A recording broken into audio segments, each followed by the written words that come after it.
Yeah, Detective Nova. Yeah.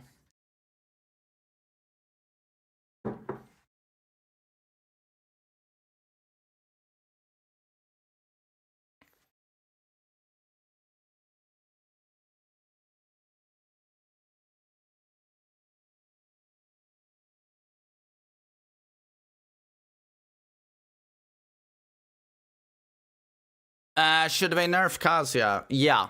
Downback 1-2 Rising Sun needs to go, as far as I'm concerned. You should never be able to get a wall combo with that. Yo, Zion, what's up, buddy? Alan Wake 2. Dude, I found this song by accident, and it makes me want to play Alan Wake. I'm gonna buy the game. I love this song. Good guy voice. Hello. Good morning. Luher, good morning. Just hit 4. Will you shut up, Hellas Group, for the first? Yo, CSC, thank you so much for the sub. Thanks for 2 years. You just hit 4 electric bound for the first time today. Dude, congrats. Was it in practice mode or a match? I mean, even practice mode is impressive, to be honest.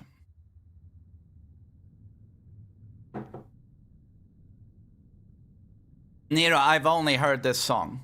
But it couldn't, and I saw their TGA performance. But immediately made me want to buy the game. So I'm gonna play Alan Wake 2 next week.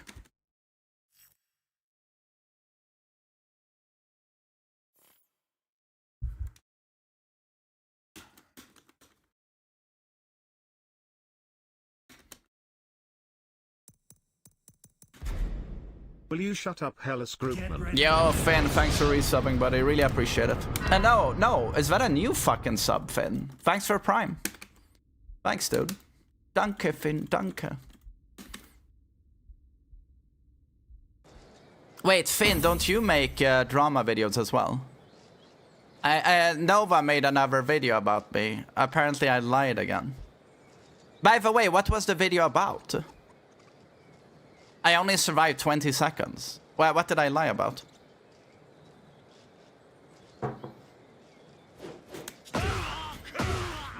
Likanshi, good morning. Horo, good morning.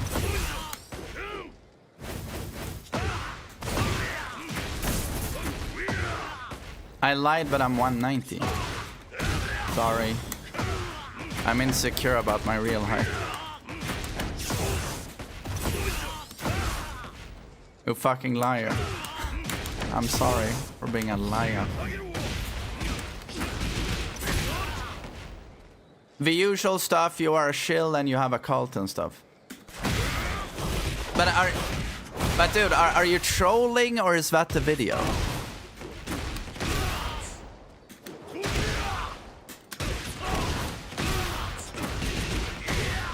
I mean, I saw on the thumbnail, I guess I'm a cult leader. Or something, yeah.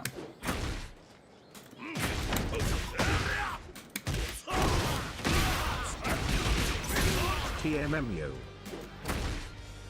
That is legit his video. Someone else here must have seen this video.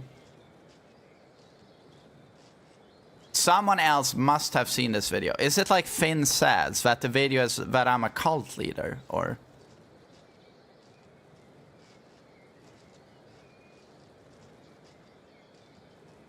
I mean, that's the thumbnail, so I'm willing to give Finn the benefit of a doubt here.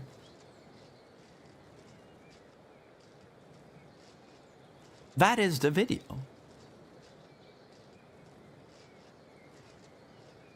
I gotta say, if that's the video, like, dear Lord.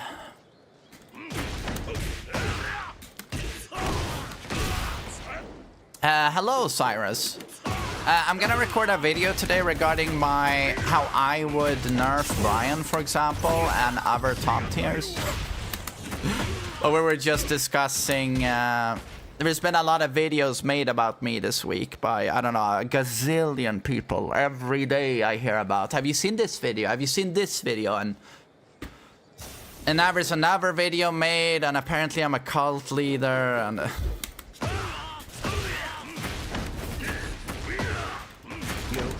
All press is good press. Well, that is true. Yo, Zenio, thanks for 25 months. Thanks, buddy. Oh, and Densetsu, thanks for 3 months. Thank you. Even Nova made a video about you again. Yeah, but that's what I was just discussing. I woke up, when I woke up, I had a text by my editor, and he very, very rarely contacts me. And here was like, dude, they're everywhere in the comments section. Nova fans are everywhere, and they're writing awful things.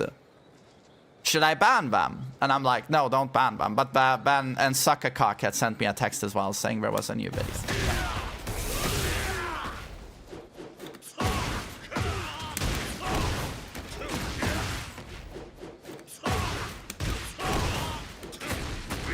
Are you the most popular Tekken creator? That probably explains it.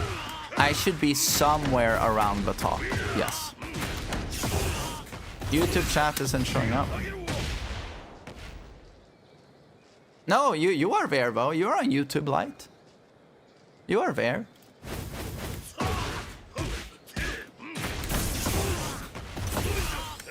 We're never gonna stop until you watch it.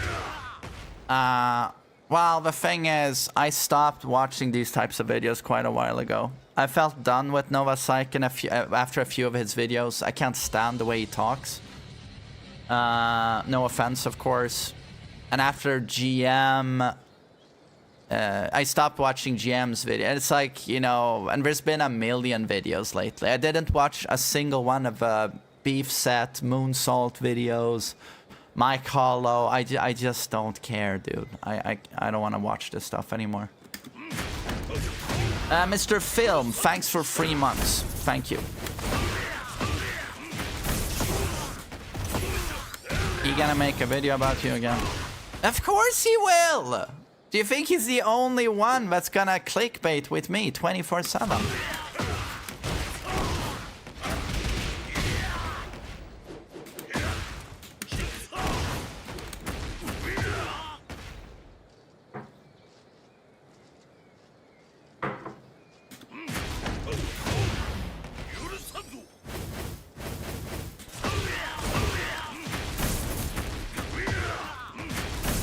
Bagoo.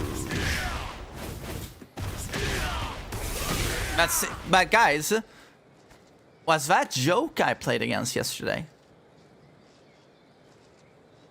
Seriously, check this shit. You remember the last Heihachi I played against, that fucking monster? I checked the dude's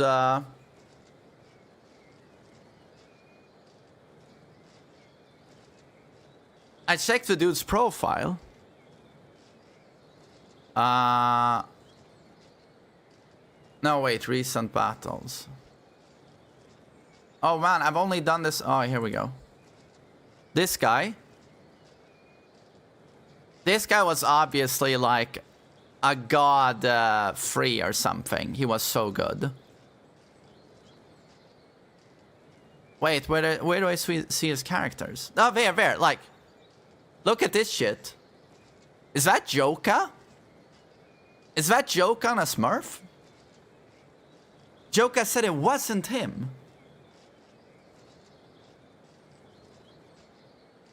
Okay. Oh, but to be honest, it's not him. My bad. Look at that win-loss ratio. That's not Joka. But what an incredible Heihachi player, though. 91% win rate. Dude, you should have seen his Heihachi. Like, absolutely brutal Smurf. Steam name is Densetsu. Steam name is Densetsu. This? He was reading every hatchet. Yeah, he was. Yeah, but brutal player. Click on... Oh, okay. I can click on this shit. And sets... Okay. Oh, why do I click previous names? There's gonna be N-word, like, everywhere. It's a Mishima player.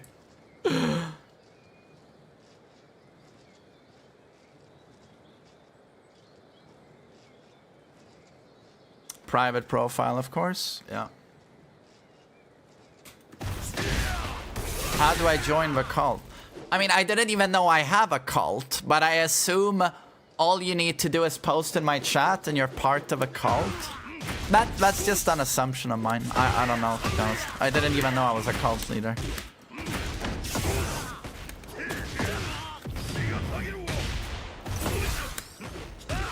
Did you know that Paul's down for 2 have the slowest whiff recovery out of the generic down for 2s? Really? Paul's down for 2 has the slowest recovery. Did you see the video on Tekken Reddit of Akasia trying to twin piston Hwoarang's flamingo jabs? Did you see the video? It's hilarious.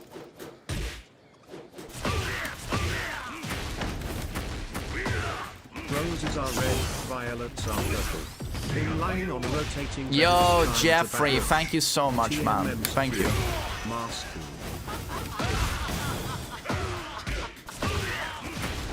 Nova thinks he's an anime shonen. No, but the way he speaks, he takes himself very seriously. And then, you know, he's looking at all the forensic detail. I wonder if he's into, like, conspiracy theories a lot. And that's why he sees this in the point of view of like, me being a cult leader. It's like, when someone, like, I'm sorry, but in my opinion, when you are talking about Tekken and Tekken content creators, and you say unironically, I will do a breakdown in forensic detail, to me it's just like, who talks like that? And then like cult leader, I don't know, I assume he's very, I know someone told me he's just 19 or 20, so that's very young. And I assume he's very into conspiracy theories, I would assume. And that's why he views me through that lens. But I'm a lying, manipulating narcissist. And I'm the Führer of this Tekken cult.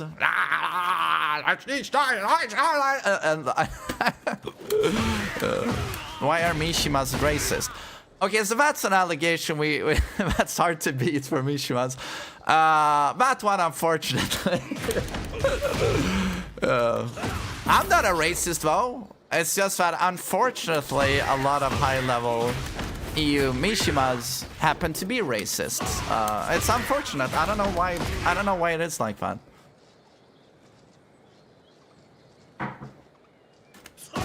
I don't know.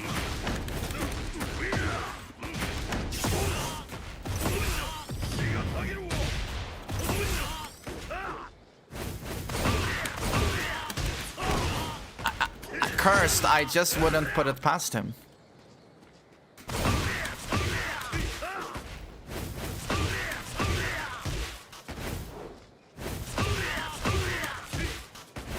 Yotaro, good morning.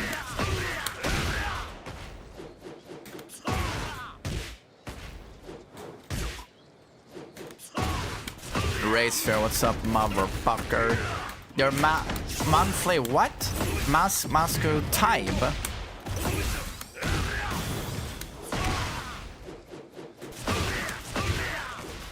What's the counterplay to Hwoarang's job? It's Flamingo job. If you duck it, or you can step it, and you can duck it. You step it to the right, but you can never punish him. He is safe. So if you do the right thing and step right or duck, there's nothing you can do. He's safe. It's plus on block and safe on whiff. That's the reality. And then remember when they tell you that Hwoarang takes a lot of risks. Do you find it weird when chatters call you Adrian? Not when it's my friends who are sometimes in this chat, but yeah, when randoms call me Adrian, it's a little bit like... I get that it's a parasocial thing, but it's typically something my friends call me. Yeah.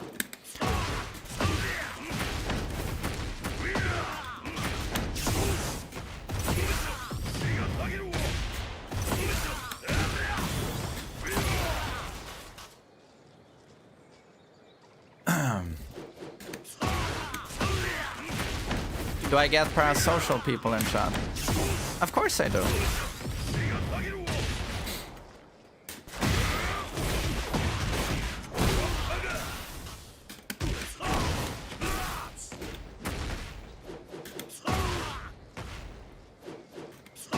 But I mean, it's funny how the internet works. I've never met Ducky. I've never met him, but I still consider him a friend. For all of the online interactions we've had over the years. And if he refers to me with my real name, I don't bat an eye. You know. So the internet is still, you know, it's interesting how it works.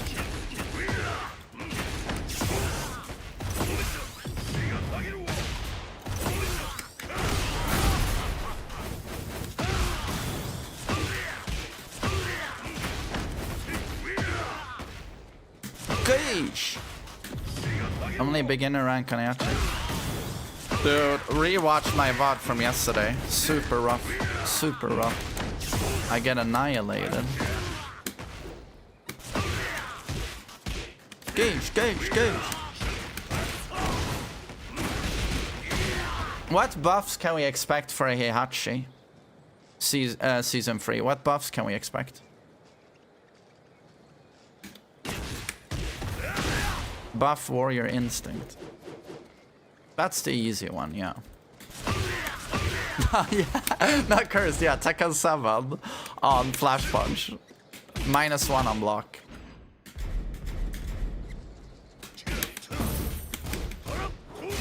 That's your staple for 41+2 in Warrior. I do this. That. No, wait, this. It's very simple.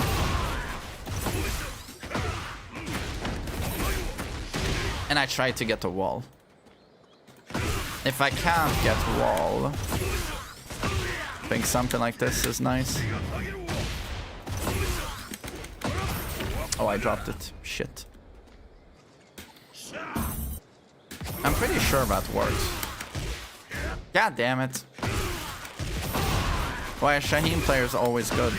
Because the character relies 100% on fundamentals. Well, maybe it doesn't work. Maybe it doesn't work. I mean, you can always do this. It's pretty simple. That will always work. That will always work.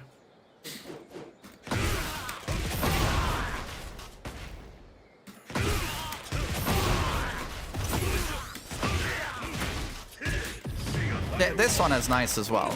This one I did yesterday. That's good.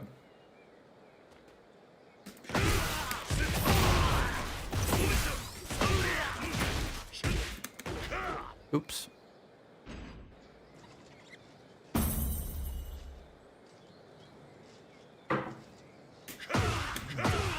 What's the use of his Omen in Tekken 8? Combo ender. That's literally it. I mean, it's unsafe on block. Yeah. It's only used in combos.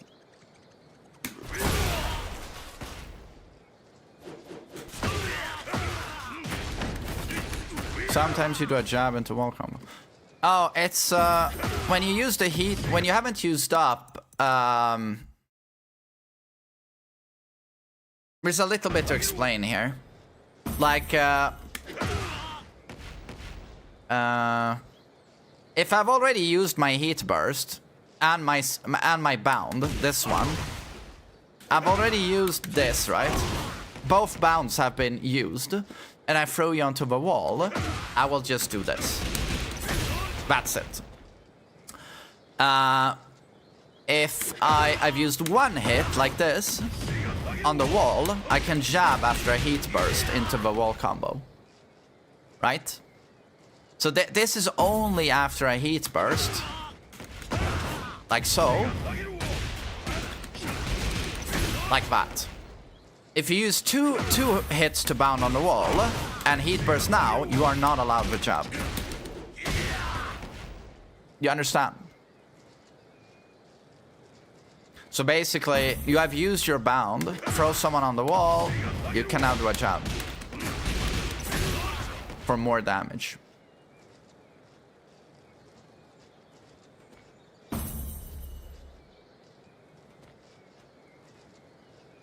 You got it now. Nice. Note that if you bound with 2 hits like this, you can still do back free. Can still do that. Tome Bob, god morgon på dig. Hej Tome Bob.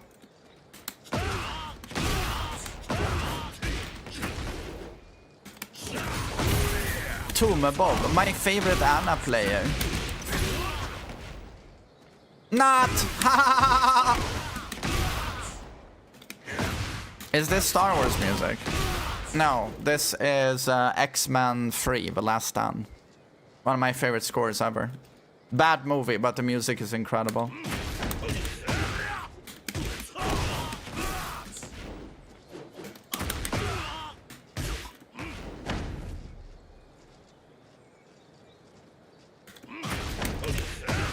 Why is my Nina so busted? Because I'm just that damn good, motherfucker. What does score mean in film terms?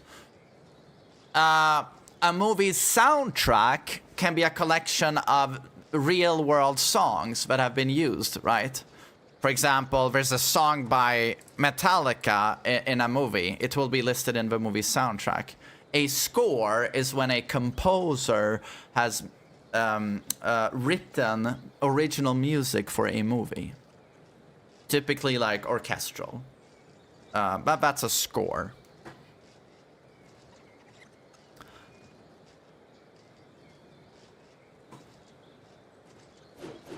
Did Anna have this much hate in Tekken 7? Nowhere fucking close.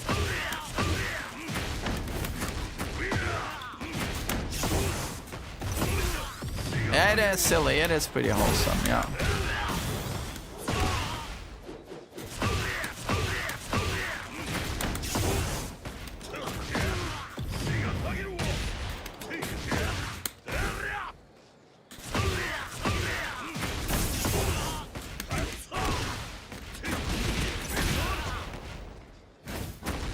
What kind of animator was I back in the day?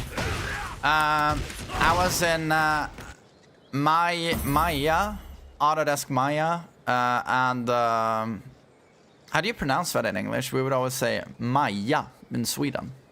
Maya. I was in Maya 3D. Before that, I would actually work with Max. But I loved Maya as an animator. It was amazing. And I would work in Nuke and After Effects and Photoshop, obviously. And I would make like commercials. I even made a lot of Transformers back then. And my boss saw the producer. He always knew I was working on that, and he was like, "Oh, we're gonna do a commercial for a lottery. Please, can you work in your Transformer in that?" And he pitched the idea to the agency that was in charge of the lottery ad, and they were like, "Oh, we love it." So I made a commercial of a lottery ticket, you know, transforming into a mansion, and then transforming into a sports car, and then transforming into a boat, and then back into the lottery ticket. It was super cool. And then I did a cool car commercial where I had to model like half a car in super high detail. I did lots of fun things. My own Transformer video on YouTube. Yeah, but that's the first one I made. But there are multiple. And by the end of it, like the last one I made was super high detail. Super high detail. Was that your favorite job? No, it wasn't. That's why I quit. No, it was not my favorite job. I loved working with 3D, but I couldn't stand most of the time the people I worked with. It just didn't work socially. Everyone was like very introvert, immature for their age, low social skill. I hated the environment. I liked the studio I worked with. I thought they were cool people, but they shut down. They went bankrupt. And every place I went to after that was kind of shit. But all the independent contractors that I talked to, that I found to be good people, they said the same thing. They said, yeah, you know, the place you worked at, that was an amazing place. Every other place is run by assholes or psychopaths. That's how it is in Stockholm. They said that, and they were right. Every other place I went to was awful. What was your favorite job, man? I worked at a concert hall for like 10, 11 years. What was my first job? From the age of 18 to probably 28. Or was I 28 when I quit? I think so. I worked at a concert hall. I was always wearing a suit. And we were like, any shift. We were a total of like 40 colleagues that rotated shifts. And any given day, there was like 11 of us. And we're working this huge concert venue, concert hall, 3 different floors.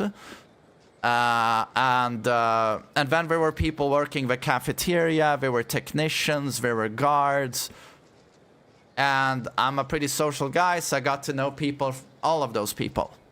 And there were so many amazing people. And I made no money. I made like $10 an hour, and the shifts were like 4 to 5 hours. Like, I made no money. Like, in Stockholm, that is zero. But it was so fun. Like, every shift was just hanging out with super cool people. I really, really liked it.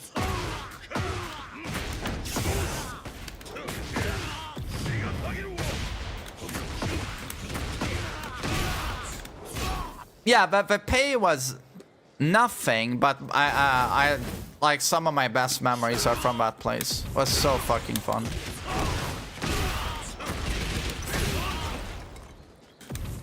Did you watch the concert? Quite a few of them. You know, I like classical, you know, and movie scores a lot. And I had the privilege of listening to some of the world's most renowned conductors. It was really cool. But that's cool, Cursed. Yeah, I really hope you get good colleagues. Will you try Shaheen today? No. I'm just gonna keep grinding Heihachi. You got insane dad lore. Well, you know, I've been around for 40 years, so I've done a few things.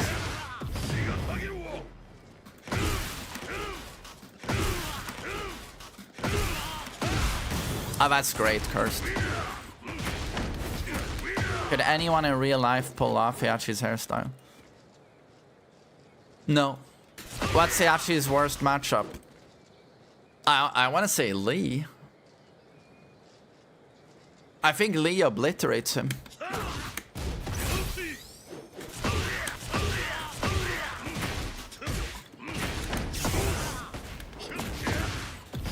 Why do you grind Heihachi to God 2 instead of getting Kazuya to God 3? I don't want to get Kazuya to God 3. God 2 was the goal. God 2 was it was a luxury getting God 2. God 2 on Kazuya is insane. Yeah, I'm gonna suck my own dick. God 2 on Kazuya is unbelievably impressive. Unbelievably impressive.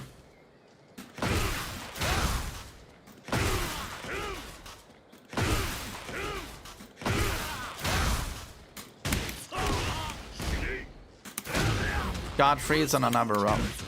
You don't need to get Godfrey, man. You hit God 2 on Kazuya, I bow down to you. I literally bow down to you. Well done. To be honest, even God 1, I bow down to you, I gotta say. Like...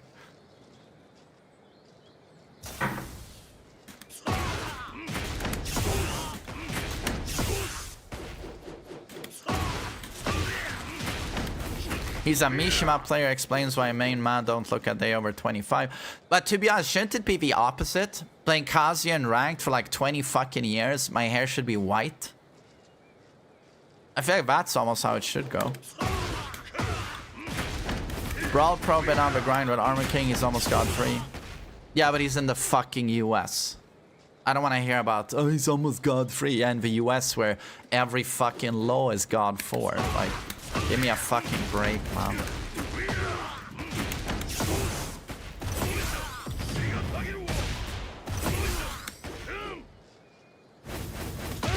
How many electrics have I done in my life? Millions.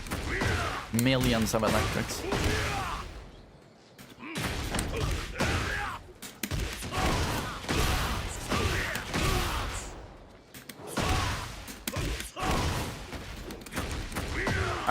Juice Fermo. Gracias. Thank you. Will I be at Combo Breaker? No. No. Have I ever been to the US? Yeah, in 2019 I went to Evo Vegas. Not a huge fan of Vegas, man, I gotta say. Trashy place.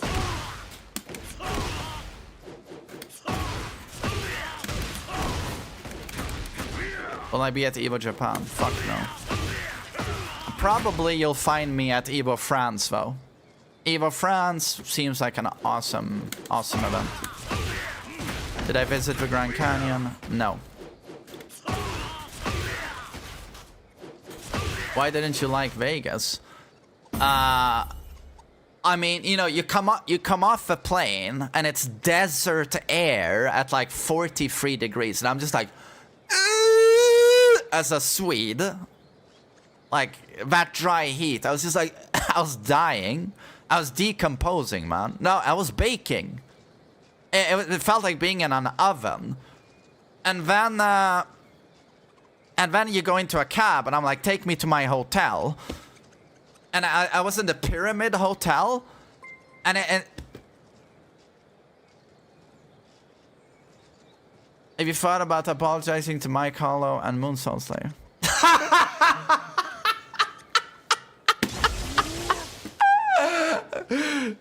I love it. I just slammed my hands on the stick and there was an appropriate key charge by Heihachi.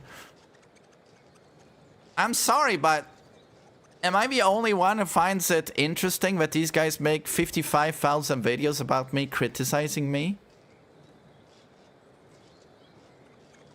I haven't made a single video about them. I've just said trash content. And I need to apologize.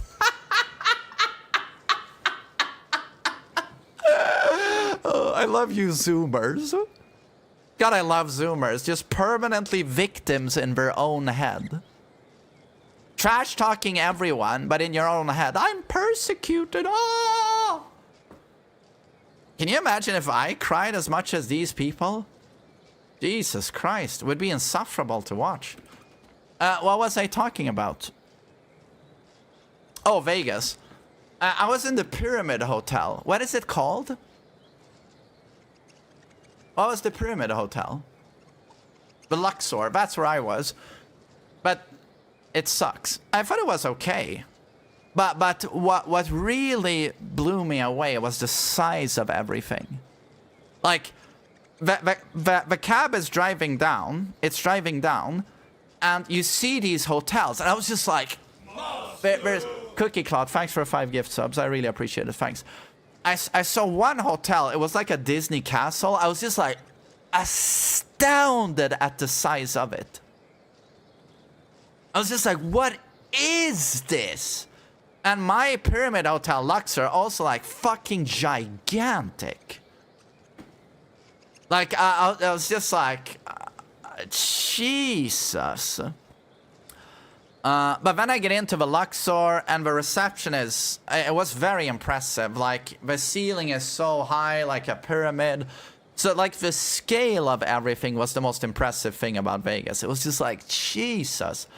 Everything else was shit. Everything else was shit. I'm sorry, like, shit food, white trash people everywhere. Casino after casino floor. They had AC, which is a plus, I guess.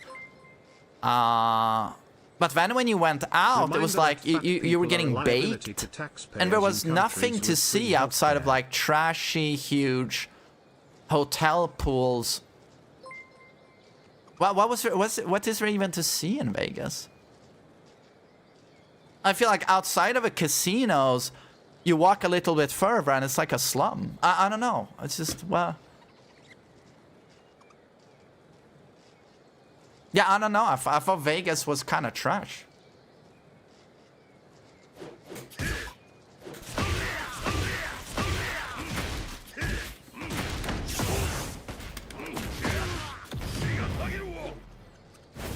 What nerfs should Jin get in Season 3? Down 2, -15. Hell Sweep does 5 less damage. Demon Poise -10. Just stuff like that.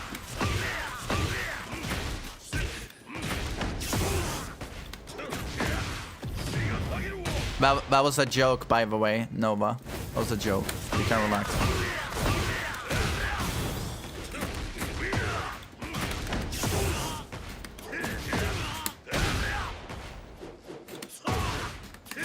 Take away some of his homing attacks.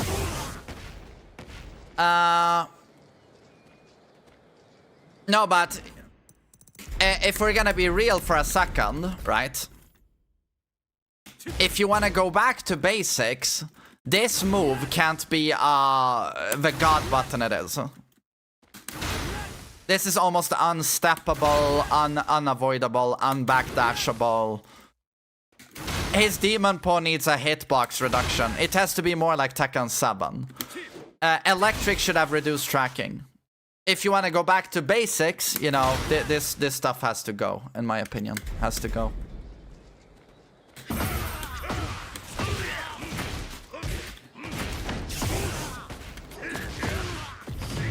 Oh my god, and his Heat Smash. The Heat Smash should not wall splat.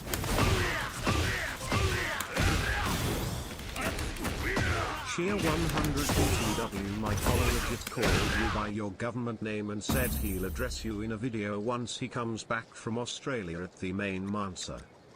He called me by my government name. You mean my real full name? Okay. That's weird. Okay.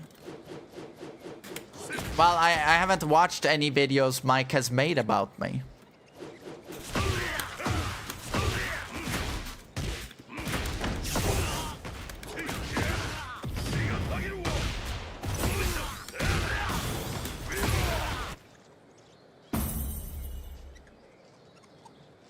But he actually used my full real name. Are these guys okay? Like, sometimes I get a bit worried. Are these guys okay?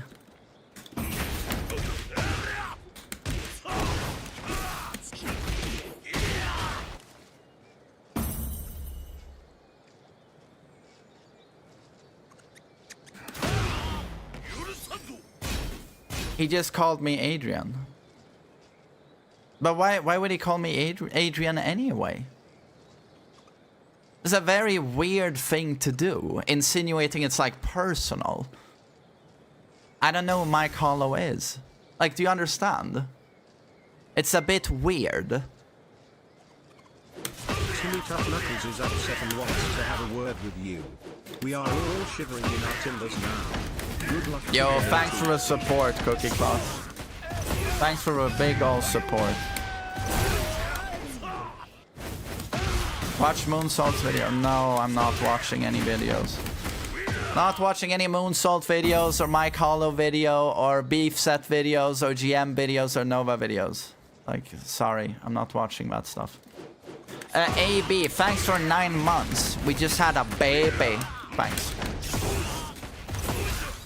Do you ever argue with them back? The way the loop goes is that you guys say, he said this, he made this video, and then I make a comment about it, and then they clip that, and then it's another video, basically. That's how it goes.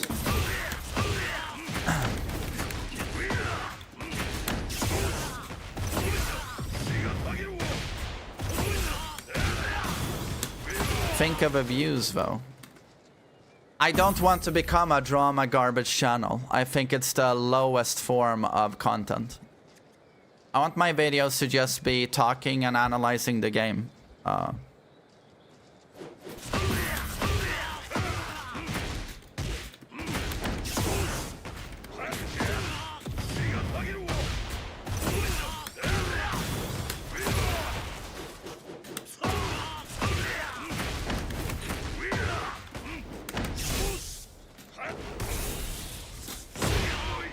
Gosh!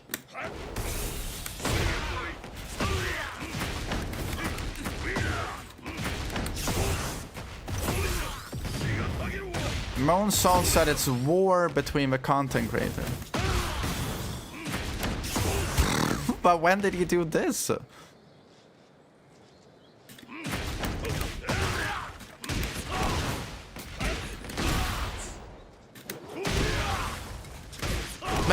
But he was in my chat last night. But he was in my chat, what, a week ago? And I thought he was okay. I even gave him some advice to not take criticism to heart. I don't understand these people. Sorry, I don't.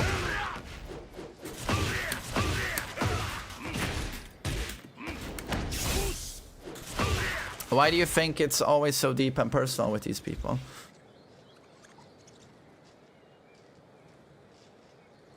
I wonder if they are mentally well.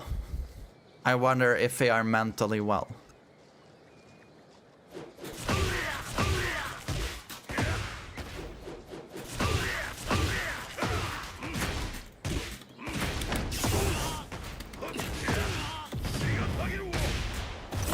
No ranked. I'm gonna play ranked. I'm just warming up, motherfucker.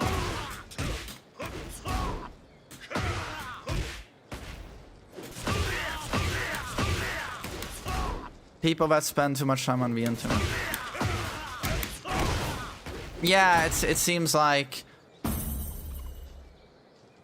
I don't know, whatever goes on the internet, that's their entire sense of self, almost. And if you criticize that, they get deeply hurt and feel like their entire existence is at stake. I don't know. Like...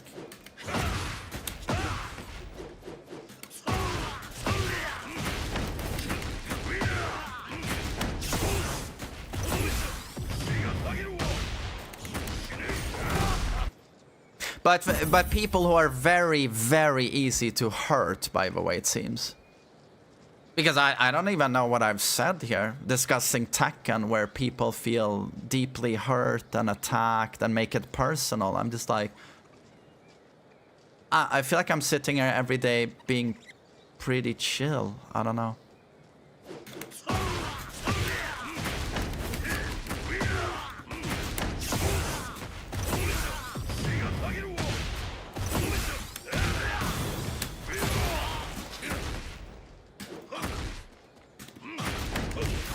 Because you call their channel dog shit.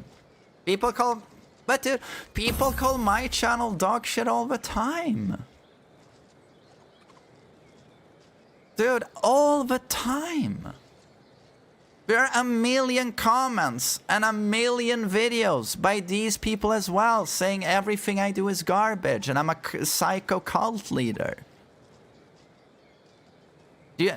I don't care. It's funny how these guys, they can't take the tiniest criticism. I get criticized all the time. All the time. And I don't give a shit. Dude, I told you guys, I had a guy coming up to me at Tekken World Tour who almost was dark around the eyes. And he was like, he really made a point of telling me how much he disliked my content. And how Tekken 8 was like, it was the worst thing to happen to humanity, pretty much. Right? And I was just like, oh, I still wish him well. I'm like, okay, well, probably shouldn't watch my videos, fan. Yeah, that sounds good. Bye. Like, that was haunts, exactly. No, but it's like, you know, I I get criticism all the time, but I don't give a shit. But I do worry about these guys being content creators, and I don't even make a video about them. I just say on my stream, but that's trash content. It's drama shit content, which it is.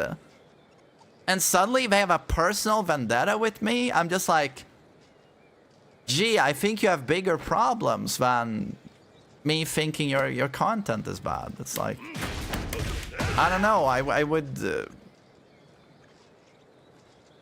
I can't imagine being in that position. Like, having a YouTube channel where I criticize content creators. And then one of them just says offhand on his stream, like, my content is shit. It's drama garbage. And then I need to start a personal crusade. I don't know. It's just, it's beyond me, I have to say.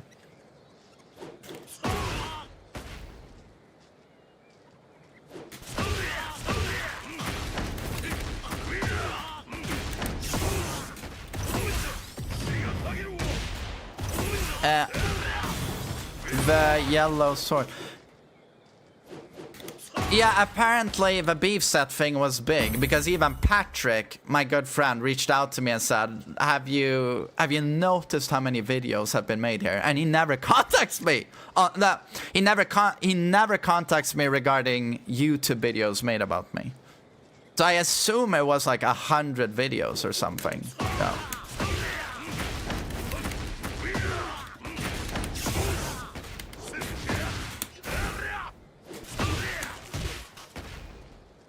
But if Mike Hollow, and again, I gave Moonsault was on my stream a week ago, and I gave him this advice, but I want to give Mike Hollow as well, and all of those other guys.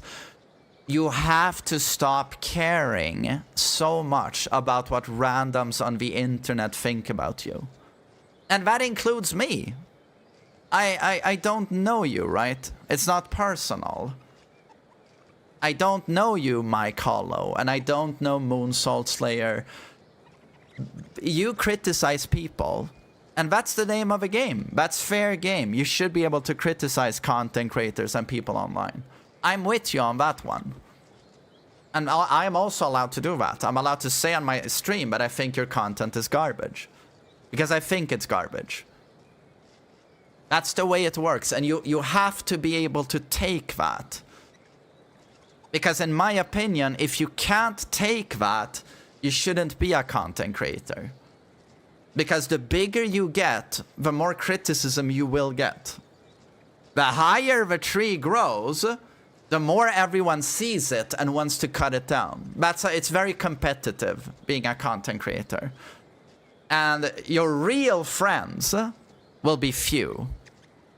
Because even people you think have been friends to you, they see you as competition, and they also want to cut that tree down. It's very competitive. So, yeah, I would just say try and distance yourself from randoms criticizing you online. Yeah, try to... try to... God, what fuck am I trying to say? I know what I'm trying to say. I'm just not finding the correct words here. Självdistans. It's a Swedish word. Fuck. Swedes. Självdistans på engelska. Hur säger man det?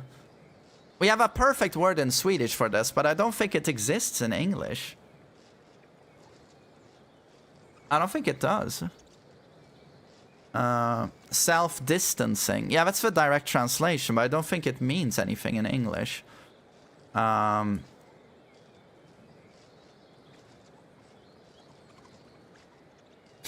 know what I'm saying is you have to be able to be a little bit self-deprecating and not take yourself so seriously.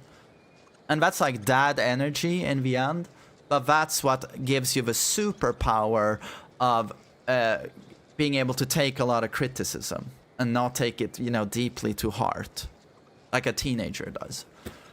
And And that might be hard to acquire, and for some people it will take time, you know, but I can't stress enough how if you want to be a YouTuber, you have to be able to take criticism.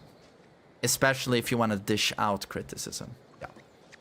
And again, like, I just, if Moonsault Slayer and Mike Hollow, if they think we're getting criticized now, if you're lucky enough to one day have like 200,000 subscribers, now you will see what criticism looks like.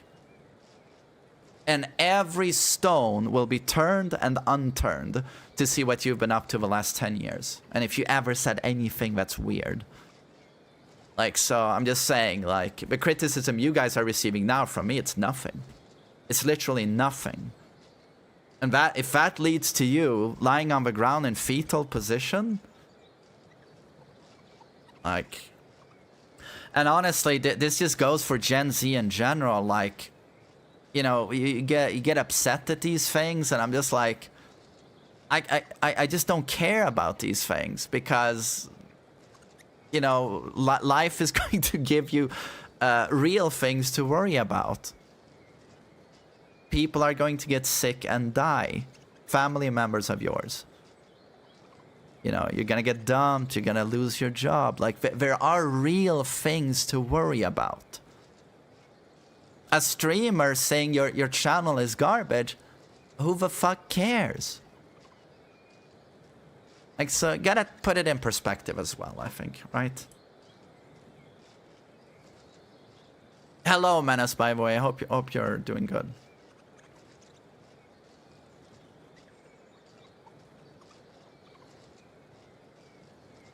You're the biggest tech and content creator. You criticizing them hurts more, they say.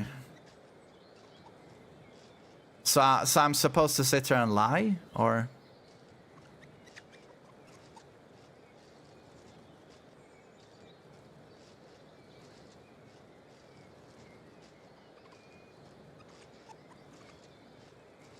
I wish people would stop seeing themselves as victims.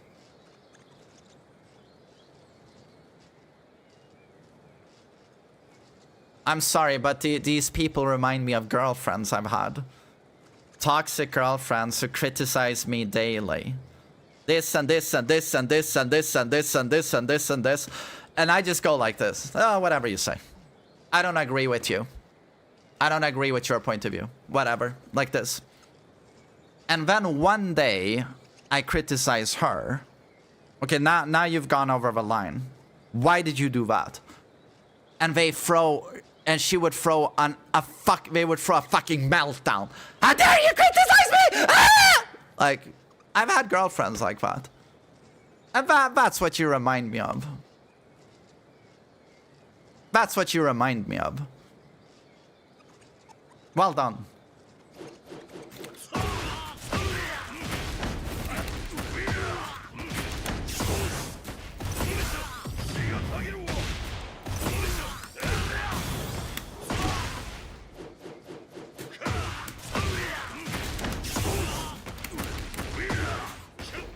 Hashishima, I think you are correct, and we need to stop talking about these people, to be honest. I think it's better they try and get... I mean, they can keep making videos about me, but why am I giving them relevance here? Yeah, you know what? It's been 2 weeks of this every day we've talked about these people. Yeah, I think we have to draw the line now. Mods... We're gonna make a new rule. New rule time. People can mention them in chat, and I'm going to ignore it. From now on, I will ignore all of these people. But if a conversation starts, and they start insisting on talking about them, just ban them all. Ban them all. Yeah, I think we're gonna draw the line now. We've talked about these guys so much now. For good. I always do that anyway. Oh, that's good, Cursed. So we will apply what Cursed has been doing. You know, time them out. Time them out first. Time them out for a day. And maybe after that, if they keep doing it, just permaban. Yeah.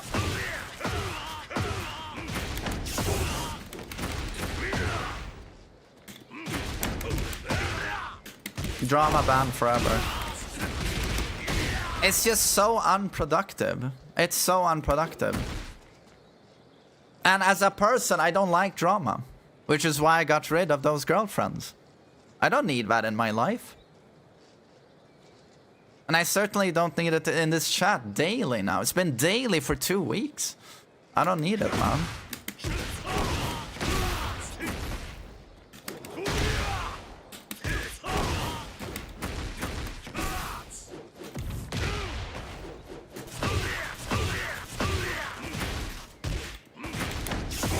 Do I not play Brian at all? I played him yesterday.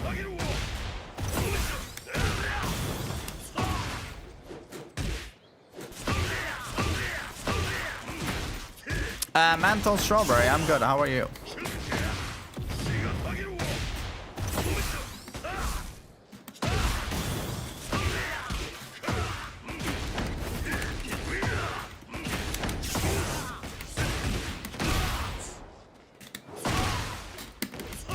Gosh.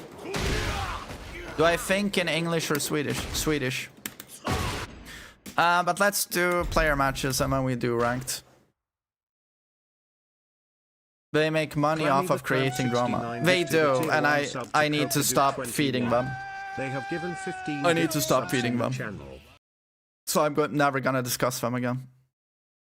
They, of course, they are welcome to make their videos. I just don't want it discussed here. I'm feeding into their relevance, and I think they make garbage. So I'm gonna stop feeding into it. Clammy, thanks for a gift sub. Thanks.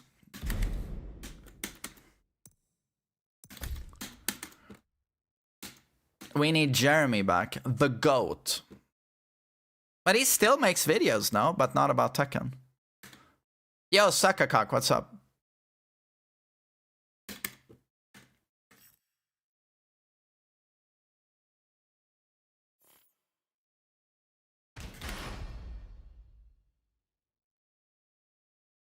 Maku.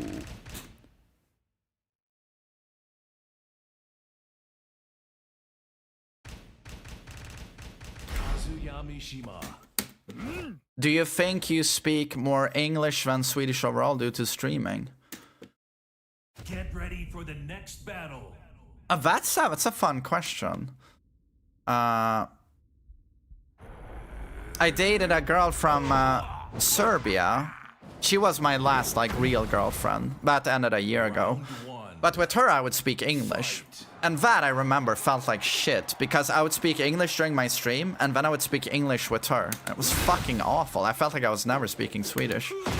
But no, I do speak a lot of Swedish, you know. With Lord Wilhelm, then on the phone. But to be honest, most likely, maybe... Most days, I probably speak more English than Swedish. I think you're correct here, Bear. That's funny. Don't shut up for me. Fuck. Why would he do that? You do tend to talk a lot on stream. I do, but I talk a lot in general. I'm a talker. Next girlfriend should be Bosnian or Croatian. There seems to be a lot of rivalry there in the Balkans. Round 2. Fight. Of course, yeah. Are there a lot of white girls in Stockholm? Believe it or not, there's a lot of crackers here, yeah.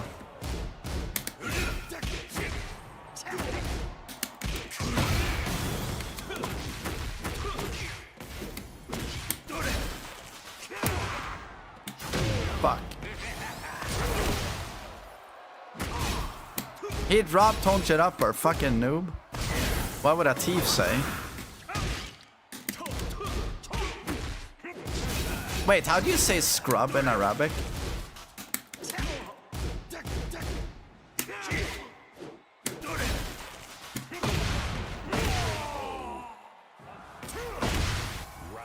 Scroop. I should have known. It was Scroop.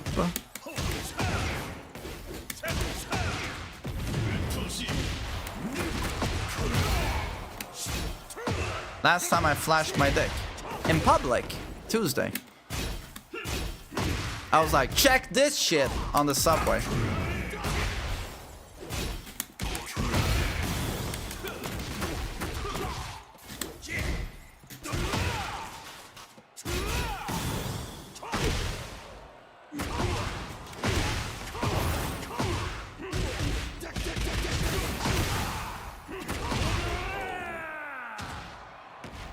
Round 4.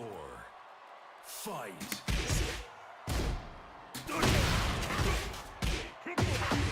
Are girls very more liberal or right wing? It's girls in Stockholm where I live. Unbelievably PC. Left wing liberal. To an insane degree. I mean, I'm a liberal, but these girls are like, holy shit.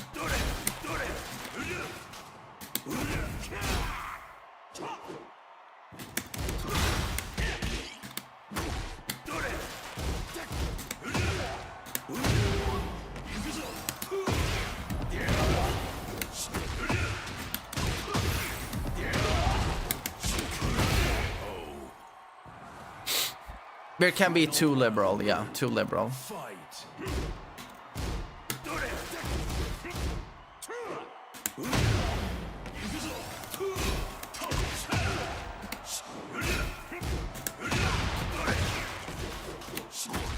Yes.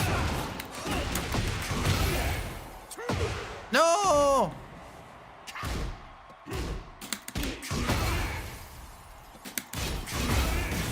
Gosh.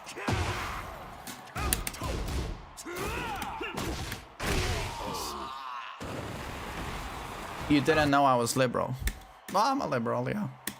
I mean, if I go to the US, I'm seen as literally a communist. Communist. Round 1. Fight.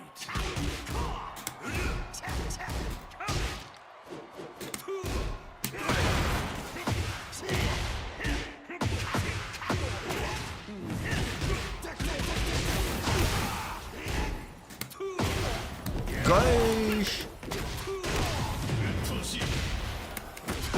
Ugly but strong Spanish guy is looking for a good-looking Swedish girl. DM me if you are interested. Ugly but strong. Good one, man. Thanks for a sub. Ugly but strong Spanish guy. Dude, if I had a vagina, you would have it, sir, with that description. Round 2. Fight.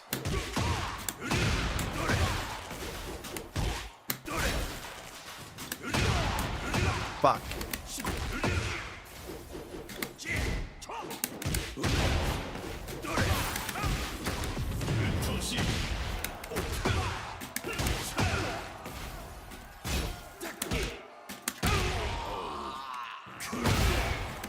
Round 3. Gosh. Fight.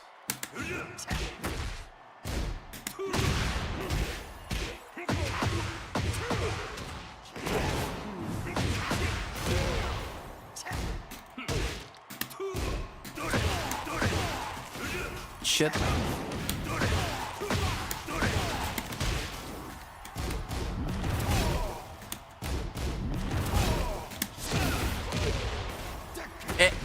It parries jumping attacks as well. While no other parry does that.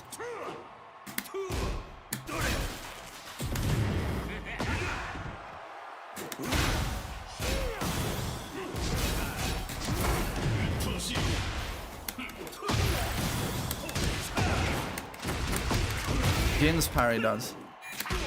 Yeah, but Jin's parry is not a Sabaki, that's +5 on block, right? Dude, that's is that the best move in the game? Or is it Claudio's DP?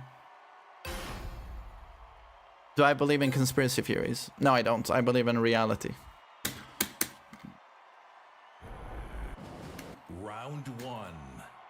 Fight. Electric is the best move. No, it's not.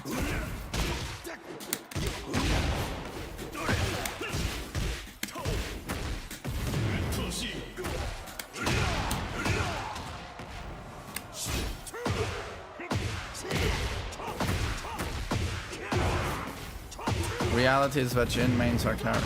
That is correct. What is communist? I believe in high taxation and universal healthcare.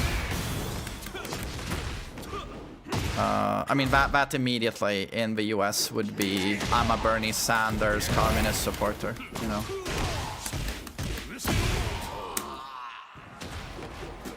Round 2. Fight.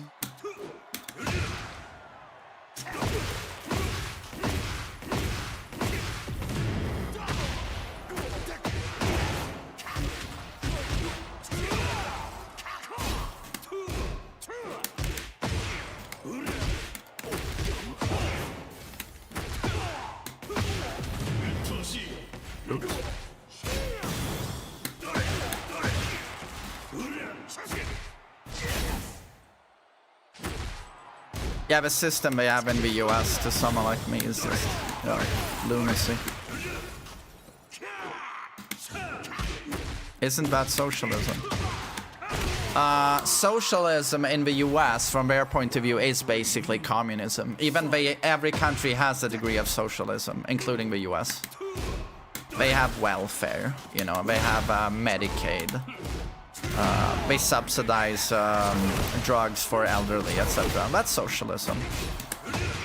But the word socialism in the US just has basically been equated to communism. Oh. Why do you think everyone played Fuckum Ram and everyone put him as bottom tier?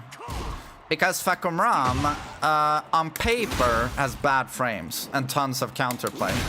But that's on paper. When you actually play against him, it's very, very stressful because his blender makes it so fast. And you gotta read so quickly and guess quickly. It's a very stressful character. And he does have a tremendous backdash and tremendous reach, which helps.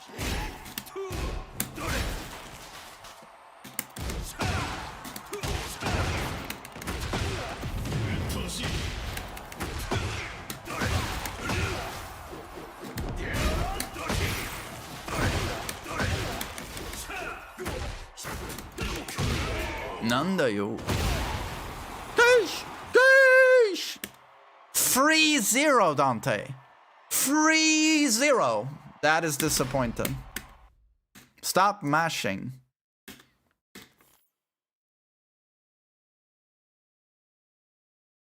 My opinion about on Tekken 6.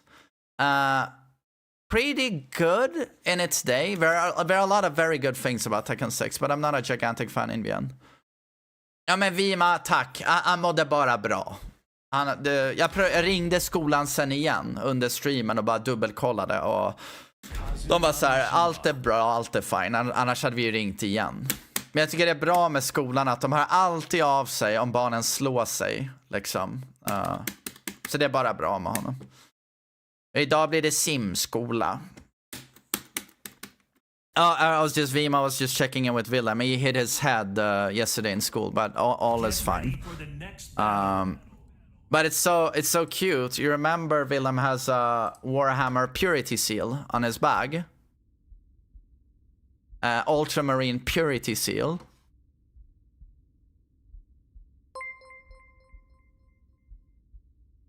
Getting Dark Resurrection on PS Plus. I gave him a Purity Seal because he's been behaving really well at school. I only hear positive things. Except for his gym coach. That said that Willem and 3 other boys were misbehaving and being rowdy.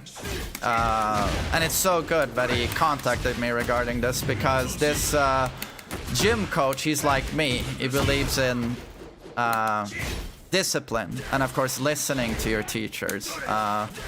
But he's in a bad position, the gym coach, because all the other teachers, they spend so many hours with the kids every week, so they get a relationship with the kids. But I feel bad about this gym coach because he started like a month ago, and he sees them only twice per week for like an hour.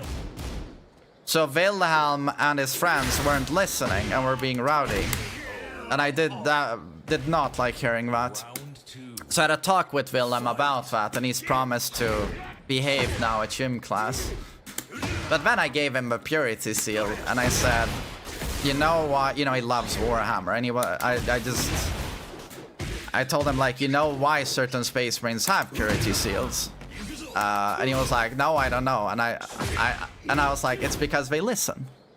They listen well, and they do as they're told, and they get a purity seal. So you'll wear this on your bag, and you will listen to your teachers. And he's super happy with it. And he told me yesterday that at school, he was like, he said, so many children, even kids who weren't his friends, everyone wanted to know what he had on his bag because he's out on the schoolyard where all the kids are. And we were all like, what is that? What's that you have on your bag? And he said, oh, this is, they of course don't know what Warhammer is. I think Willem is probably the only kid at that school that knows what Warhammer is. And he said, oh, this is a purity seal. This is for kids who really listen. And we were like, oh my god, I also really want one. I thought it was really cute.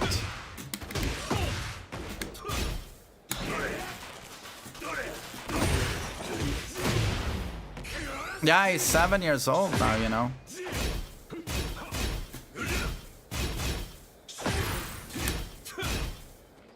Yeah, I thought it was so sweet. It was so sweet. Yeah, I'm gonna have to stock up on purity seals. Yeah, exactly.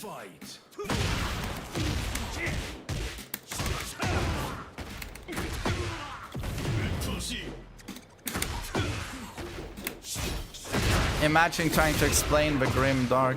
Yeah, exactly. But it's like, I told chat when it happened, but it was like half a year ago I'm picking up Willem from school. And he's hanging out with his friends and all the kids in the classroom, and we're doing crafts. At the end of the day, they get to choose what they want to do. So how you spend the last hour, and Willem always chooses crafts. He builds with cardboard boxes, he tried to make an ultramarine armor, or he draws, you know, or they do Legos.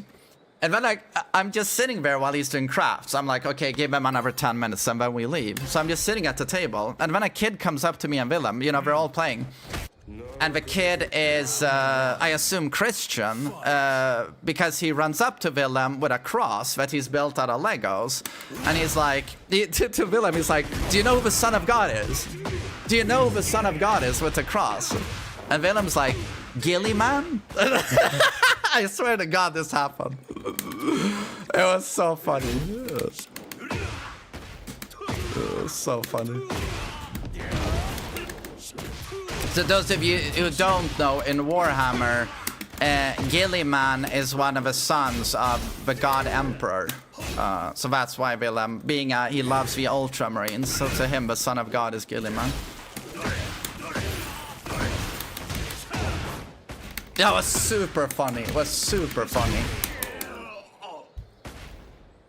Round 2. Fight.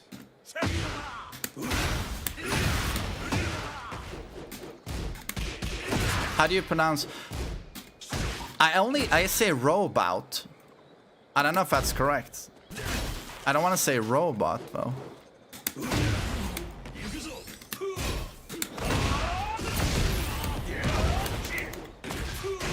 My favorite chapters, Dark Angels, which is why Willem and me are waiting for Dawn of War 4. I check every day for a release date. But for me, it's Dark Angels, Imperial Fists, and Black Templars.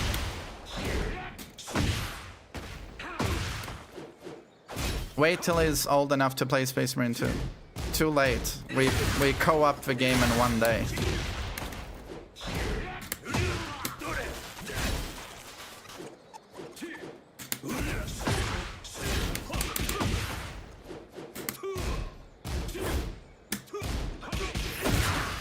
Was that Space Marine 2 game any good? If you're a Warhammer fan, it's a must-play. No doubt about it. It's a must-play. Round 4. Fight. I never played Darktide. But I don't think I want to play it, because you don't play as a Space Marine.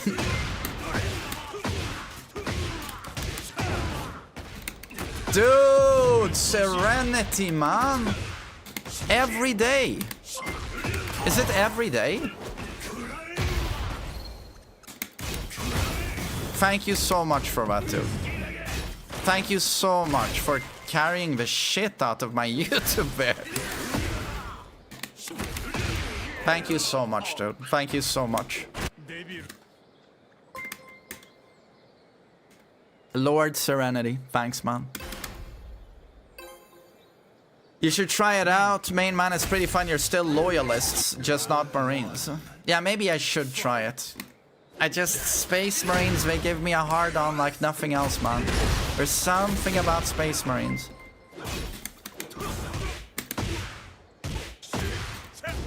And my god, Lion. The fucking Lion will be in Dawn of War 4.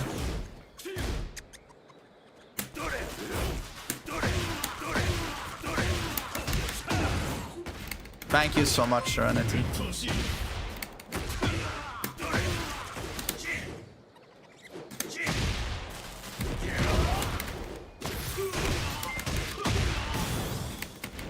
Wait.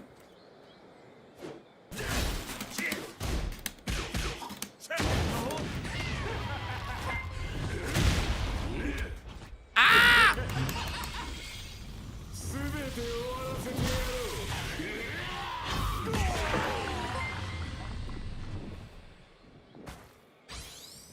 Round 2. Fight.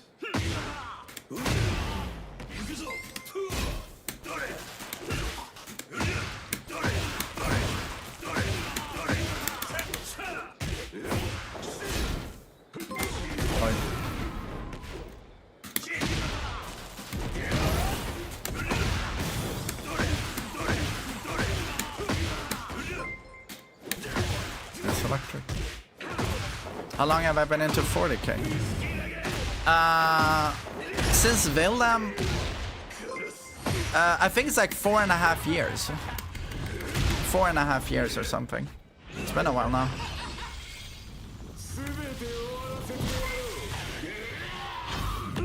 One Piece is better than 40k. Be very careful now, Ben, okay? Be very careful what you say next. Round 3. What's harder to get into, Tekken or 40k? Tekken is harder to get into. I mean, Warhammer is easy because Warhammer can be whatever the fuck you want it to be. You can just assemble a model, play a game, read a book. It's whatever you want it to be. Nice. Oh, Dahon. RRR is one of my favorite movies. For real. I've watched a lot of Rajamouli movies. I watched Bahubali 1 and 2. I watched Iga. He's incredible. Yeah, you can, like 40k is so vast.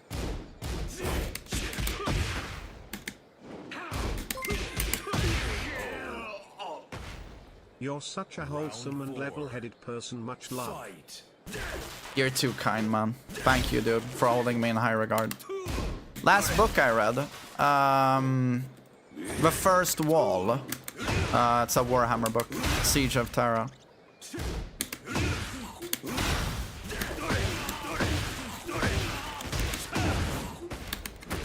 Which Xeno race is your favorite? Probably Necron. I think they're charming. The Necron. Durandar. Final round. Oh, is that Rajamouli?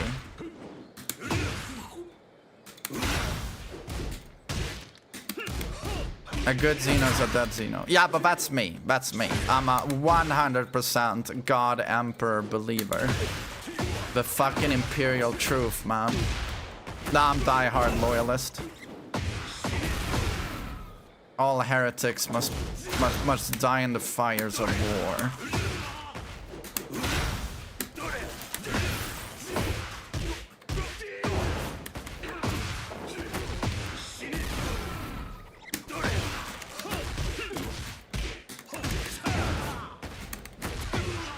Orcs are funny as fuck. Crash faster! Oops. It's the latest good Bollywood movie. Durandar. Okay, maybe I should watch it.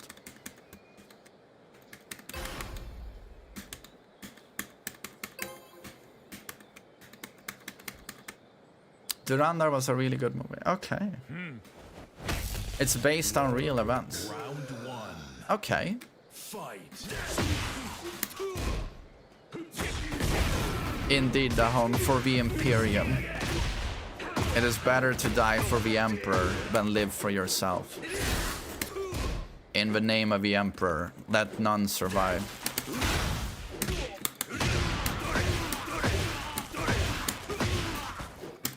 Oops.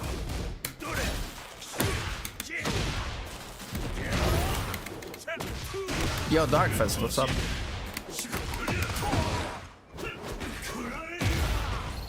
Fly! TMM-gasm. You like war movies? Yeah. Yeah, I do. Guy Lassois, merci beaucoup, 23 months. By the way, guys, have you seen Astartes? Of course! It's literally what got me into Warhammer. My friend showed it to me.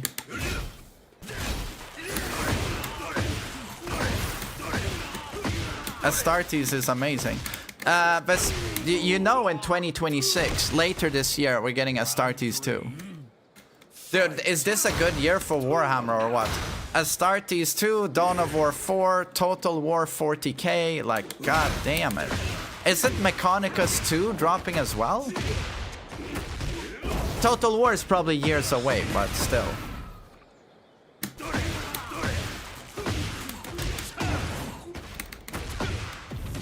Yeah, exactly. This time he has a whole team. Really? Yeah, it's dropping this year. It's gonna be an insane year for Warhammer.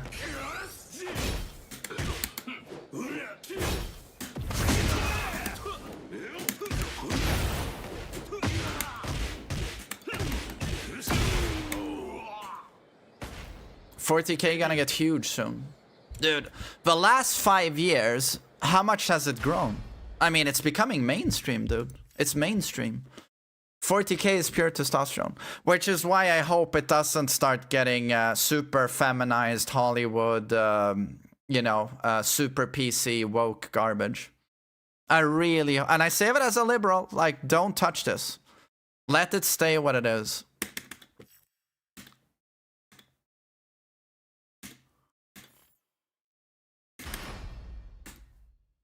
God Emperor, yeah, you know, God Emperor becomes trans, like, it just, yeah.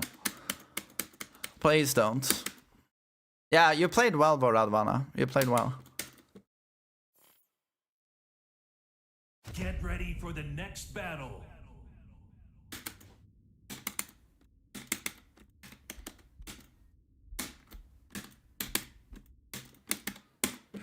Yeah, exactly, Demaros. Dawn of War 4 will be based on Dawn of War 1, which is the best Dawn of War game. Base building. Yeah, I can't wait. This is why I didn't think you were liberal. People have to stop thinking liberals are these fucking woke rebards with pink hair and nose ring. Those are idiots. We're not fucking liberals. We're fucking rebards.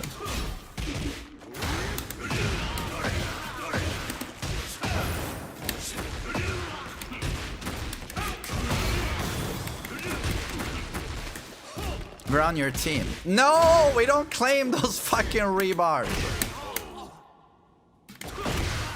Round 2. Fight.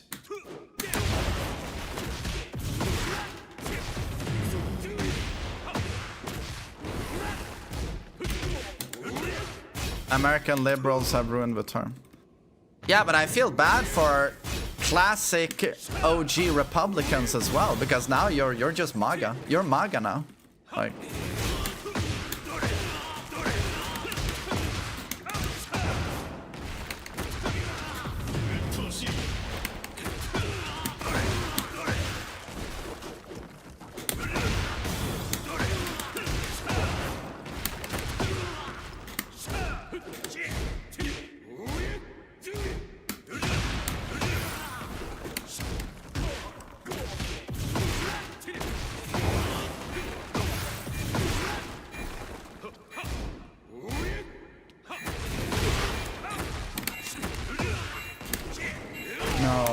Well done. Round 3. Fight. Oh.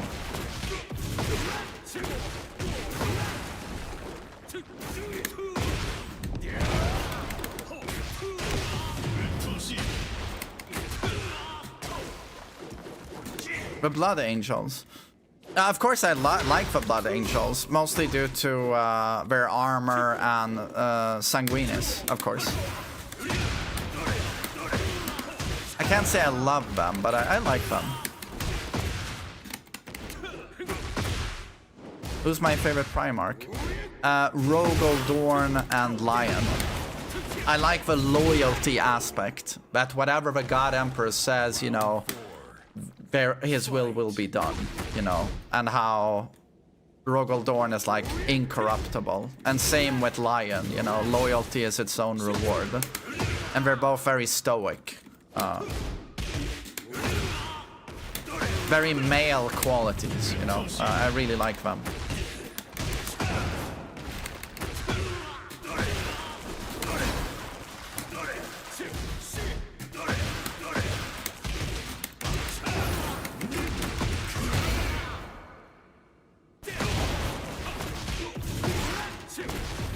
Big E did fuck up with Perturabo.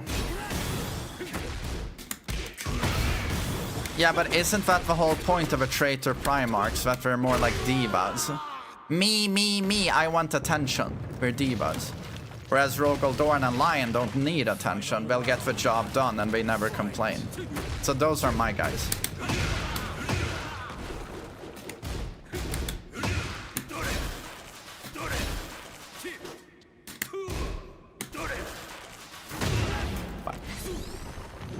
He gets shots, yeah.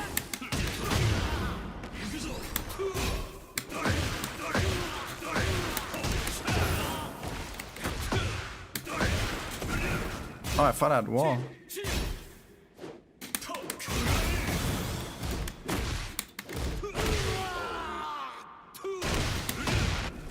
But you love to complain. Oh, well, yeah, I complain about Tekken, its characters. Yeah, I complain about lots of shit, but I don't complain about my life. I have a very, very blessed life. I'm very happy with the things I have. So you need to make that distinction, I think.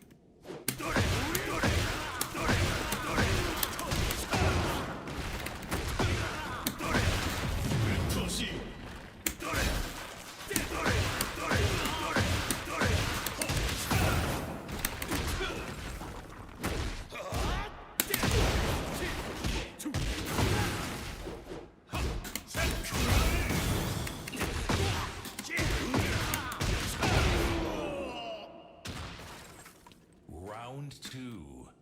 Fight.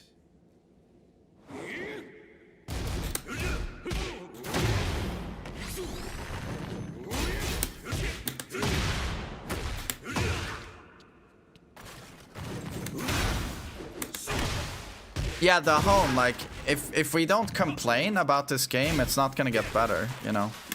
You should complain.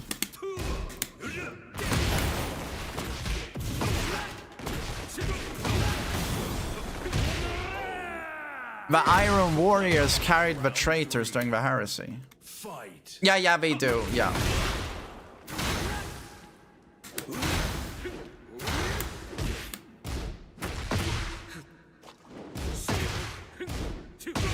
I mean, it's only with Perturabo they can get through the ages, right, and the defenses anyway.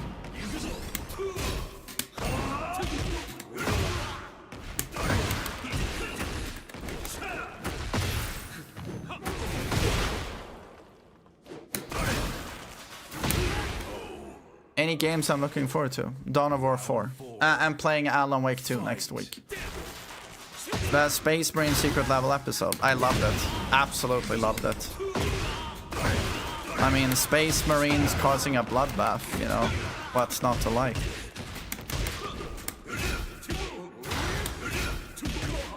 The Night Lords are the biggest frauds. I think it's in the book I'm reading now. Is it Raldaron? a Blood Angel's captain or something. He completely smokes a Night Lord. Like, completely fucking smokes him.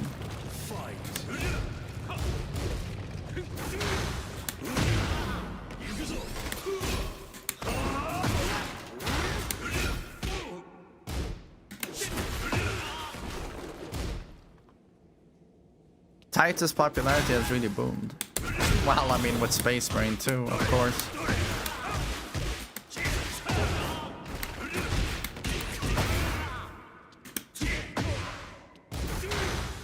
Have you watched Night of the Seven Kingdoms? I haven't. Oh, it's really good. It's the new Game of Thrones show, right? I haven't watched it.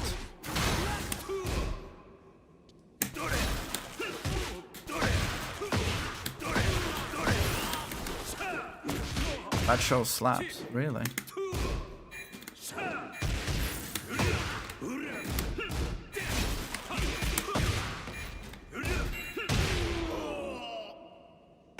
Yeah, Packed Chat, I can't wait to play Alan Wake 2.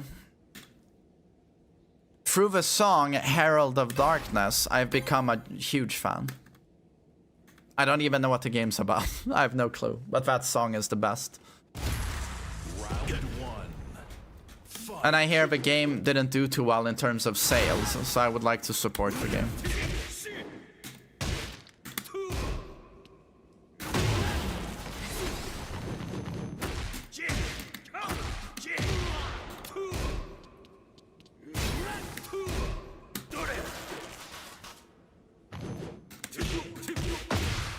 Your friend got into Warhammer. Oh, that's cool.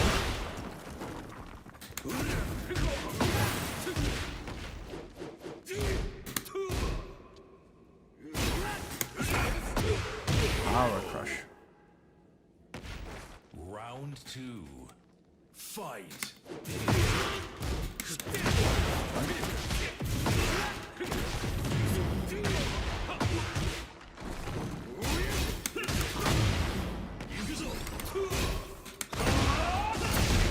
The Unforgiven in the Dark Angels. I'm most likely trying Darktide. Where do I start to read the 40k books?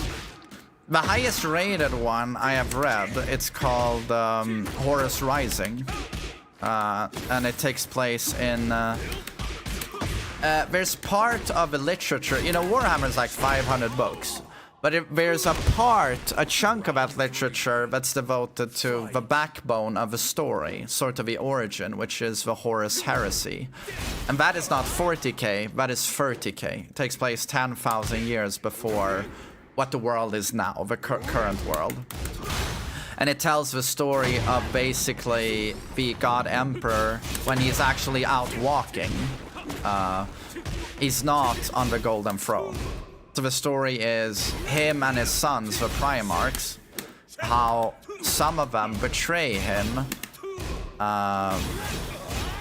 in particular Horus, who becomes the champion of Chaos, the Warp. And it basically how he handles that and how he inevitably ends up on the Golden Throne. So, but that's what I wanted to read. And there's a book series in the Horus Heresy called The Siege of Terra, which is the backbone of the Horus Heresy, pretty much. So that's what I'm reading, and that's what I would tell you to read, I guess.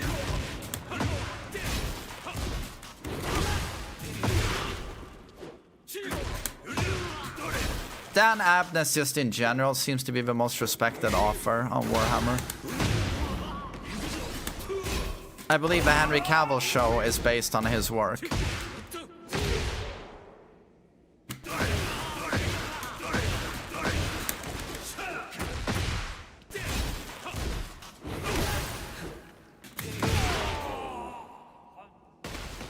Final round.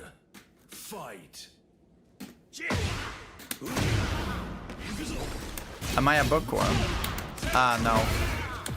I used to read quite a bit before I started law school, but law school ruined books for me.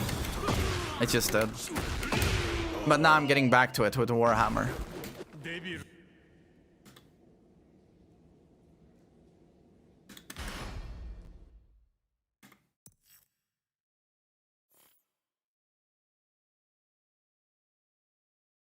Who wins a fight, Kazuya or the lion? Lion. I mean, lion is what a demigod, fucking 10 feet tall. I mean, with that armor as well. Yeah. Kazuya Mishima.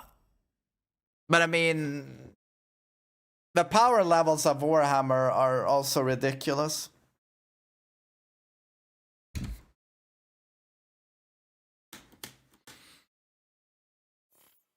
But I mean, I also think God Emperor would solo Goku in 1 second.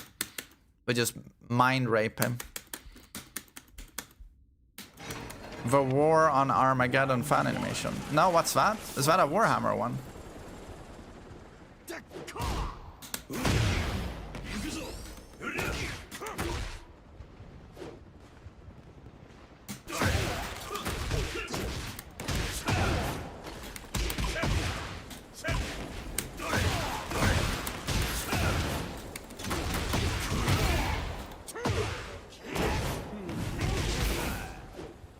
No, but Naked Ghost, I would feel bad for Goku if he went up against Emperor, because he wouldn't even see the Emperor. He would just, his brain would explode.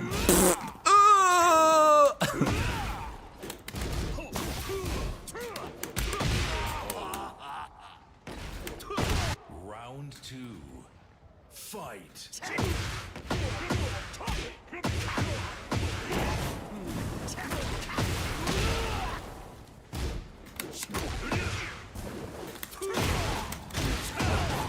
Goku doesn't have a brain. That could be argued, actually, making him immune.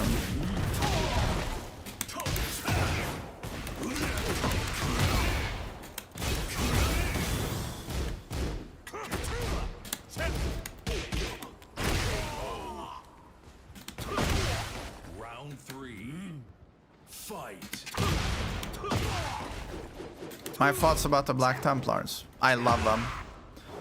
Probably the coolest armors, and Sigismund is one of the biggest Giga Chads in the lore and in the world, I think.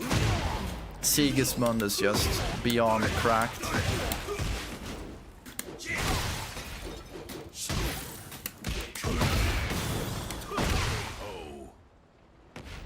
If you were offered a role in the 40K live action show, who would you be?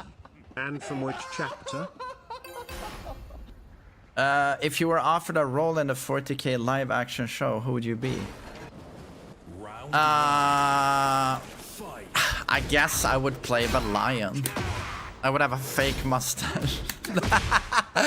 No. I'm old enough to play the lion, I think, at least.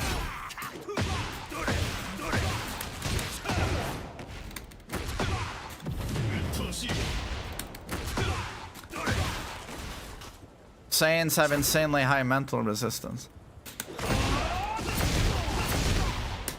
Yeah, but God, you have to read a bit on the God Emperor and what he is, because you know he's a god basically, and he has, like, they explain, he has the power of premonition, and his son Sanguinius has it as well, but a weaker version where he can see the future. So he can see Goku and the fight before it happens. He gives the power of premonition to the Emperor's champions as well, right? He gives them a dream where we can see the battle and how it's going to play out. I'm pretty sure that's true. He can give that to them. But yeah, so he sees the future. So he would see Goku and what Goku is and what he will try to do. And then he has the power of just deleting your soul and everything that is you, as he does to Horus. So he will predict Goku and then just delete him from existence without laying a hand on him. So I just feel bad for Goku. It's called Hell's Reach the movie. It's 2 hours long.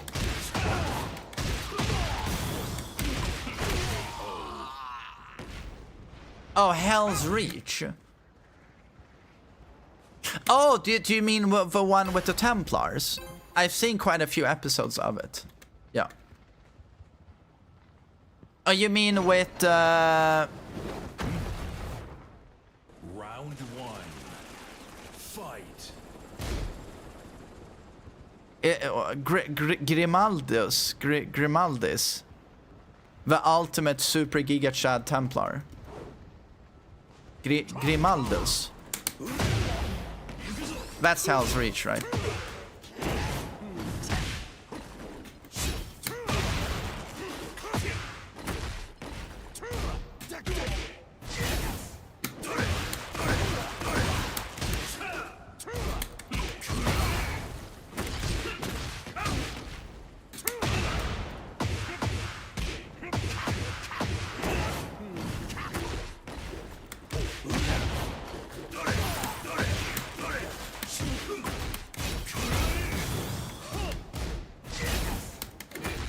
Manimus, Goku would be dumpstered by God Emperor in 1 microsecond. I would feel bad for Goku. Fight.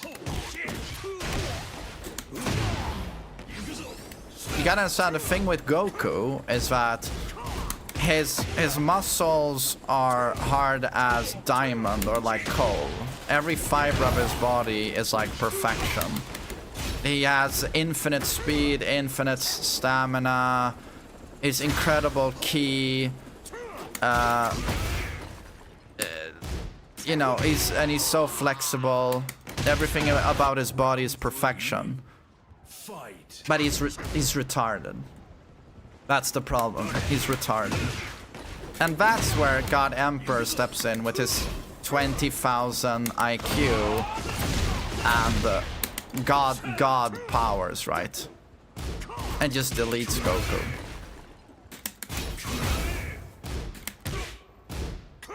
He's a fighting genius. Yeah, I know, but God Emperor wouldn't fight him. God Emperor wouldn't fight him. God Emperor would just delete him.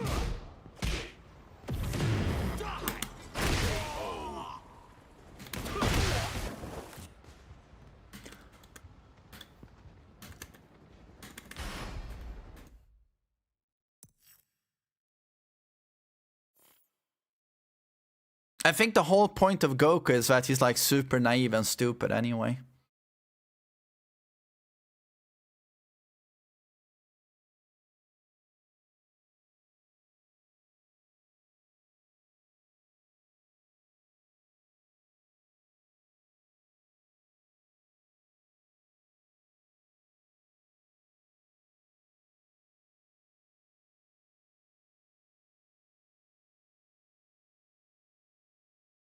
Oh, did God Emperor know his sons would turn on him?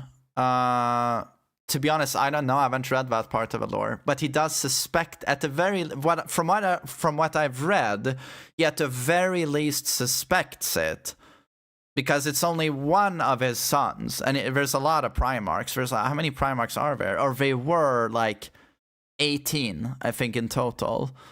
Only one of them is told about the warp. And the magic of the warp. Only one of them is told, because he is seen as like the only one that is incorruptible and will never turn, will never become a traitor. Get ready for the next battle.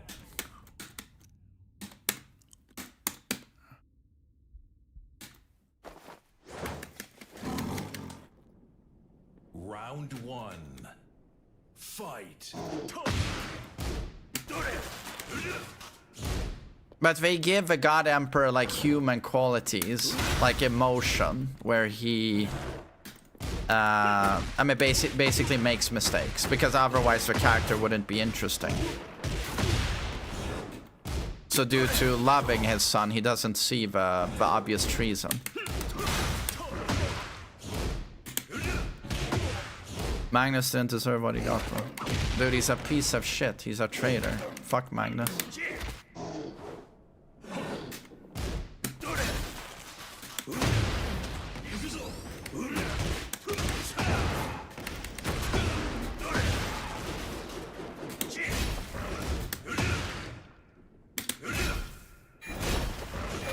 Oj då.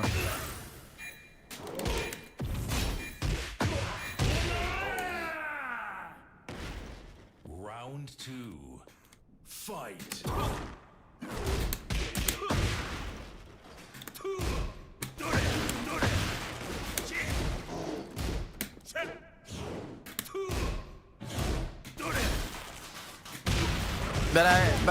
But I always thought the Primarch and son that was told about Chaos was the Lion.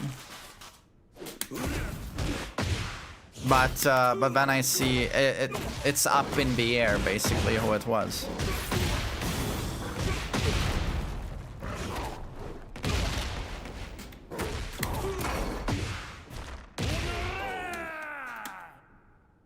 Round 3. Fight. Spartan, the reality is though that if the Emperor wanted to be sneaky, he could just tell Goku, hello, I'm your friend. I'm a good guy in my world. Hi Goku, how are you? I'm good, how are you? Ha ha ha! Do you also like fighting? Is there some good food in the Imperium?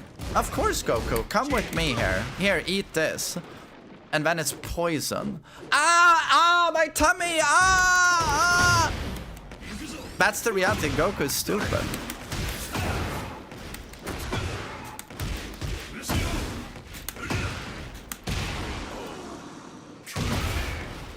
Round 4.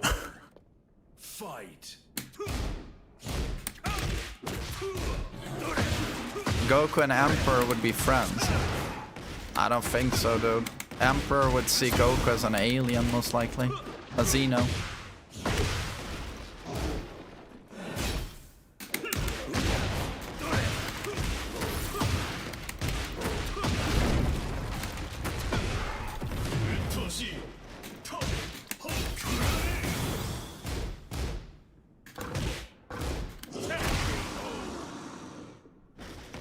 Final round. Fight.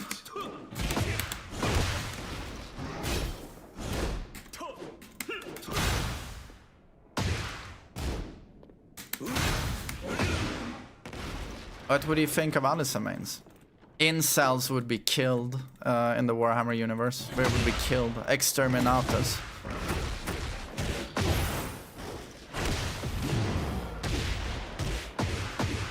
Big E can just vanquish Goku the second he sees him. Exactly. In 1 millisecond, Goku is reduced to atoms. What is he gonna do then?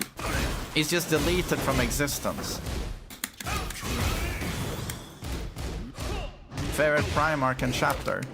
Rogaldor and Imperial Fists, Lion, Dark Angels. They're the goats, as far as I'm concerned.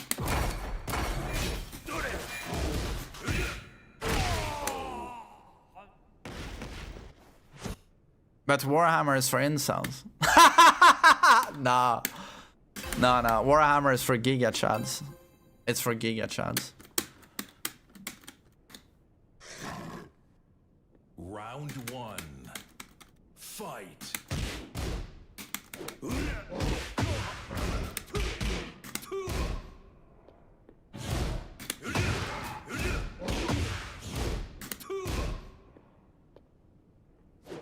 God 2 doubles in 1. No, I'm not doing that.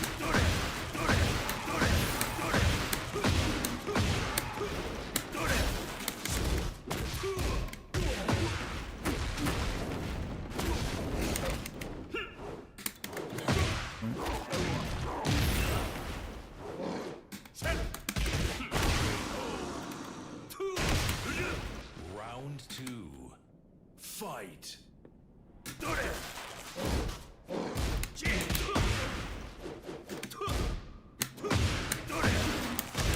Have I played Warhammer Tabletop? With my son, I played Kill Team.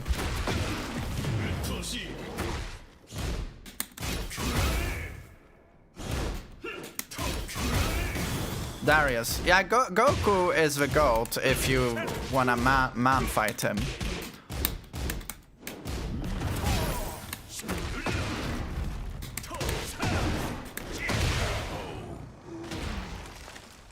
Round 3. Fight.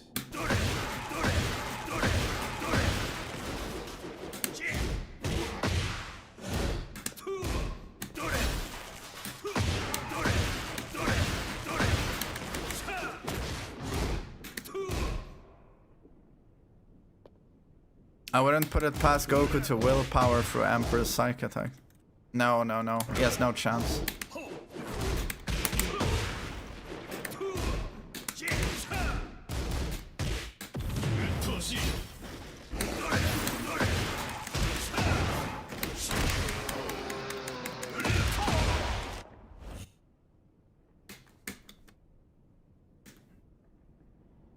When it comes to like psychic, like when it comes to physical power, this is Goku, and maybe this is Emperor. But when it comes to like IQ and psychic powers, Emperor is here, and Goku's like a tiny ant, a tiny ant. And the Emperor sees the future, sees Goku in the future, and just does this. Oh, I'm sweaty. God, I'm too sweaty. He snaps his fingers, and then Goku just is deleted from existence. Not a single trace is left.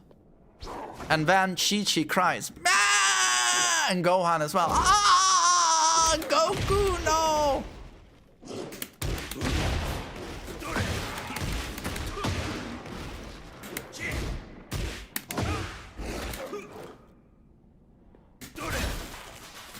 Buzz Lightyear is a space marine. Yeah, a fucking Giga Chad.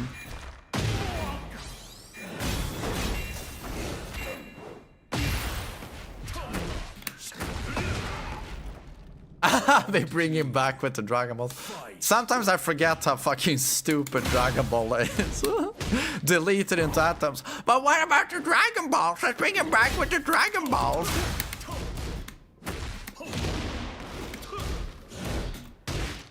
Why doesn't Goku bring his grandpa back with the Dragon Balls? Is that ever explained? Oh, Grandpa is dead. He died due to the evil monster.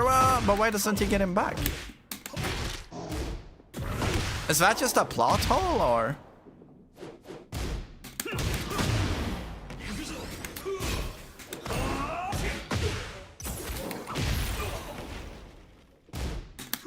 How does that work? Dragon Ball isn't good for people who think while they watch. Yeah, I know. I thought about this when I was watching John Wick a while ago, and I was like, this movie is not good if you're actively thinking as you're watching it. It's actually trash.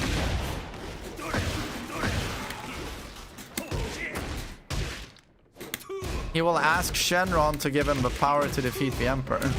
I bet Shenron would go, "Ah ha ha ha! Goku, no one can defeat the God Emperor.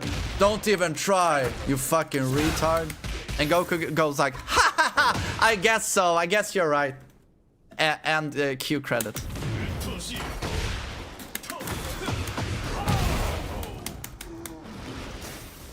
Round 4. Fight.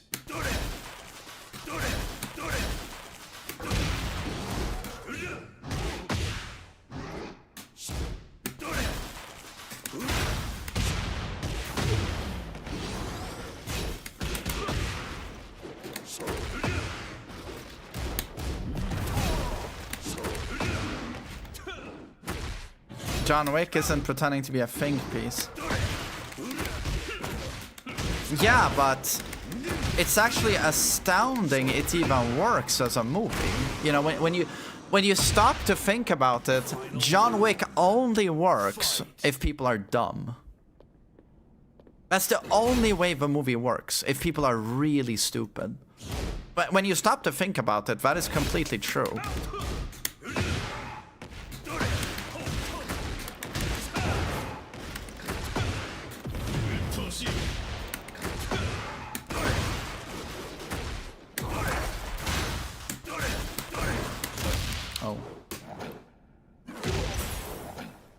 You mean like Fast and Furious? I mean, it goes for most action movies, but John Wick really pushes the envelope of what a protagonist is and supposed to be.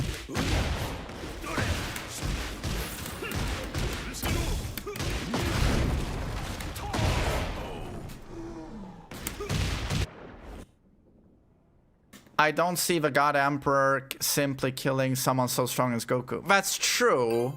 He could convert him. He would turn him into a servitor. Yeah. He would be a strong asset. Yeah. Round 1. Yo, Light. Yeah, good night, man. Going to bed was Good to fun have you here. talking Thanks for about your donation.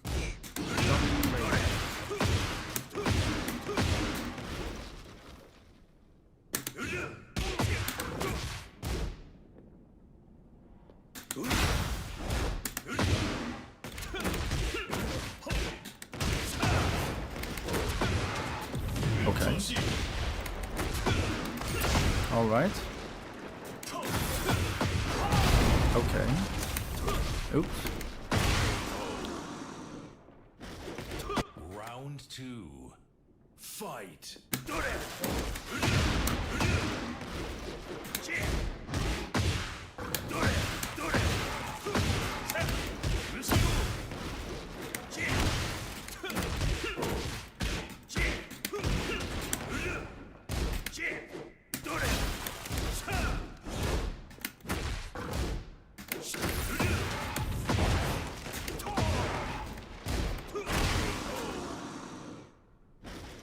Round 3.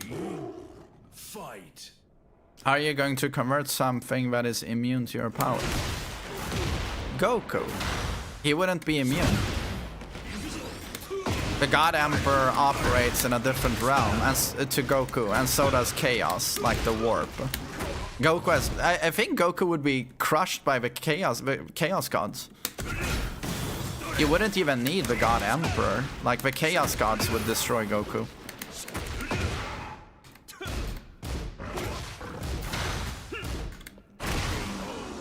Yeah, it would be things Goku can't comprehend. And Goku would be like, in the warp, after 5 minutes in the warp, he would be like, "You're right. I should murder Chi-Chi, that fucking whore." That would happen. It would be a tragedy.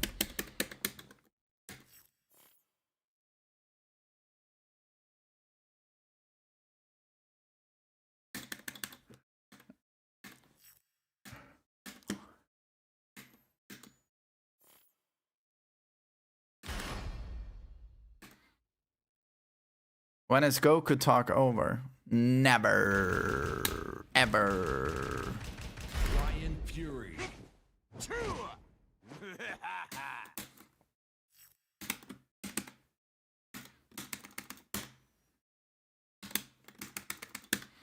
Goku has resistance against mind control. Get Yeah, ready from for the Rebar, next the battle. wizards you find in Dragon Ball, yeah. But not from the God Emperor or the Warp. Round 1. Fight.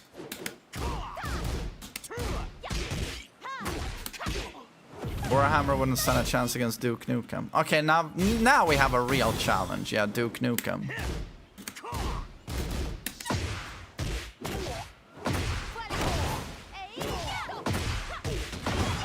What about Vegeta? He isn't stupid. Vegeta would immediately become an ally with the God Emperor. They have so much in common. He would recognize the greatness of the God Emperor and swear loyalty to him. I swear to God he would.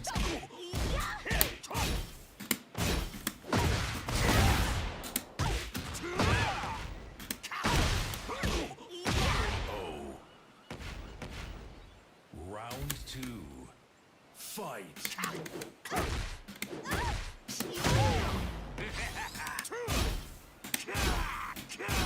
Vegeta would want power and status, which he would be granted, you know, he's super strong. Emperor would really value him as an ally, I think. But they would both go like, but what about Goku? Well, I guess isn't he a fucking retard, Vegeta? Yeah, he is.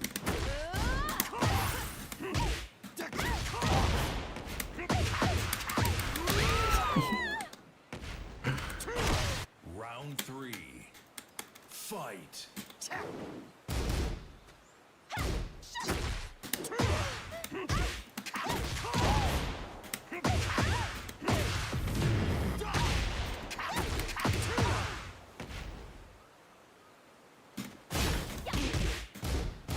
Vegeta's pride wouldn't allow that. I think it would. Have you seen the Broly movie? The OG one. Where Vegeta sees Broly transform into Densetsu Super Saiyajin. And he goes down to his knees trembling because he recognizes the greatness of a legendary Super Saiyan. That would be the same reaction he would have when he meets the God Emperor. Densetsu God Emperor!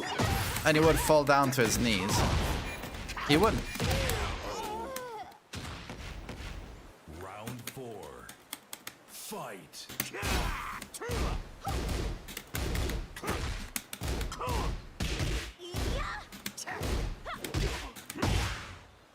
Dota 2 freaks, I've just tried to explain that the God Emperor operates in a different reality to Goku.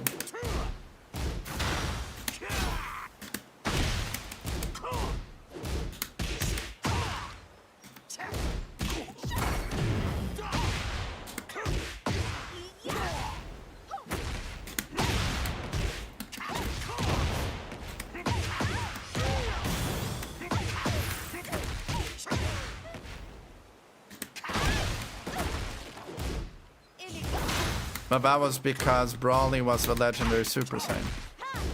Yeah, but he recognizes his strength. And God Emperor is like 100 times Broly. You can only imagine Vegeta's reaction. Where he falls down to his knees, shits himself, and ejaculates. Yeah. Round 1.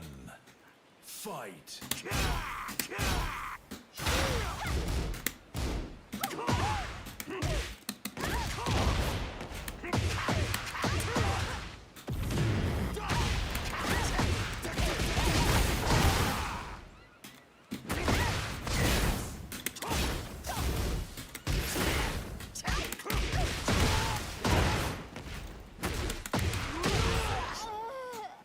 God Emperor looks different to everyone that looks at him. I mean, they like making that point, but at some point he was also a man, and he's always depicted with, you know, the very male features, long black hair, long dark hair.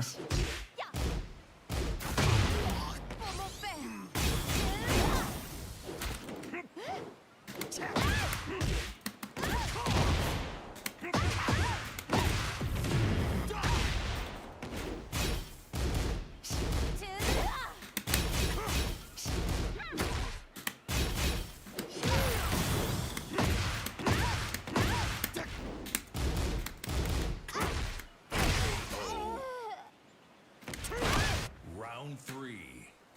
Fight.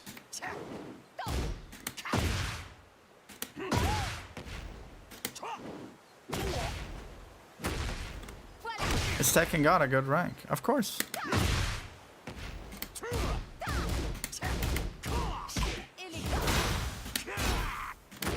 Back when he had skin. Yeah. Now he's on the throne, obviously, and he's the corpse emperor.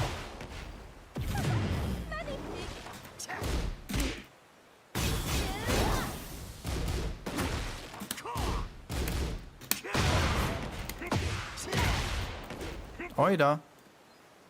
Hop, hop. Oh, timing. Hop, hop, hop. Hop, hop. Hop, hop, hop, hop. What is he doing on the throne?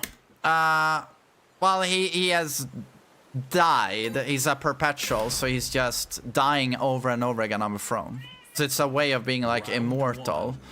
On the throne, he powers everything that makes the Imperium survive. He powers the Astronomicon, which gives humanity access to, like, you know, space. Warp travel. Space travel, basically. And he is basically through psychic power, he holds the warp at bay and makes sure they can't invade the Imperium. So while he's just, you know, sitting on that throne, he's basically the reason humanity hasn't ended. So the Emperor is an absolute Chad. He goes beyond Ultra, Super, Sigma, Ultra, Giga Chad. Yeah, it's like Uber Giga Chad. He's basically a god with no flaws. No, he absolutely has flaws, which has led to many of the problems that face the Imperium. He has like very human emotions, which clouds his judgment super often. And he's absolutely flawed.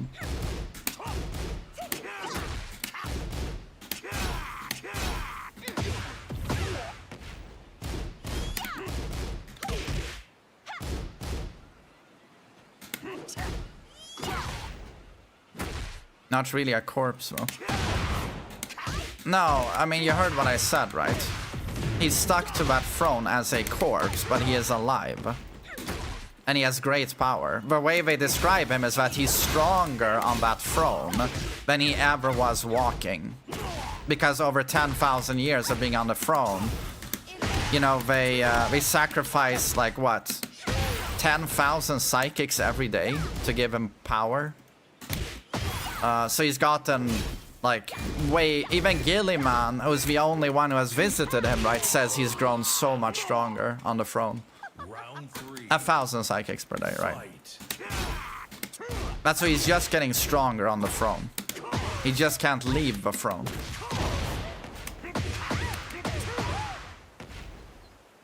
No, exactly, Jesse, exactly.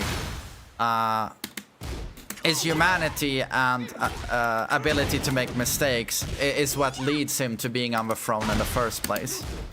He doesn't fight Horus with all of his power, and that allows Horus to give him a mortal wound. But that's because he loves Horus and wants Horus to come back to their side. But Horus, he realizes Horus won't, and then he kills Horus.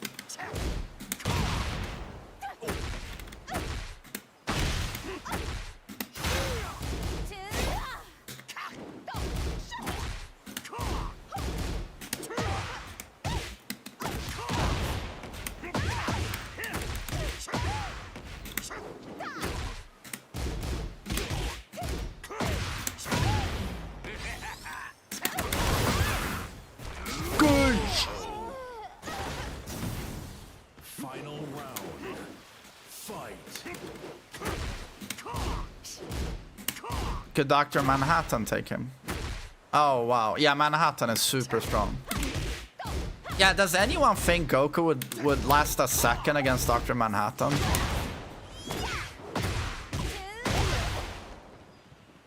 The fan theory that Sanguinis hurt the Emperor. That sounds like absolute hogwash to me. Why would Sanguinis do that? That's the dumbest thing I've ever heard.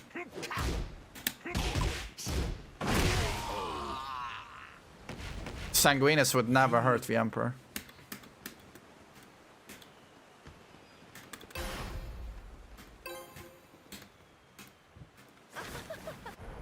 Round one. Fight. Yeah, Manhattan would turn Goku to dust. Yeah.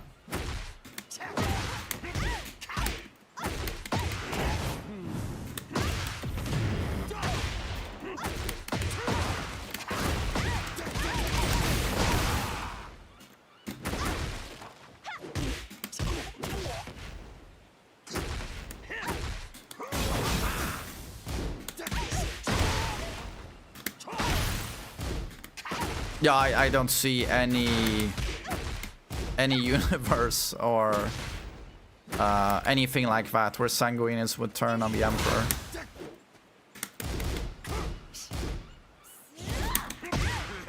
Gosh.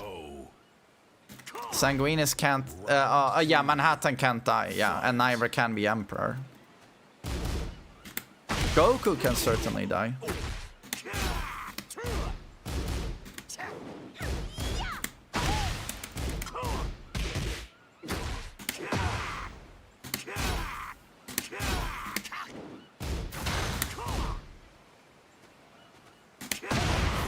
And then Goku's revived again.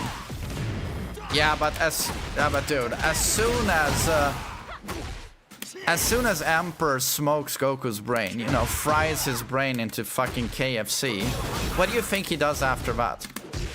Oh, hi, are you Krillin? Yeah, that's me! And you're Yamcha? Yeah, boy, I'm Yamcha! And then what does God Emperor do? KFC's their fucking brains as well.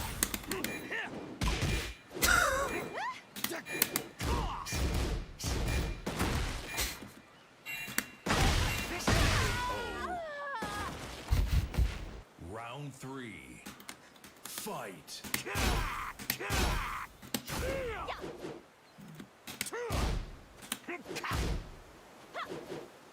What about Grand Zeno versus God Emperor? Who is Grand Zeno? If it's a Dragon Ball character, he loses because Dragon Ball is rebarded. I am Grand Zeno. I am a wizard. Ah!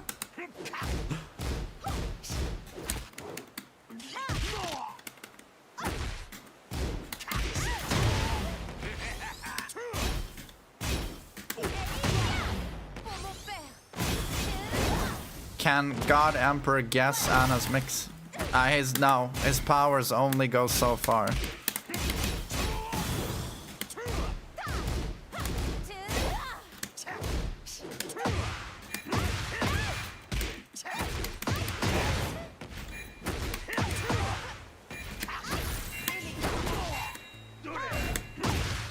What's her favorite So Bad It's Good movie, and do you have an all-time favorite movie soundtrack? Cheers. Oh, Nolja, thank you. My favorite So Bad It's Good movie has to be The Room. But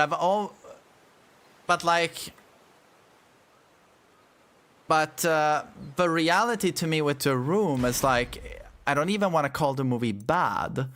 Technically, it is so bad it's good. But I consider it a masterpiece.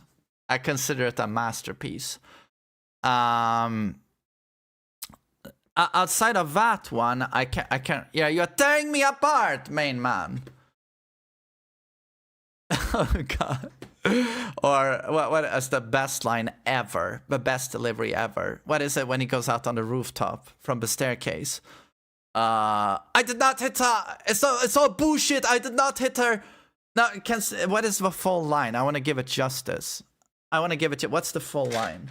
Where's my phone? The full line is just, it's so incredible. Yeah, I know bits and pieces of it. Oh, it is only that. I did not hit her. It's bullshit. I did not hit her. I did not. Oh, hi, Mark. That to me is like... It's one of the best things ever caught on camera. And I mean that. But that's why, to me, the movie is a masterpiece.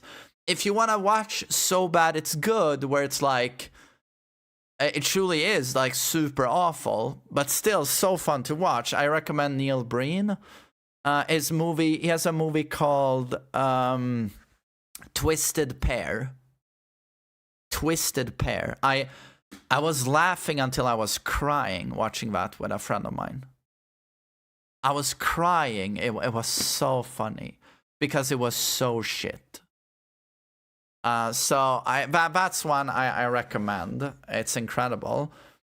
As for my favorite score, it's typically, I have a couple, but Armageddon is very dear to my heart due to its main theme. And listen to it here. This is a score that's often attributed to Hans Zimmer by people who don't listen a lot to movie scores, but it's Trevor Rabin and Harry Gregson Williams also worked on the movie. But this specific part here.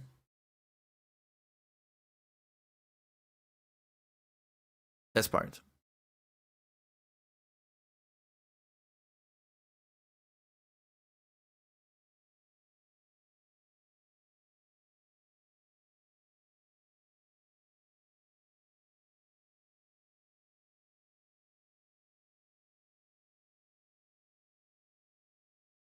In terms of like heroism, to me, I am a sucker for heroic movies. And in terms of like, if you want a heroic theme for humanity, that's the one in my opinion. And then you can go to this piece of music isn't exactly played in the movie. In the movie, it's called The Launch, and it's this one. Starts like this.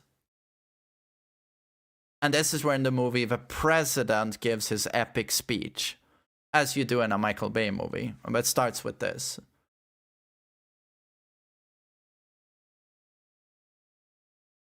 So I love this part.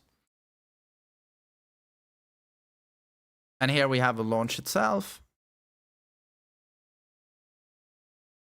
So this is the movie version of the same piece of music. Bum, bum, bum. And the movie version follows now with such an epic piece when the space shuttles are going up in space.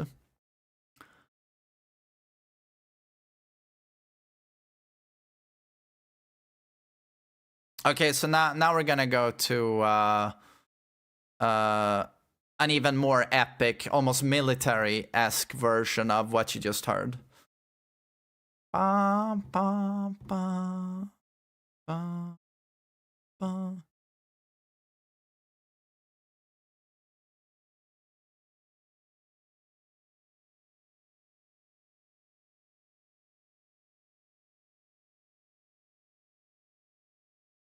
I just want you to hear the piece that comes after this. Ba, ba, ba, ba, ba.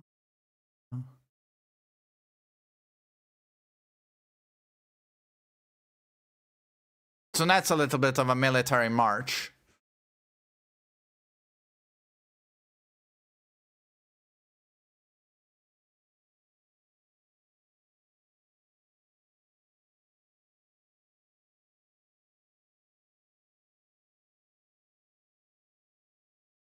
And now comes a really cool part. Ba ba ba ba ba ba ba ba ba ba ba ba ba.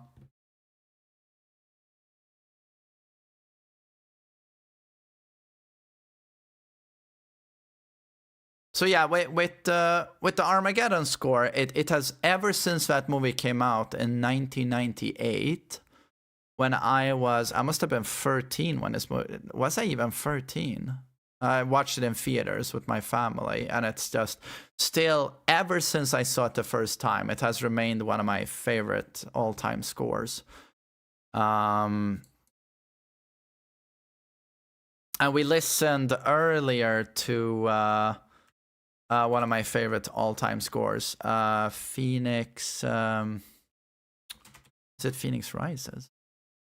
Yes, this piece of music. The tragedy of this score by John Powell is that it was in a movie that wasn't good. And it's such a shame because his music is 11 out of 10. So this is when the X-Men, you know, Phoenix, Logan's, Wolverine's love interest, where she turns and becomes like an evil Phoenix, whatever. And this part is just beyond epic to me.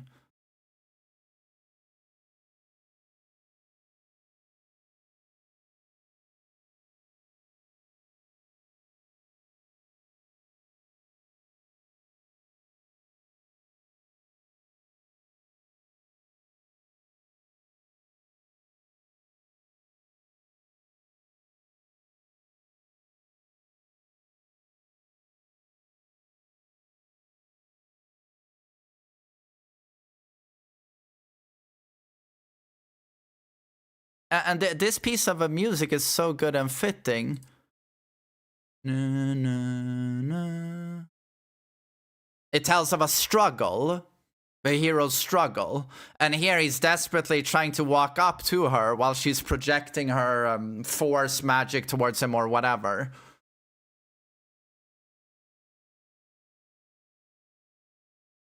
To me, it's so epic. Also remember watching that. The music is so perfect. It's so perfect.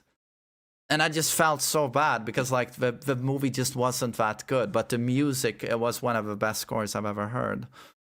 But John Powell is a very talented guy. But dude, I could go down like a million fucking scores with you. A million scores. But Always been a sucker for Armageddon. Braveheart should also be mentioned. Braveheart is amazing. It's not the score is unfortunately not on Spotify. I'm gonna double check if it is. It's not. But Enemy of the State has one of the best scores ever as far as I'm concerned. I still rewatch the intro once in a while. I will rewatch the intro of the movie just to hear the main theme of the movie. And that is actually Harry Gregson Williams. He's made a lot of good stuff, but that will remain my favorite of him. Yeah. Also gotta appreciate Howard Shore and John Williams. Yeah, of course. I mean, as I explained to Wilhelm yesterday, that I don't know how we got into it, but we got into watching scary movies and how I do not allow him to watch horror movies. And I say it's for good reason, you know. He still is. I still want him to be exposed to culture and watch some more mature stuff. Like he watches Warhammer. He's played Space Marine 2. There's violence in that. But that's still not like horror, right? I don't want him to watch horror. But when I grew up, my parents had like no restrictions for me. So I tried to explain to Willem that, well, when I was 5 years old, Willem, I had watched all of the Jaws movies, right? But I don't want you to do that because that can lead to nightmares and stuff. But so yes, so from a very, very young age, I was quite accustomed to, the Jaws theme, which has stayed with me my entire life. Moved to EU and would love to play my FAF streamer. How much is the fee for your time XD? Hello there, Ephemeral. Thanks for subbing, and Nolja, thanks for $10 again. You wanna play me? $20, sucker. 20 bucks. Thanks for the in-depth answer. Well, it's subject, so it's very dear to me. Last Samurai is good, but the music is good. I wish I could play Enemy of the State theme so you could hear it. Fuck, I can't. It's not on Spotify, so I can't play it. I'm sorry.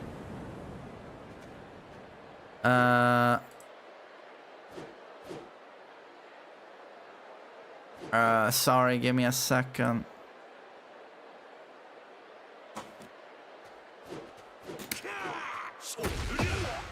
Oi, this is laggy.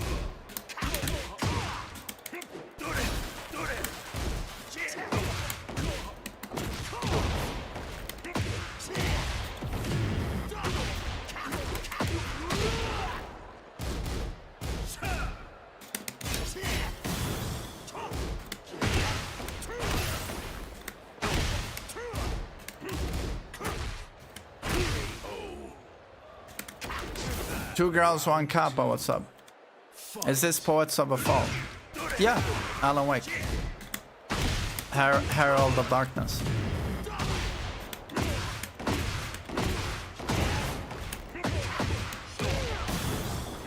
Wait.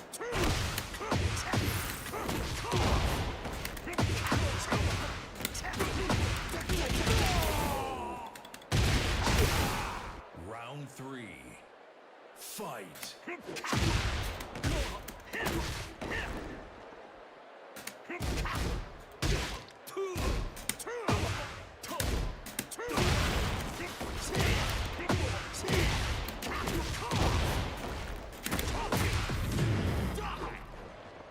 No, I haven't played Alan Wake 2. I don't even know what it's about. I'm gonna play it next week because I love this song.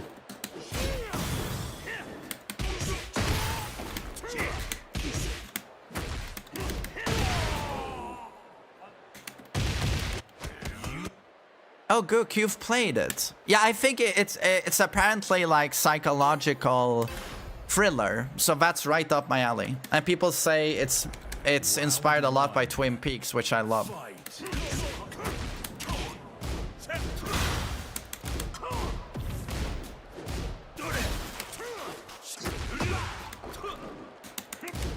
I have not watched 2025 Superman. Should I watch it with Willem? Do you recommend that?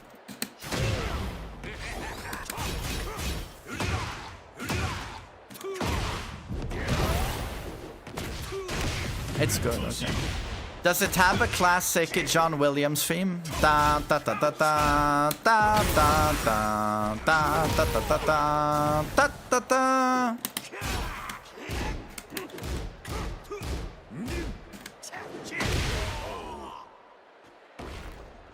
Round 2. Fight.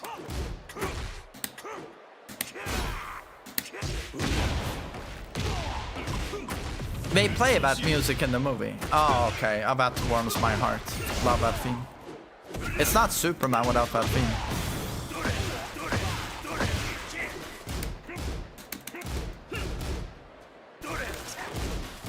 That's so good. Did I miss the daily anime talk? We haven't even discussed anime. No anime talk today. No.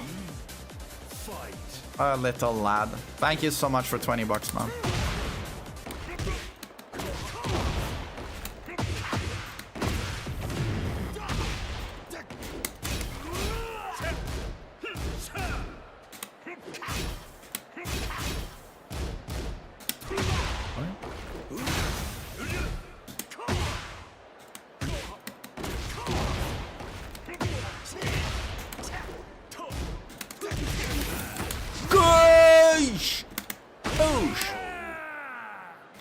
By the way, guys, how do I buy Alan Wake 2 on Epic Store but get a discount? How do I do it?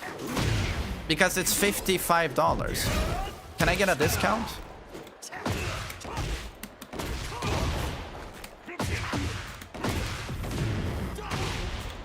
All key shop.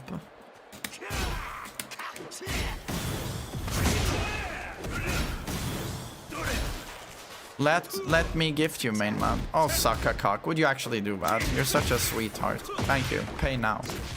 Fucking pay. You are Molly. Pay! Pay!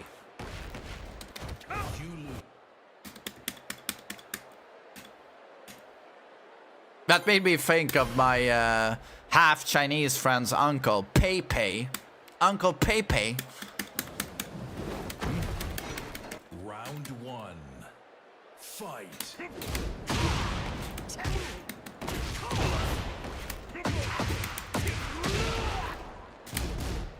I can give you my account to play it. Yeah, but I wanna support them. Apparently it's sold poorly, and I wanna support the developers. So I am gonna buy it. But thanks anyway.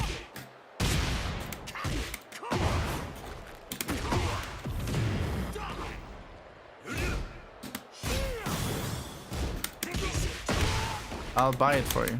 Are you trolling? Darkfist, are you fucking trolling? Or are you gonna make me come?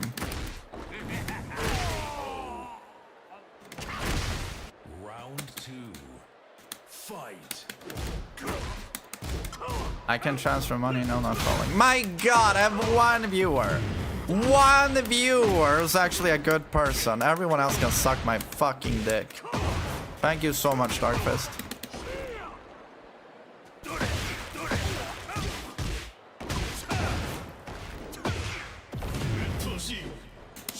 Fuck.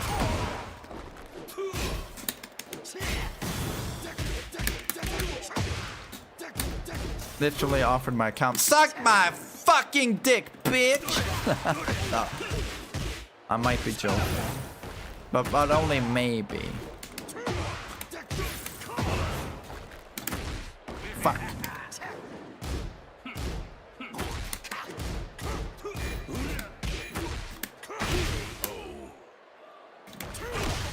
Round 3. Fight.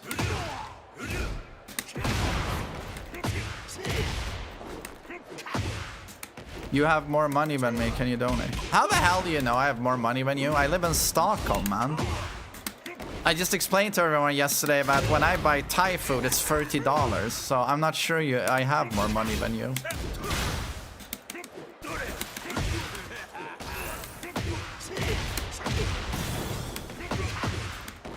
He's alive. I live in London, it's worse here. No. No. Food and buying shit, it's more expensive in Stockholm. Believe me. My sister and her husband live in London, and we're very, you know, in tune with these things. Especially her husband. It's more expensive in Stockholm. Is Stockholm an expensive place? One of the most expensive in the world. We did a study on this lately, like cost of living compared to average salary, and Stockholm was like bottom 5. It's atrocious.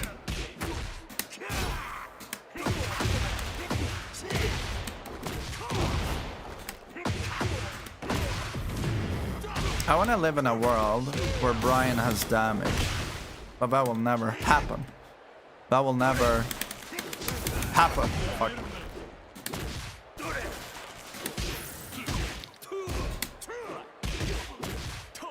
Shit.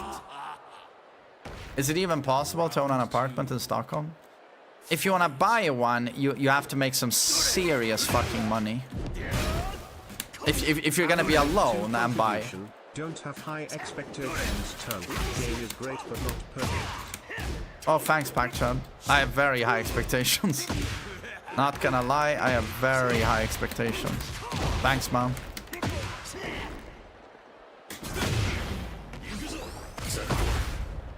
We bought one up north for 800k.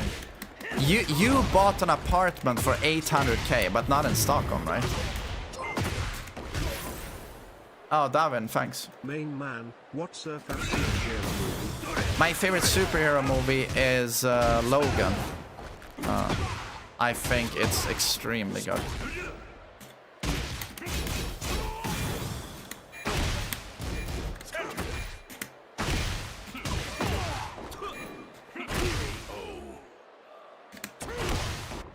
Even 800k is insane. 800k is nothing. I can't. This must be bullshit. That's nothing.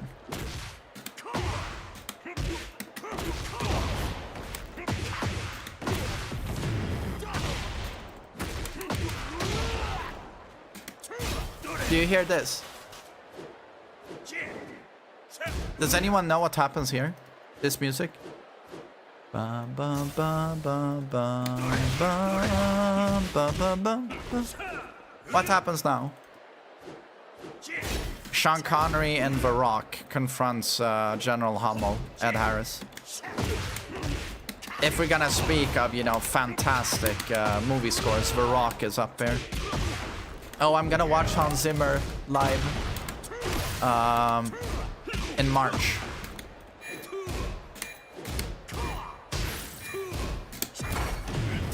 I'm gonna do my parry.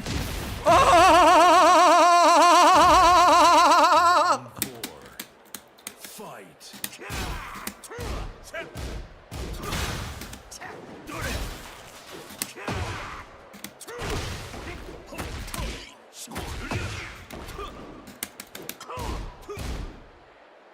Nice accidental key charge. That happens so much lately. And I thought my stick was fixed.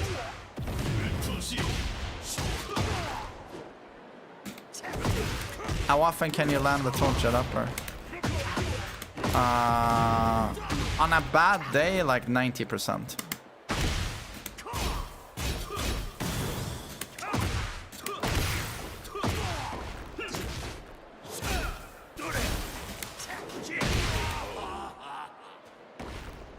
Ah! Fuck off, Shadow. That's not very Shadow behavior. Motherfucker.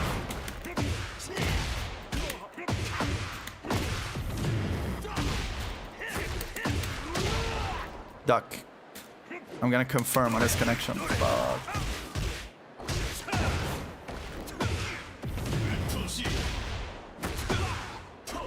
Nice combo.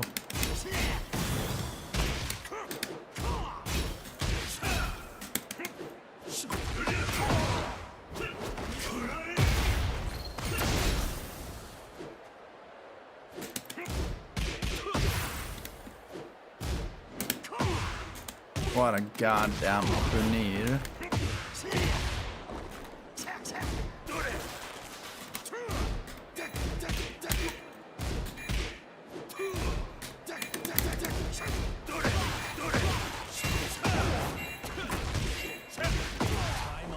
Dude, well done.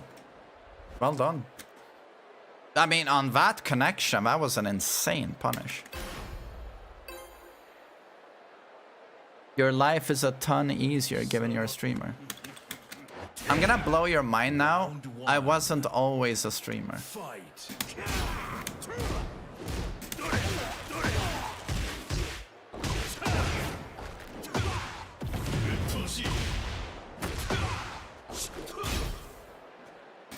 And it's like I tell my son now, Wilhelm, who desperately wants to become a streamer. You know, he barely knows what working is, you know. It's still a bit too abstract to him, you know. He thinks there's a streamer school where you learn to become a streamer, which is cute, you know. But it's like, the thing with being a streamer is that once you have a job, it's the easiest thing in the world. My job is like a daycare. I just sit here, fart in this chair, play video games, and talk shit with you guys. Easiest job in the world, literally. You know, I've had very rough jobs, so I know how privileged I am, you know. I was in my 30s, you know, when I became a streamer. Like, mid-30s almost. So I know what life is like and working a job. But the tough thing about being a streamer is getting the job. Getting the job, that is not easy. Once you are a streamer, super easy. But becoming a full-time streamer, like, that is not easy.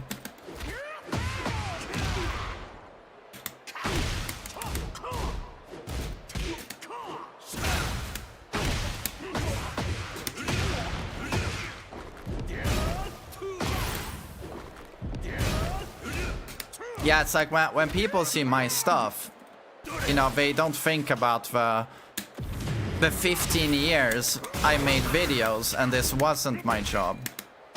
I worked shit jobs, and for 15 years I made videos on Tekken because I thought it was fun, you know.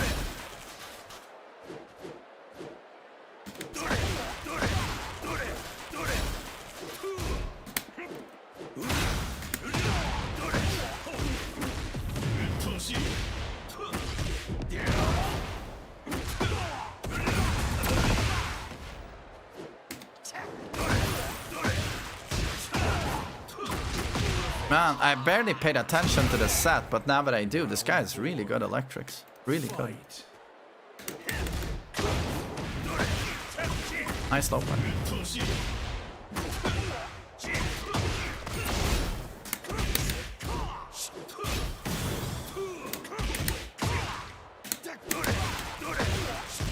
Really good electrics.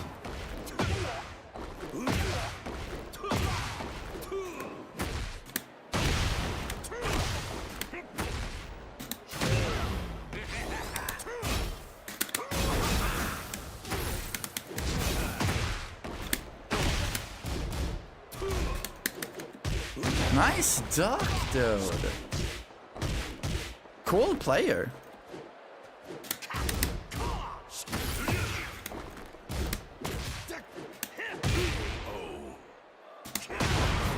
Final round. Fight.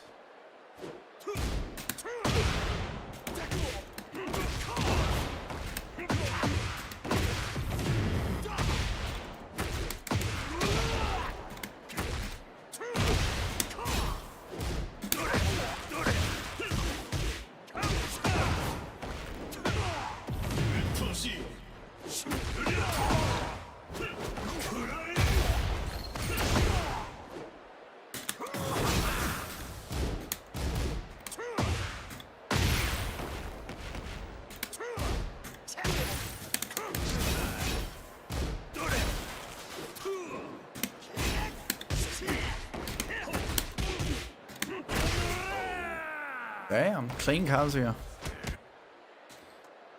I'll play.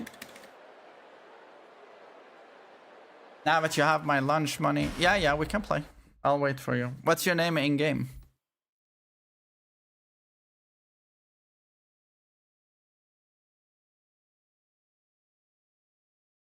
Osama bin Mishima. Holy shit. Osama, I'm very sorry, but I'm waiting for someone. Sorry. EPHM. Okay. And there you are. Ya motherfucker. Oh.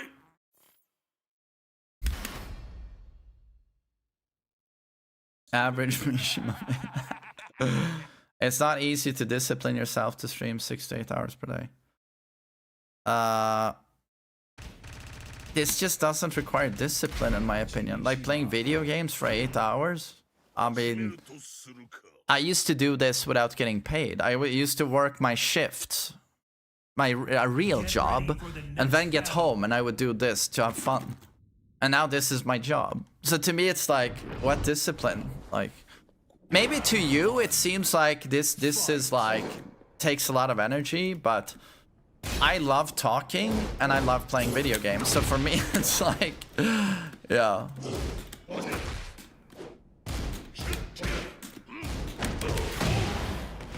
I'm an introvert. Yeah, no, if you're an introvert, I get it. I get it. But for someone like me, it's like, Jesus, like, easiest job in the world.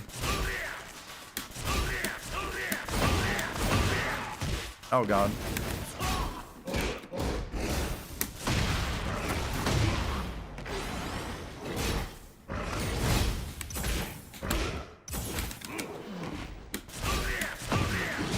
Nice parry, dude. It's a paid hobby, exactly. And if you get paid to do your hobby, you're very, very, very privileged. You are unbelievably privileged. Fight.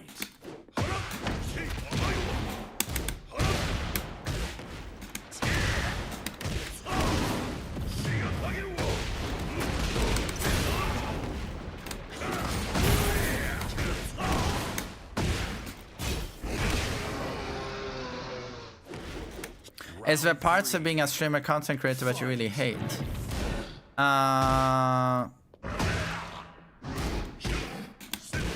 wouldn't say that. I mean, the only thing is like, you know, there are some weird people out there. And now I'm not talking about, you know, specifically content creators. I'm talking about, you know, people trying to dox me and shit and stuff like that. I think that's the biggest problem with being a streamer. Weird people, you know. But I haven't had too many problems with that. Round 4. Fight. You get recognized a lot on the streets? Definitely not a lot. Since Tekken 8 dropped these 2 years, maybe 10 times when I'm out, someone recognizes me.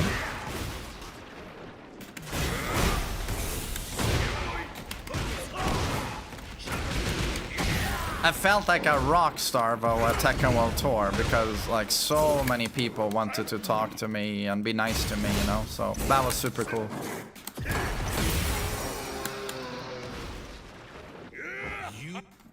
Do I miss making combo videos? Not at all. Zero. I don't miss it at all. Just sitting for, you know, 5 hours just to capture one combo. It's just, no. Fight. Thanks, Darkfist.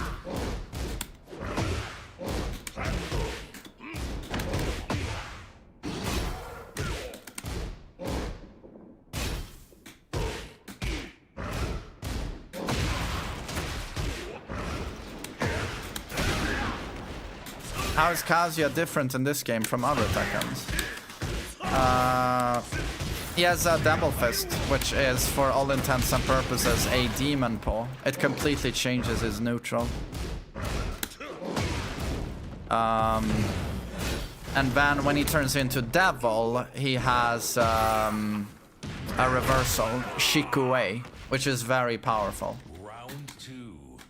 Fight.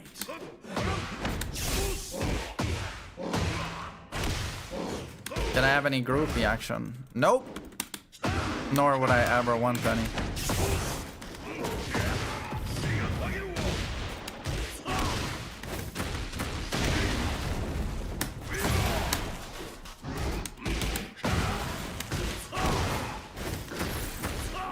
No.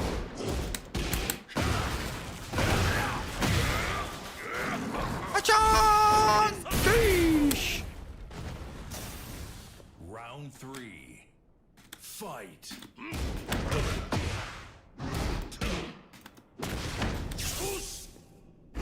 How do you meet new people within your hobbies, when your hobbies are normally solo things? Are you looking to meet people who like the things you do? What hobby are you referring to?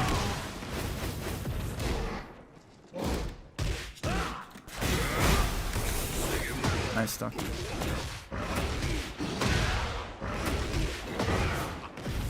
Gooning. Yeah, but reach out to Lakari in jail. Yo! He's like the he must be like the Gooner sensei. Is he like the Bane of the Gooners?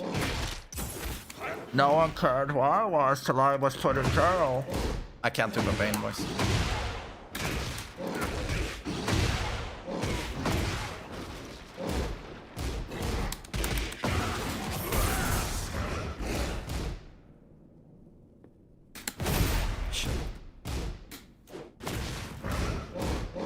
Am I in the Epstein file?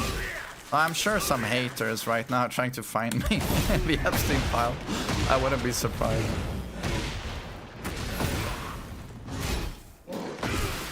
Nice stuff.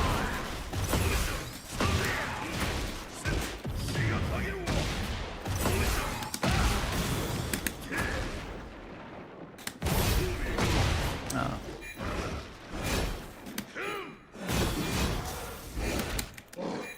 Didn't break that.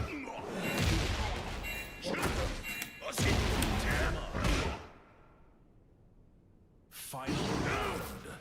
Fight.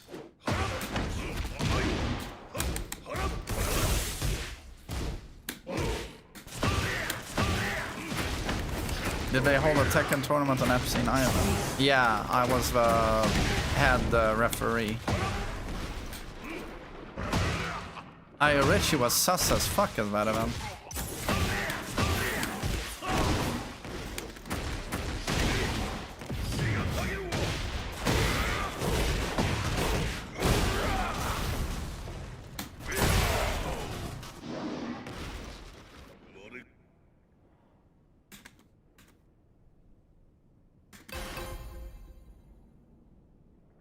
Isn't playing PvP games stressful at times? I guess it can be, but it's fun to watch. Like, I don't have that much fun watching someone play a solo single-player game. I love watching people play competitive games. It's fun, and I love playing competitive games. Where is your goon cave for June? I've never had a goon cave. Sorry. I know I'm weird. No goon kabar.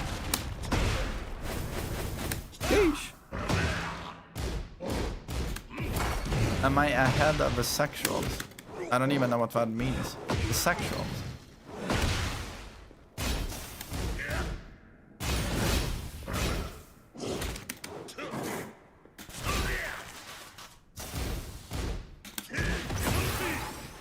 Goose, goose, goose. Oops.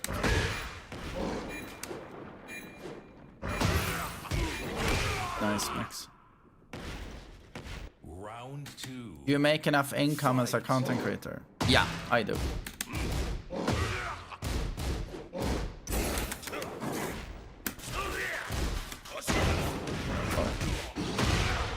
Gosh. Oh. Nice one. Oh, wow. Oh, shame he didn't come over there. Would have been a clip.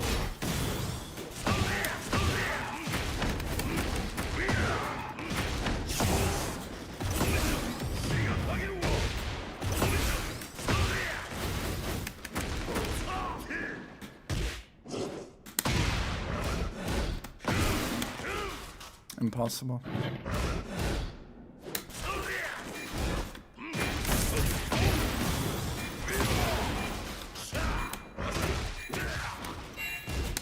Minus 12. Oh, okay. Round 3. Fight.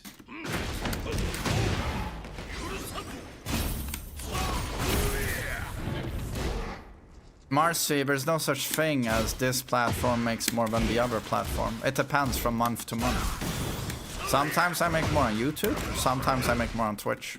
Depends.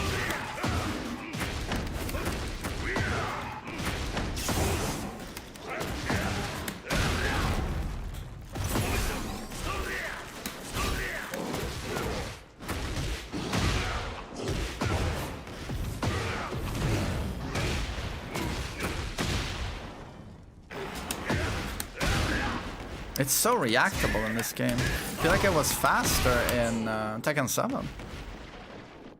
I think it was. Fight. Will you still be streaming in 10 years? I hope so. I mean, it's as long as you guys want to watch, you know? I hope so.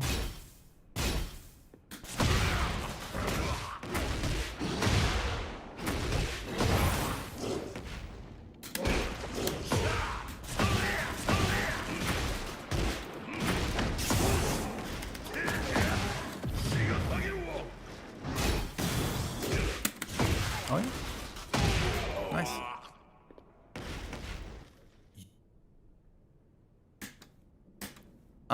But what if Tekken dies? What's the plan? Well, you know, if Tekken dies... But, you know what? The more I've thought about this, I just don't think Tekken will ever die. I just don't think it's happening. It's a bit like me watching Artosis play StarCraft. That game hasn't... He plays Brood Wars, StarCraft 1. A game that's as old as time, like literally. And people still want to watch that. I want to watch that. So I'm just like, I just don't think Tekken is going anywhere, dude. There's nothing like this game.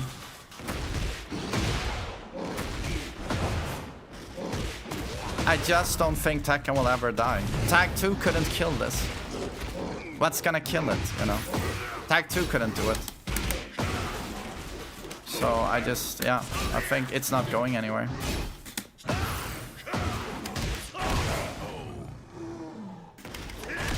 Tekken is the best fighting game. Yes. Not even close, to be honest.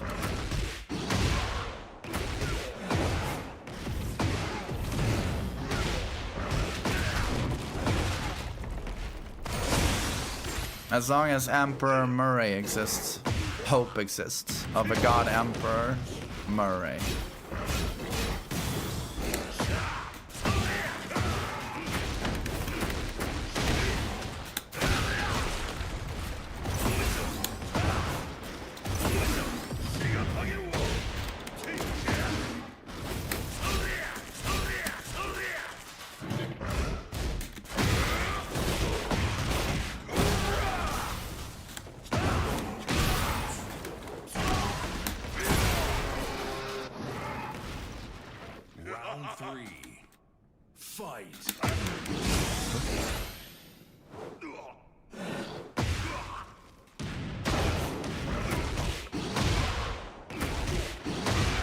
What can bring a new generation of Tekken players?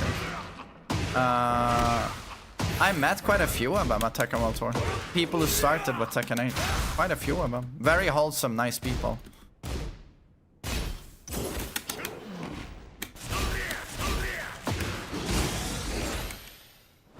Ah! Ah! I got bagooshed. Fight.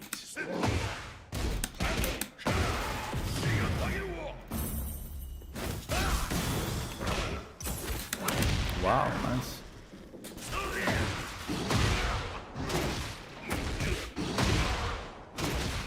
Tekken 1 remake. I don't see the point of it, to be honest.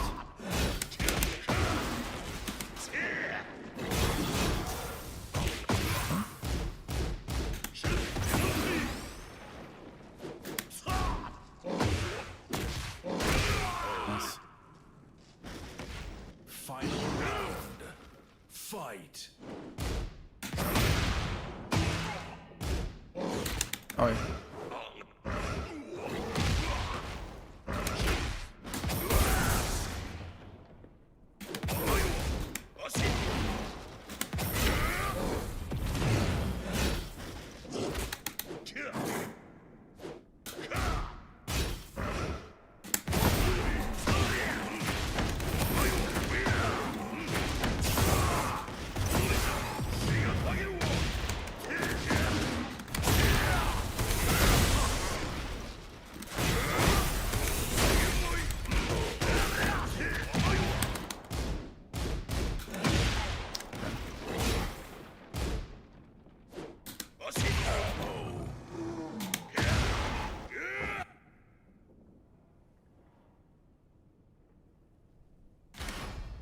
We can do one more, dude, if you want to.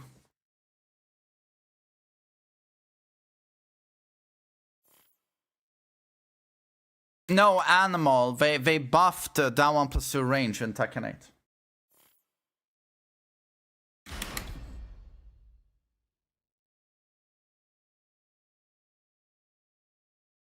Vinland Saga. A friend of mine who's a gigantic weeb wanted me to watch it when we celebrated Midsummer. I watched the first 5 episodes and I did not like it. I thought it was stupid. Round 1. Fight.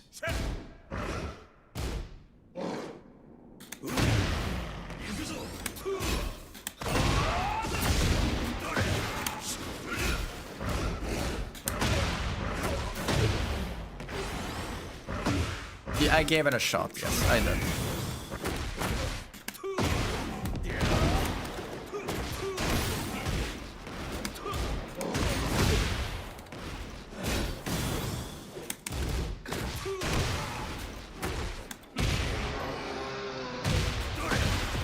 Round 2. Fight. You look like someone who would enjoy Baki. I think Baki is the worst thing humanity has ever made, and I mean that.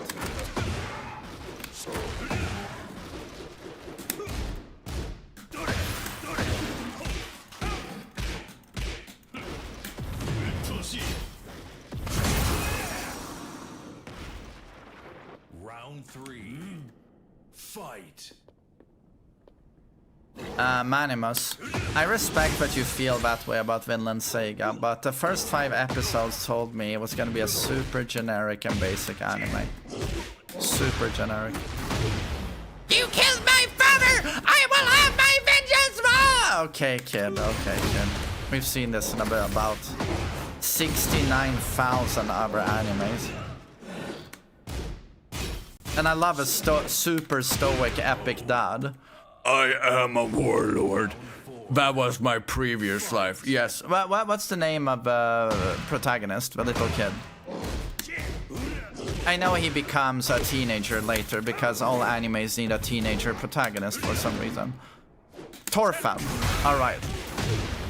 I am your father, Thorfinn. No! You must not. No! Don't use a sword.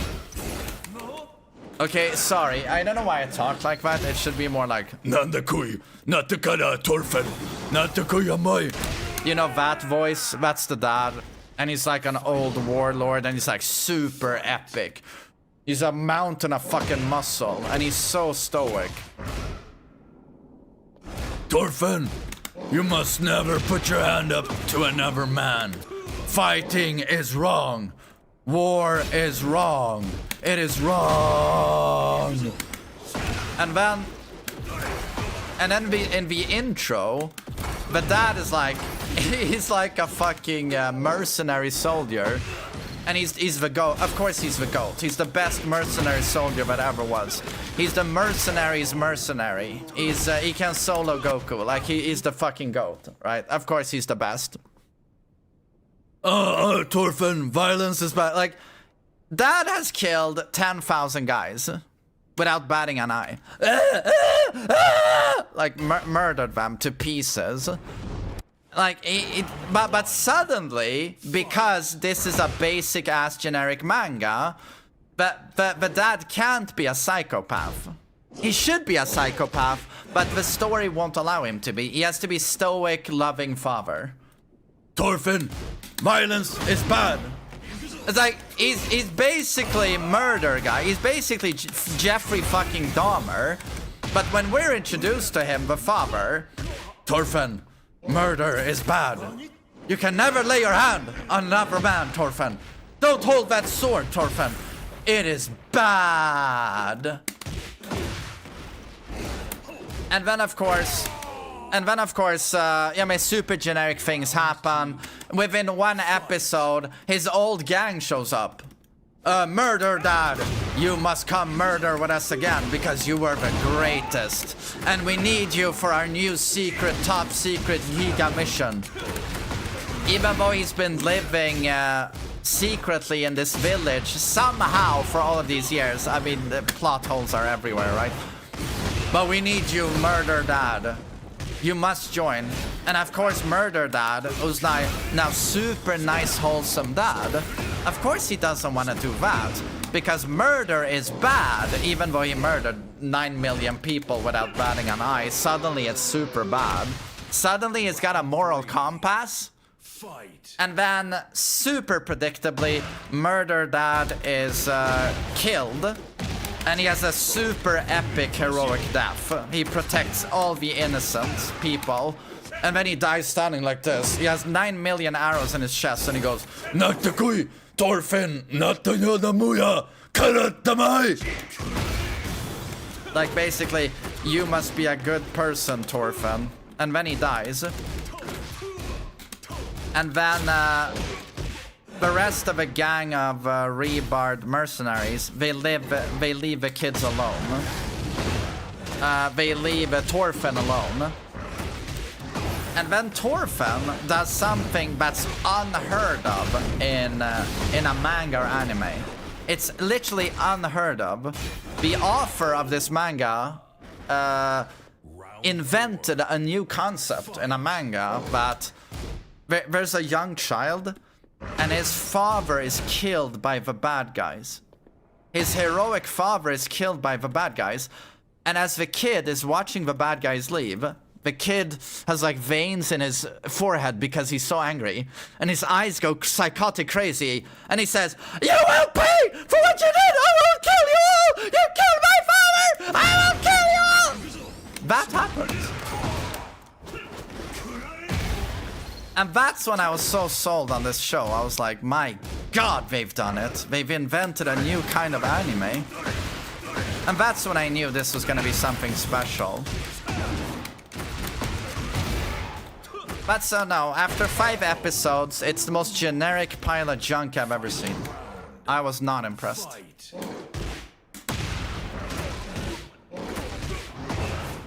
You should keep watching. Yeah, you guys always say that.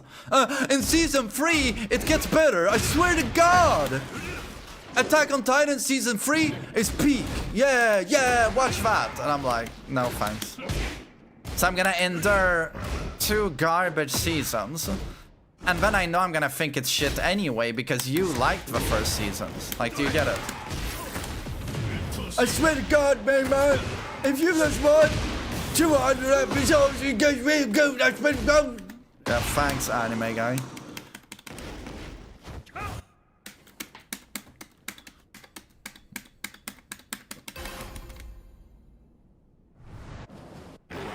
1. Vikings, I never saw it.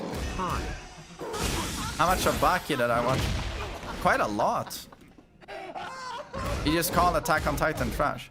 I was exaggerating for comedic effect. Attack on Titan is not trash. But when you watch it from the point of view of people saying... you have no clue how many anime fans have told me, without joking, that it's better than Breaking Bad. And it's as good as Breaking Bad. And when I watch it, I'm like... This is a pile of crap. Like, as soon as you start comparing stuff to really, really good shows, I'm gonna watch it from that point of view. With that lens.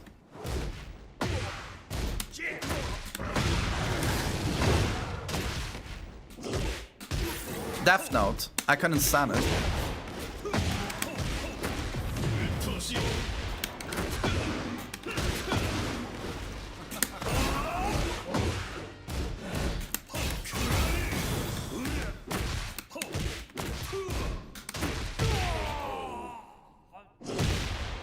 Round 3. Fight.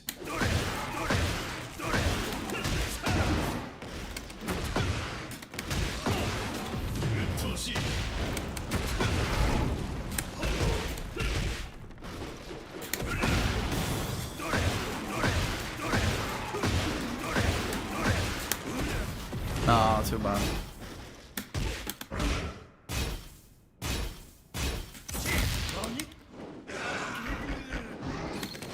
I have 40-year-old motherfuckers at my job who still watch anime and collect figurines. Right. I mean, whatever floats your boat, you know, but when I see a grown-ass man with, like, waifus, plastic waifus on his bookshelf, I always go like, no.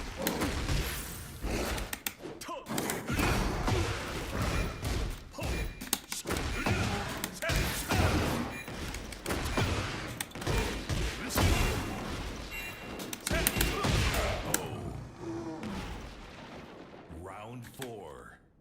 Fight.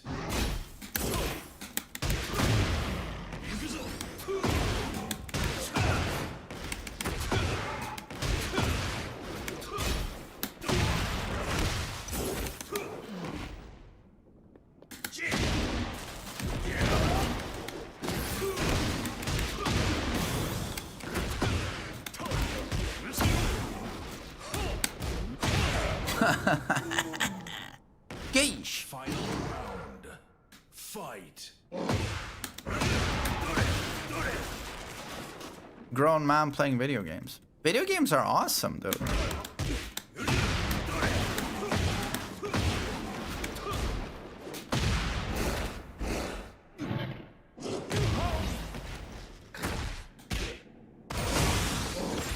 To me, that's like saying grown-ass man watching movies.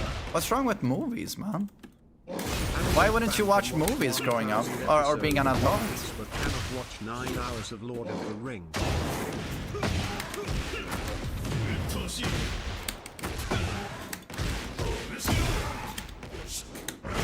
Ouch. Megadat, thanks for 18 months. And Mr. Damn, thanks for 10 months.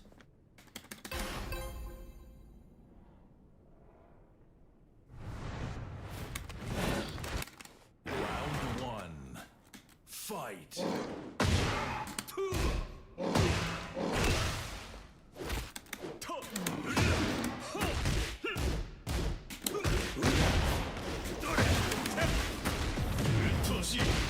What I couldn't stand about Death Note was that fucking what's the character? The detective or what? No, the self-proclaimed internet detective that jumps onto tables and chairs and sits like a ninja. L. Well, he lives up to his name. Yeah, big capital L on that character. Yeah. What a fitting name. What a fitting name. L isn't cool to you. The absolute loser-ass dork. An edgelord teenager that jumps onto tables like this. And sits like a ninja. Like, what? That's a cool character to you?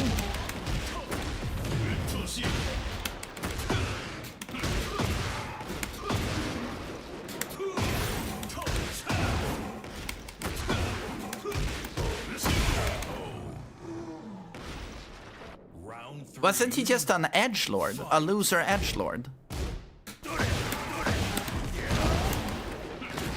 When you're a teenager, characters like that will work for you.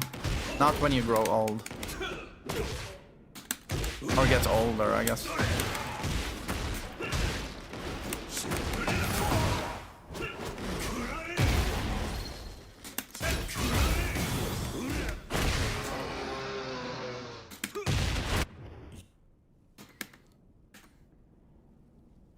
GG's, buddy. Super nice Armor King. Good reads on lows. Well played. And thanks for 20 bucks, man. Thank you. Let's see. I'm gonna Google L here. L Death Note. Death Note.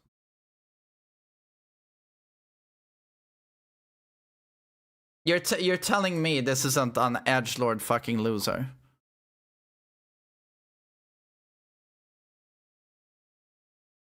I mean, I'm sorry. Are we looking at the same pictures here?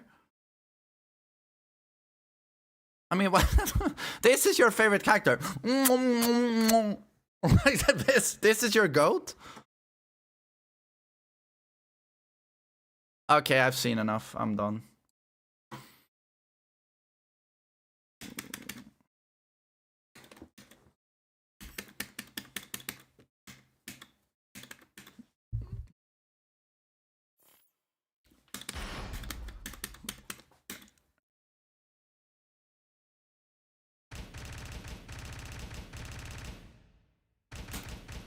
Now I want to play Armor King. Armor King.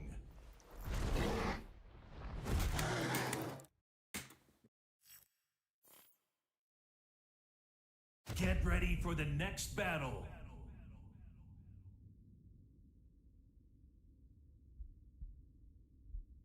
He's autistic. What does that have to do with it?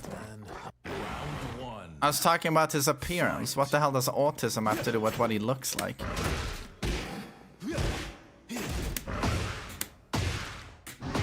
Holy lag.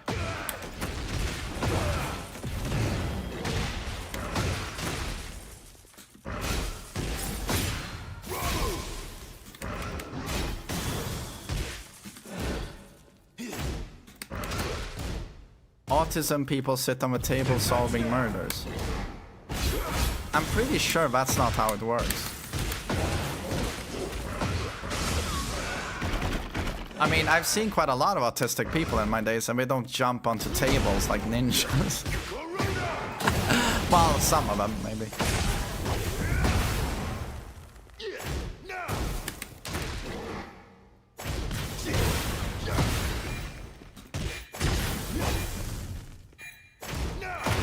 I gotta say, Clive with lag is... Wi-Fi Clive is the best ever. Round two. Fight.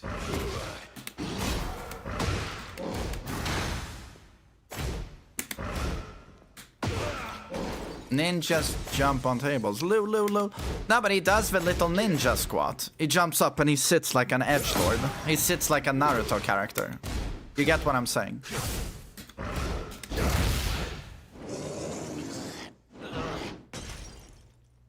He sits like an anime character. Yeah.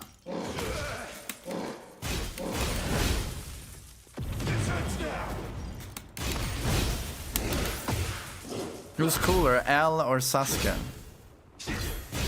They're both gigantic L's. Like, they're both dorks. They're both absolute dorks.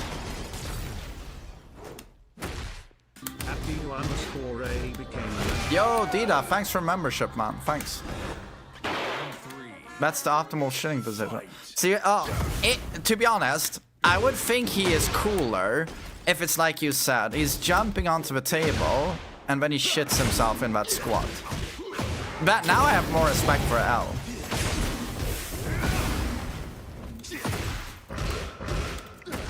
So if that's accurate, that's canon, I like it.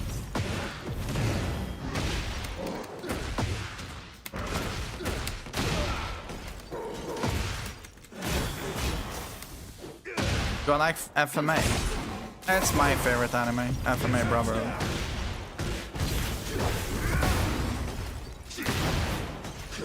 How I would think about Tekken characters if I didn't play the game. Well, I mean, Heihachi and Kazuya are cool. I think they're cool characters. They look cool. I mean, I'm sorry, Kazuya looks cooler than L. Sorry. I know I said that, but...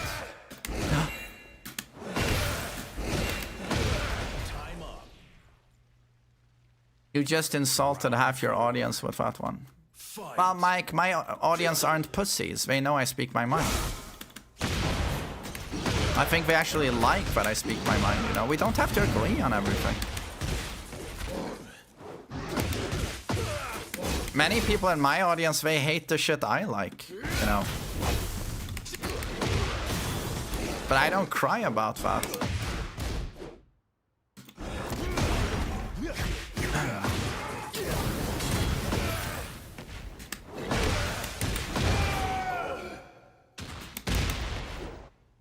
But can you imagine being a streamer and just saying things you think you should say just to be liked? Oh, I love anime. Goku is the greatest character ever made. He is the GOAT. He would solo everyone. Yeah, like, can you imagine people doing that? How fake that shit is? And I wouldn't want to watch that. Like, what the hell is that? Fight.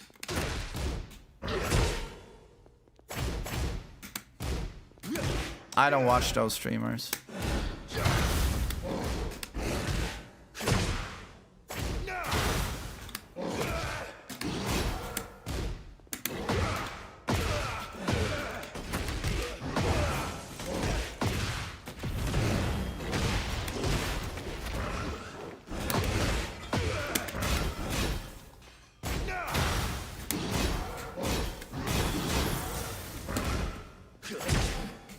Stunner! Stunner! Stunner! Stunner! Round 2. Fight.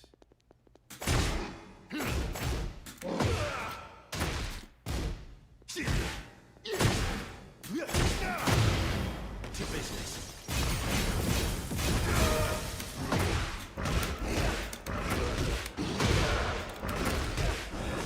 Oh, okay.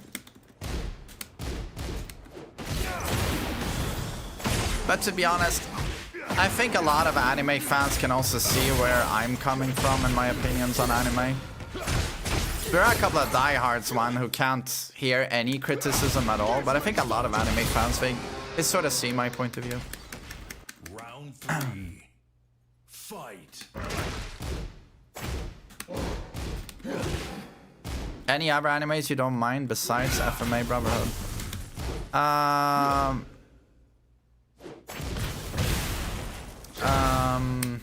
I watched the first Golden Arc Berserk movie. And that I watched only like 2 years ago, so... but I thought it was good. I thought that was good. And did not feel generic. What else is good that I watched? Round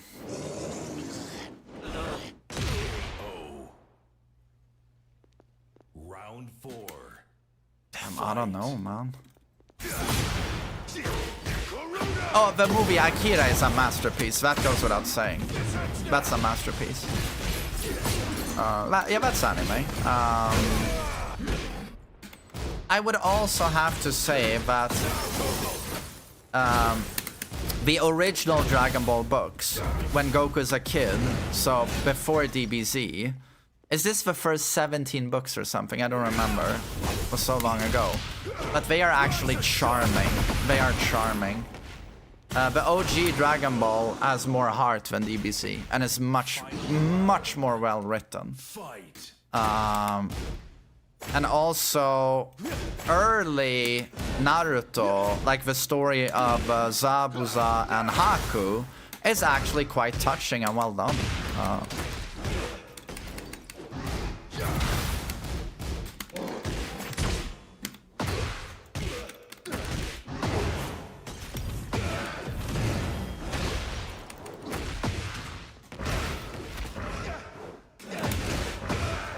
In the name of God.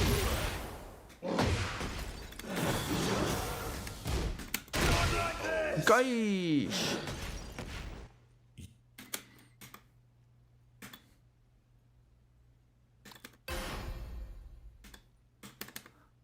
What's a boomer show?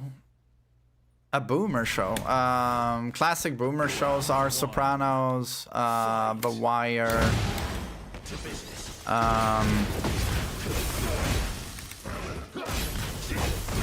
so I would say Sopranos is the most boomer show of all time.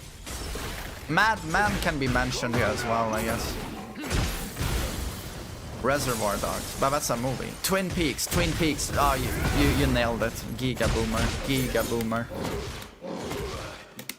Those are probably the biggest boomer shows. Band of Brothers, Giga Boomer. Band of Brothers, Ultra Boomer. Round 2. Fight. Friends. I feel like a lot of Zoomers are watching Friends. Golden Girls. I love that you even know what that is. How do you know what that is?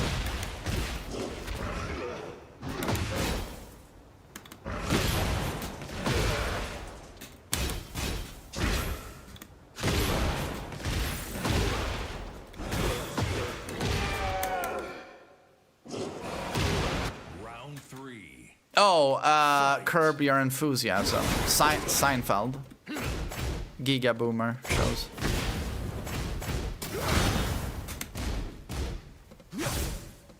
Sopranos and Twin Peaks have a revival. In what way?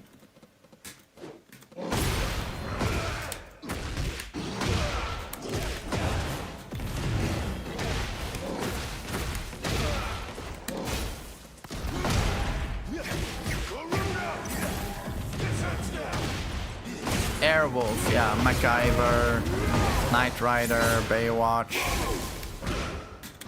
Matlock, CSI, Law and Order, ER, House.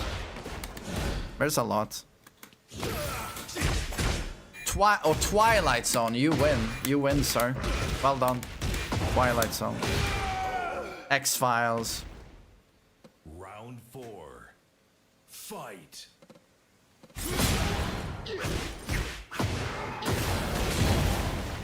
Do I like Breaking Bad? It's one of the best shows ever. Yeah, one of the greatest shows ever made.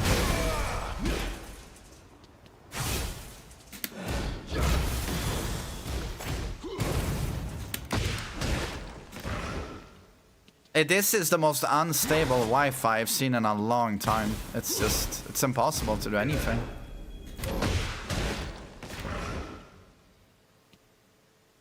I can't do what I was standing for.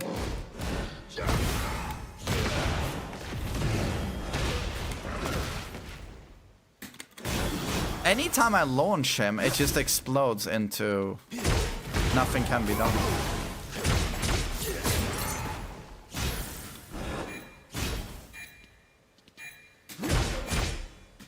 What kind of Wi-Fi is this guy on, huh?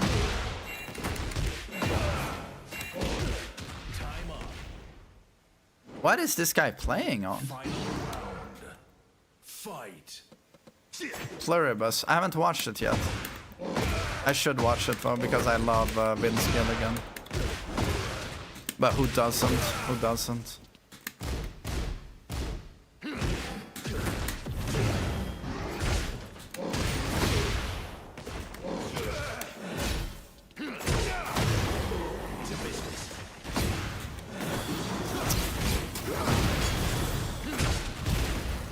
Unplayable. Beyond unplayable.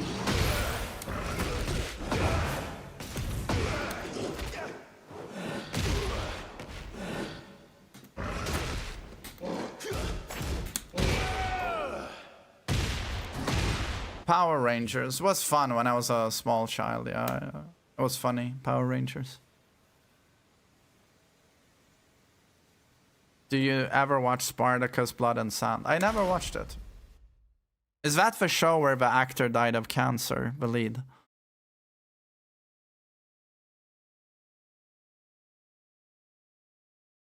It is. Man, that was sad. I didn't even watch the show, but I heard of it. Yo, Erika. Aren't you like 38? I'm 22. I'm 40. I'm 40.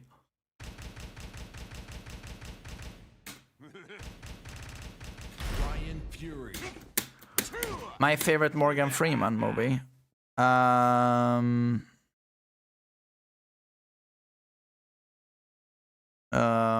Glory.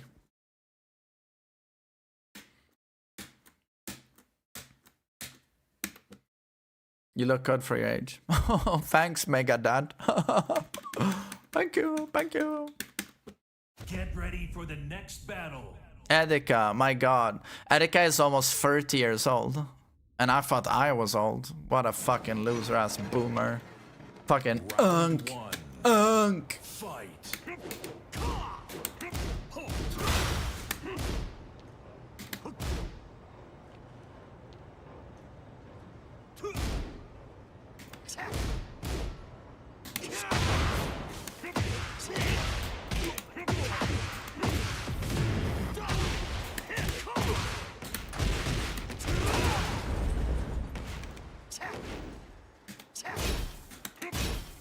Erika, can you please stop being such a fucking unk? I'm getting disgusted, you fucking unk.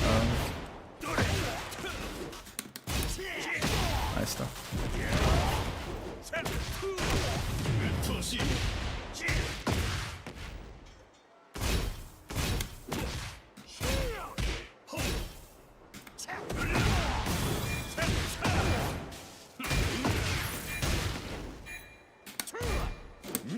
Oh god.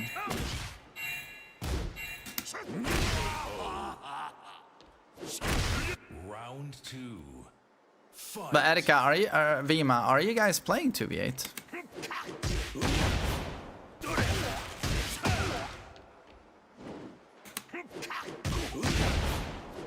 A little bit, okay. Oh my god. No! Eesh.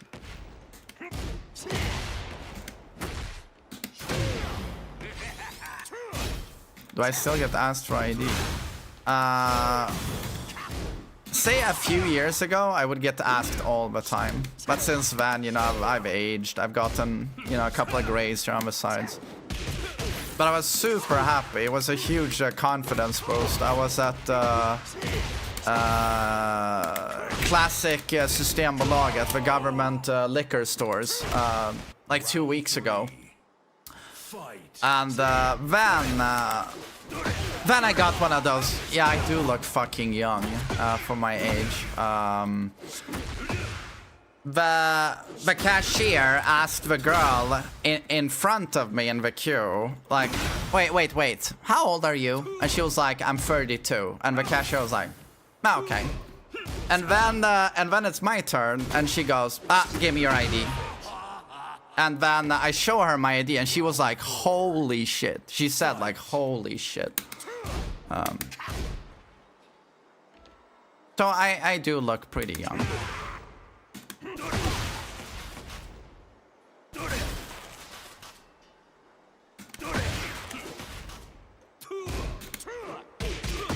But most of the time these days, I don't get ID'd, no.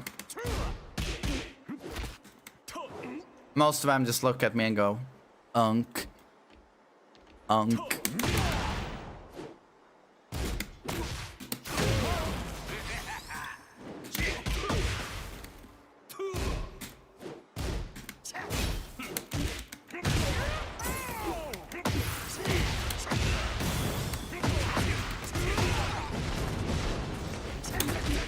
No, my tone shut up.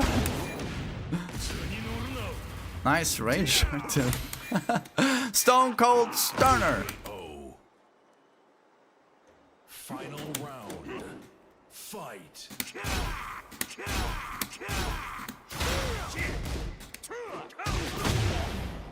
Do I think it's because of my healthy sleeping routine? Yeah, I mean, that helps.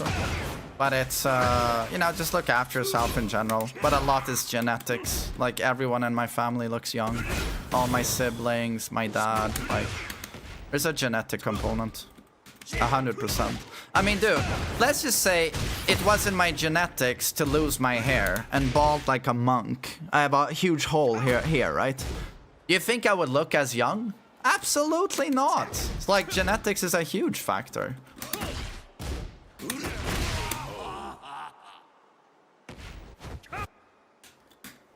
Just the fact that I've kept my hair is a huge contributor to looking young. Ivan, I don't know if it will be bigger than sports, but it's gonna be huge.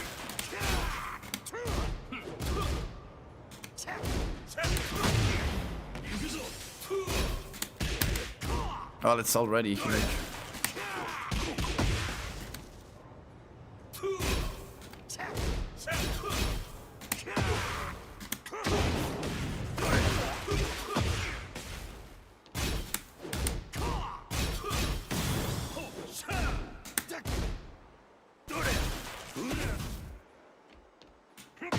Holy timing, did you see that? Did you see the timing, guys? No! Fuck you!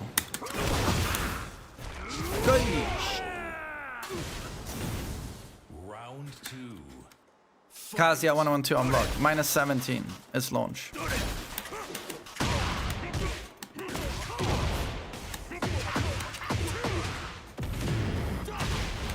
Season 3 nerfs. I should record my video on it, to be honest. Blue spark. Dude, I'm dropping everything, man. Round 3. Fight.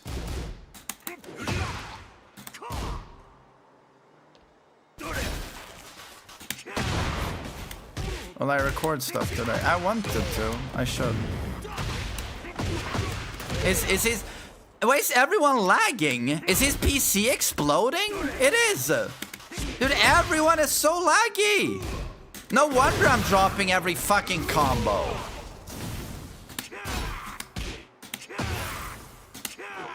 Can I get one guy who's not a fucking lagger?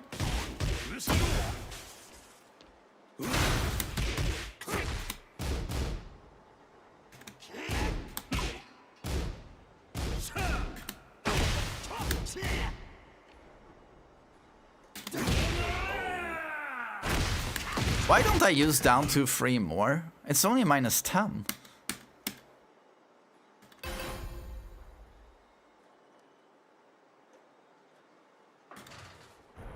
Who is Jizz Cup's main? I think he's a Lee main, no? Favorite wrestling finisher of all time? Stone Cold Stunner.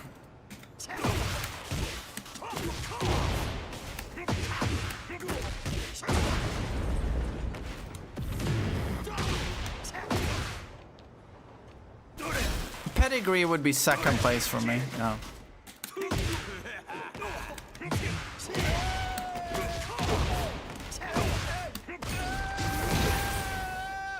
You pick Edge's spear above Goldberg's. Bones, thanks for Prime, buddy. I appreciate that.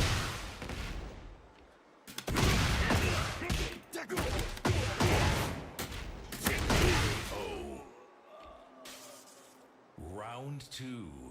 A crippler crossface. Oh, Mr. Benoit. Dear Lord.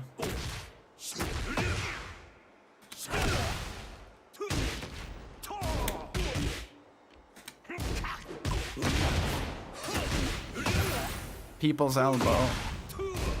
It's funny, like People's elbow was always seen as the shit, but lately when I see YouTube comments, people rate their favorite finishers. No one mentions People's elbow. It's like it's forgotten about. Or people don't like The Rock anymore. Maybe, I don't know. Do I like Chris Benoit? Great wrestler. As a person, I would have to say no. I don't like him.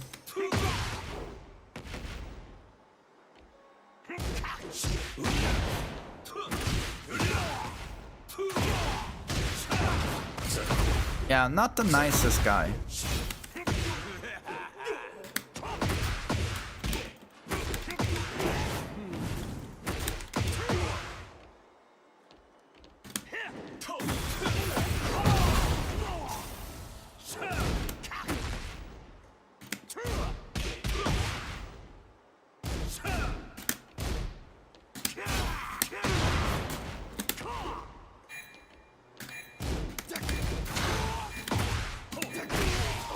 That's it.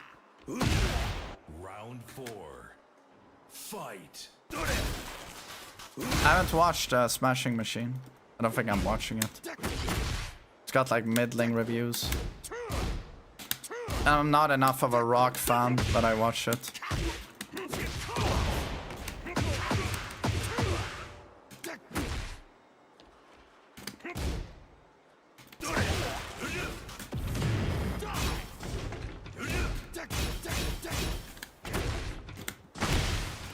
I love Kane's chokeslam.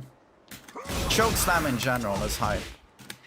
And when Undertaker did the last ride, when he was American Badass, the last ride was epic.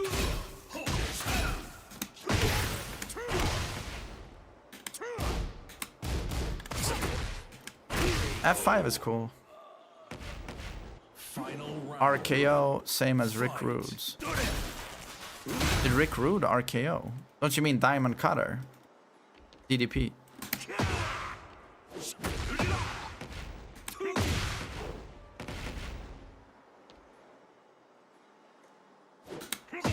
Holy timing.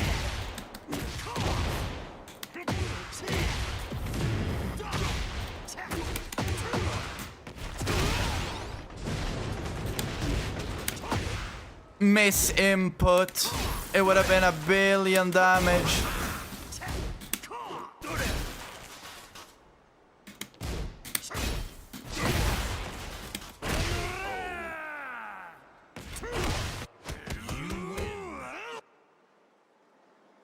Did you like Bret Hart? Yeah, of course. Of course. Sarah. It was a bit creepy, yeah. Is marriage overrated? All that matters is what it means to you in the end. If it has value to you, then it has value. That's how things work in life. Make yourself happy. I personally don't see the point of marriage. Outside of maybe getting a legal contract on stuff if you need it. Like,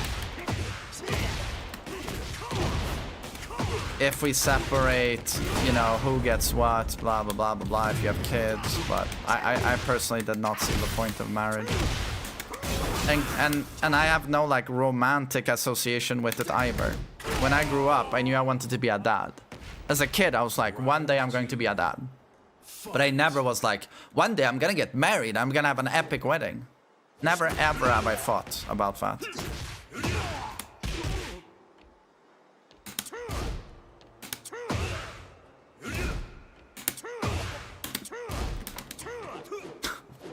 Ow!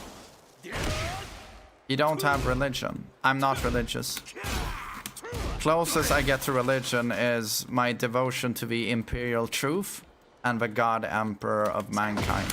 That's as religious as I get.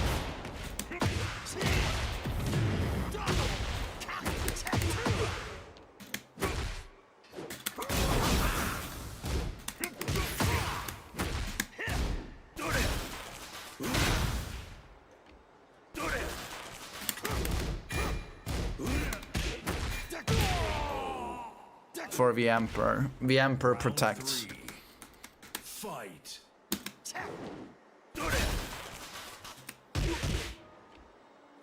I'm gonna combo this man.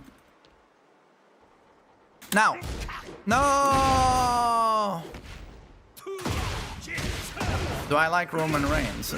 I've barely seen his generation. Barely seen that guy wrestle.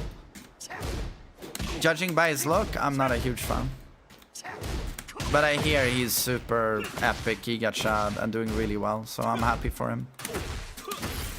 Didn't he also have cancer?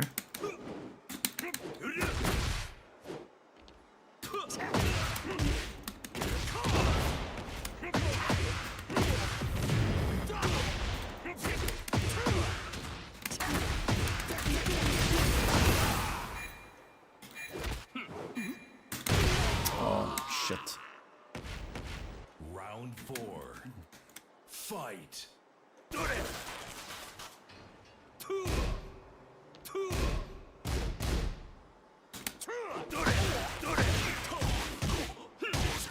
Cowboy Bebop. No, I haven't seen it. People speak highly of it though.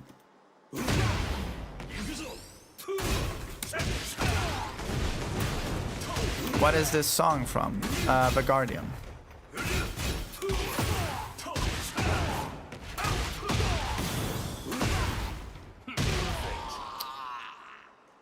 If you're not streaming, what work will you do?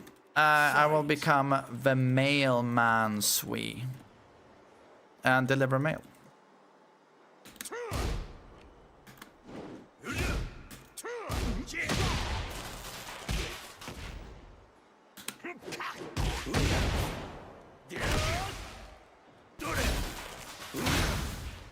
Does that pay well in Sweden? I'm pretty fucking sure it doesn't, but I don't give a shit. I just want something chill to do. Routine.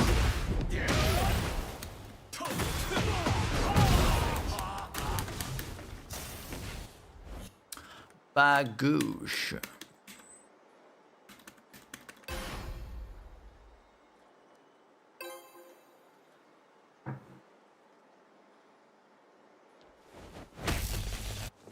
Round 1. Fight.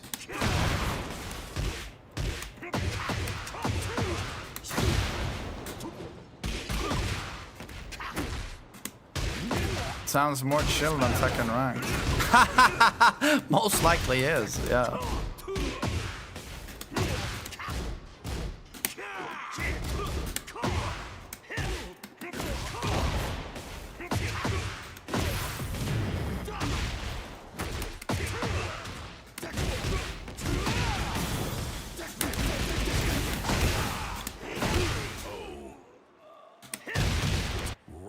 two.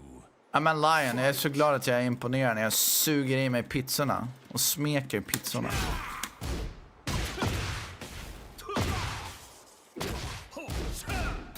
Do I have social media like Instagram? No, sorry, no. I don't like social media. I don't even use Twitter, you know, as a content creator, so.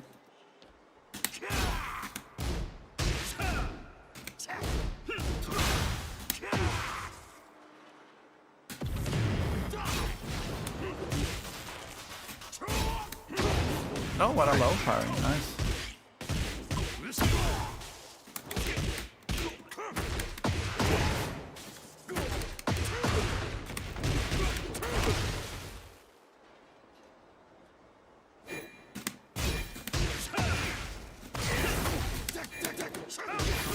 Okay.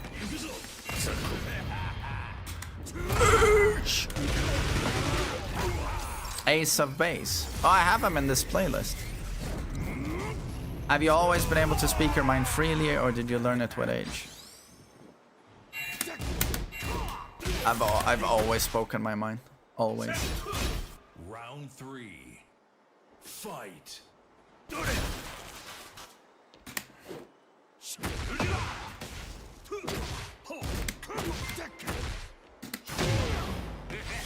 Hey TMM, I finally start my new job Monday after losing my last one. I'll finally be able to dump subs on your face again. Thank God! About fucking time, piece of junk. No. Thanks for the support, dude. And congrats on landing a job, man. Seems to be a very, very rough job market right now.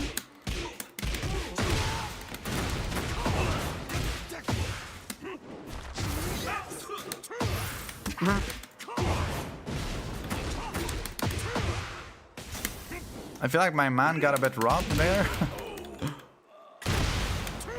Round four. Fight.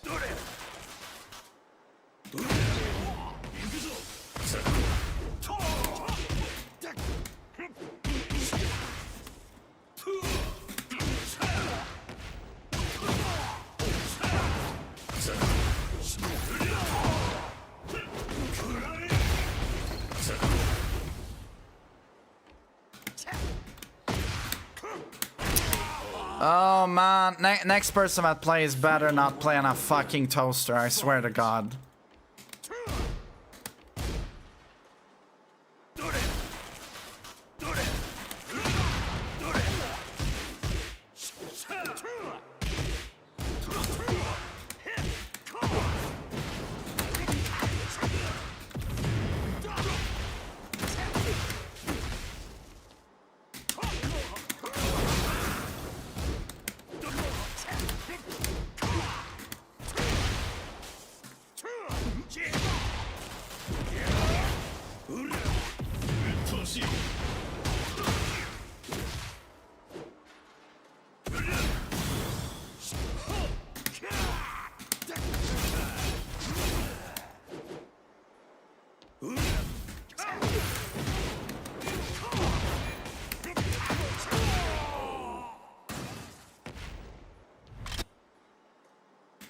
Which cartoons did I grow up watching?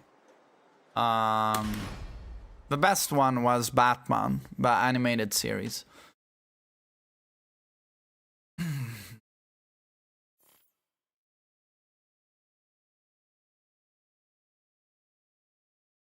Guys, I'm just gonna piss quickly. I'm gonna pass. That show still holds up. I wouldn't be surprised if it does.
Okay, I just pissed, so I'm back.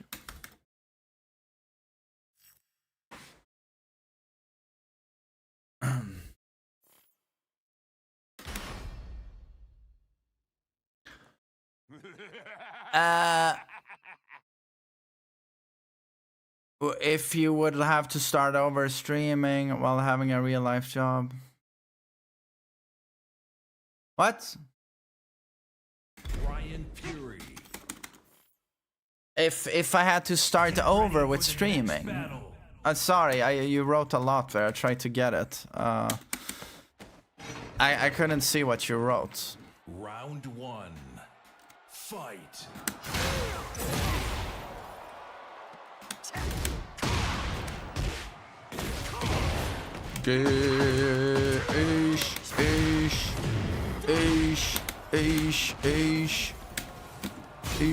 Fuck. Unbreakable, what's up?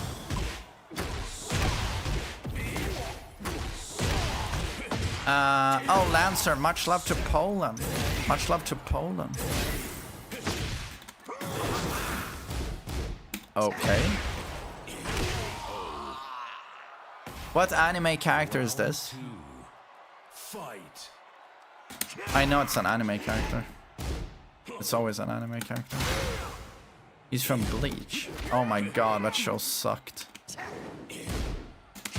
Holy shit, it was so bad.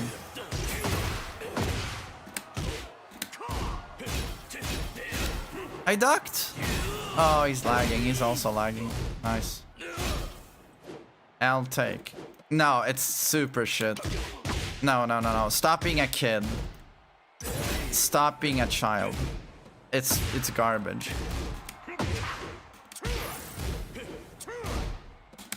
Why is it shit? Because I watched it, that's why it's shit.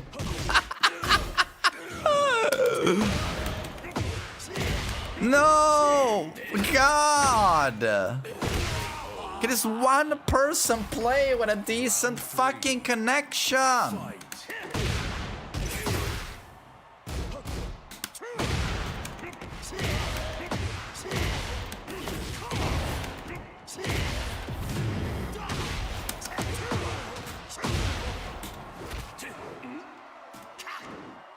I'm rage baiting chat.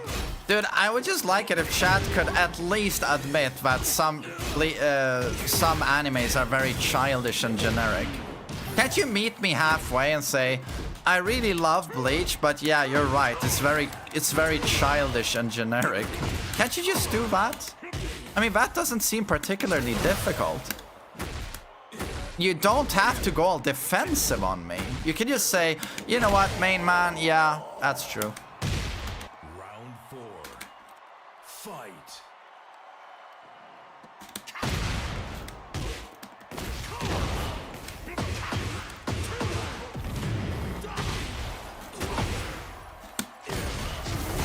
That's what I'm talking about, motherfucker.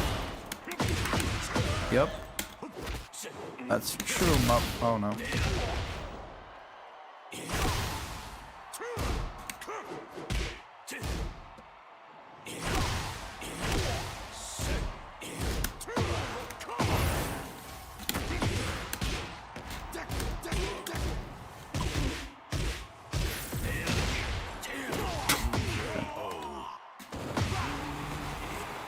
I'm going to be nice to this guy and finish the set, but next guy, you pull down your pants and show your connection. I can't with this anymore.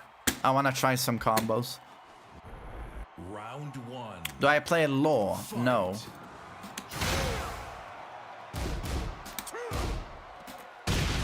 When I watched the first episode of Bleach, I thought it was a joke. I was like, I'd heard such great things about it, so I was like, this must be a joke, right? I'm watching the wrong show. But then turns out it wasn't a joke, it was Bleach.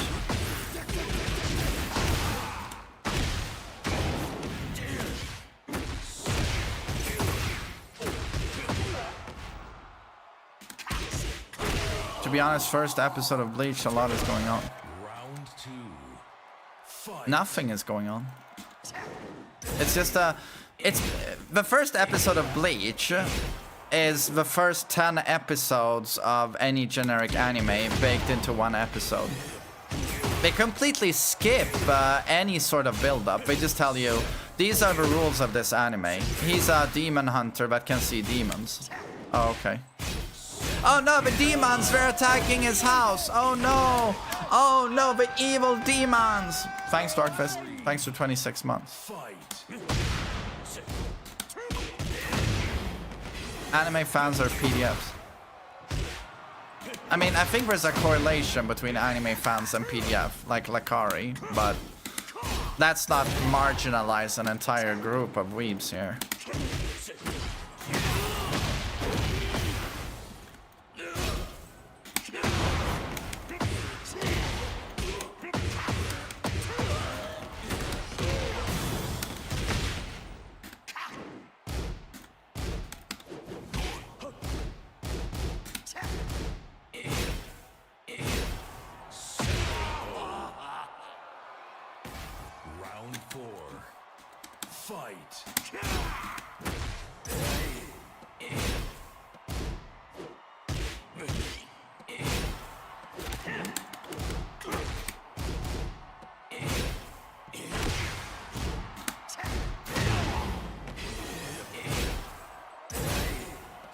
Dude, I love how sweaty this guy is. Shit connection, but he's playing like it's Evo. I'm just chilling.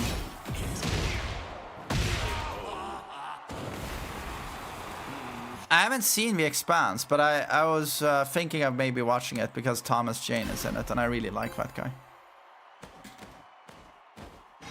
Round one. Fight. No, Luar, if you join with your Indian connection, I'm ending the stream.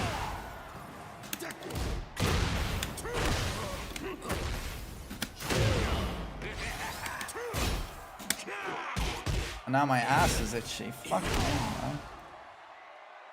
Do I deserve an itchy ass? I don't think so.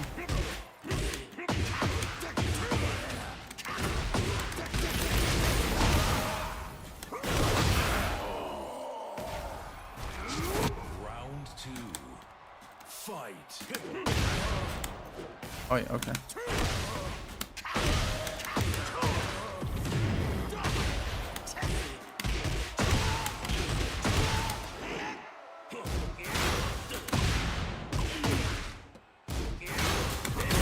Dude, why are you pressing all the time? Relax, buddy. Relax.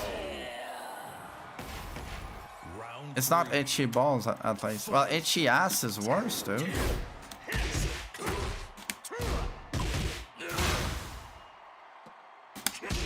What kind of coat do I wear? I don't wear a coat. I wear a jacket. Jacket.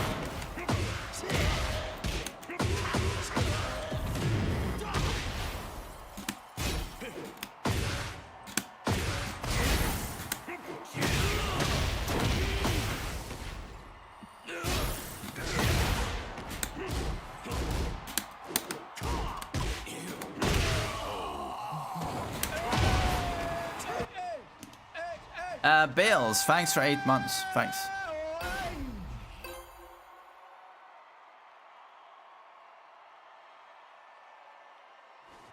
Luher, well, Drag is still super strong. He's still super strong. Fight.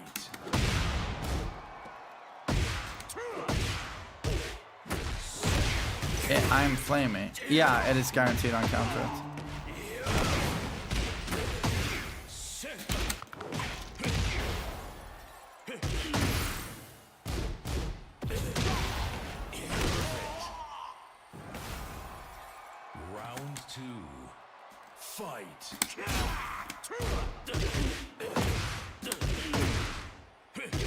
Hashwalt, relax, dude, relax. It ain't that serious, man.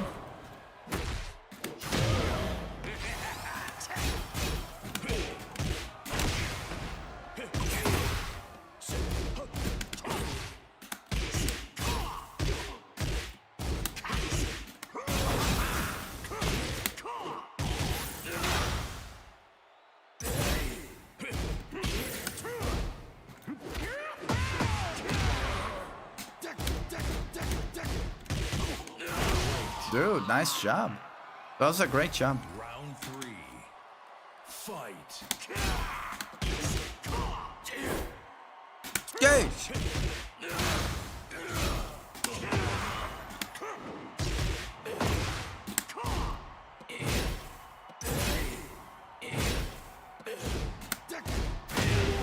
Nice punish.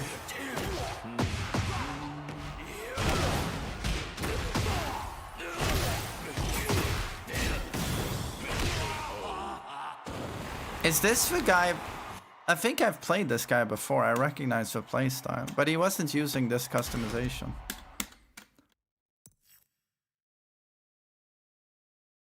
I think we've played before, but he was lower ranked last time we played.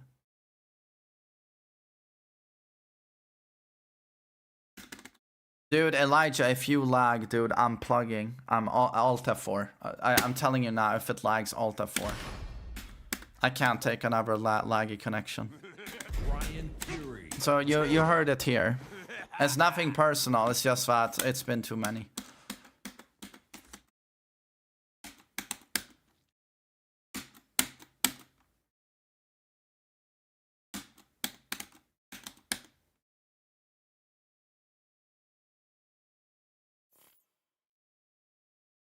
Get ready for the next battle.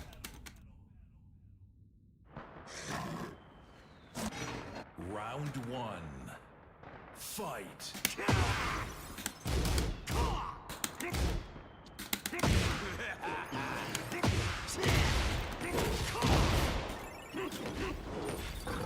Oh. What is that head?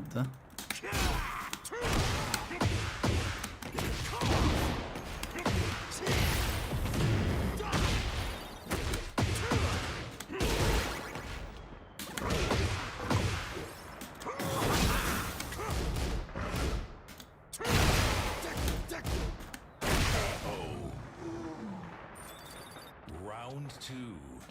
Fight. Yeesh.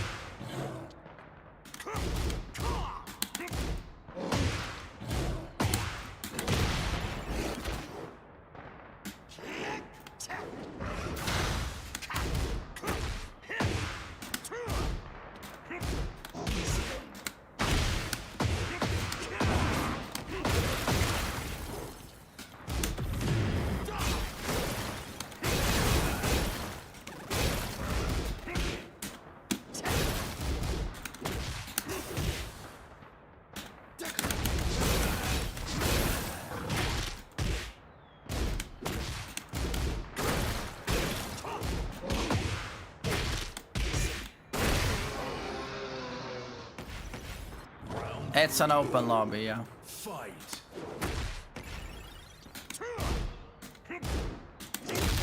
Oh, okay.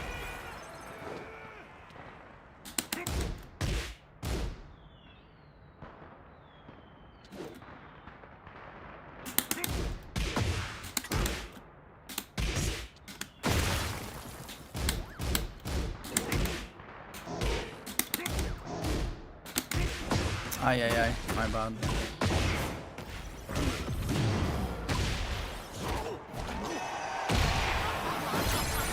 Yo, Bersahan. Thank you, Bersahan, for subscriben.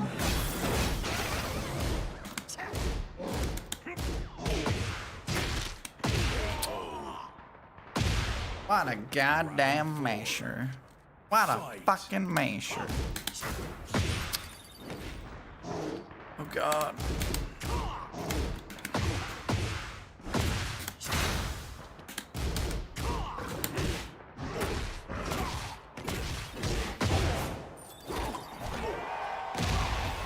Favorite Bond movie? I'm not a huge Bond fan, to be honest.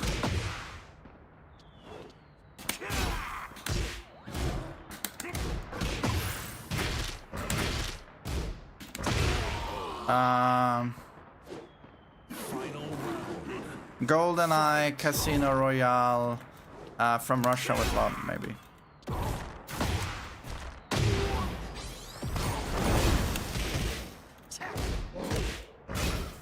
favorite Bong movie? Bong? Any Nova Cycon video.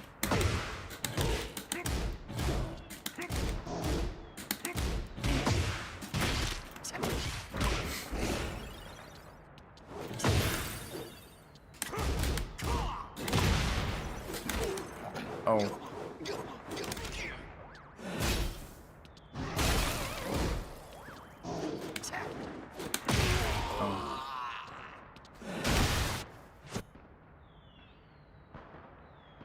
Gosh.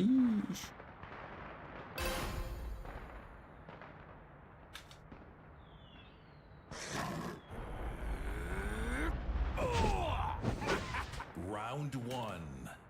Fight.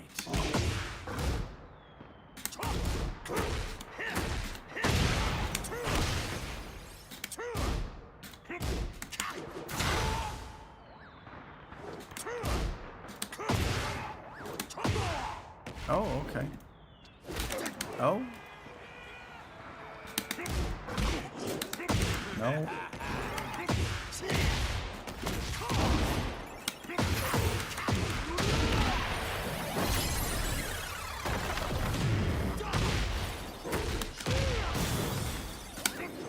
Oops.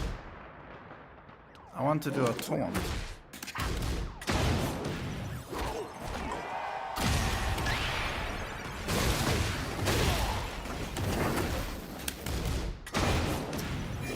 Oh my god.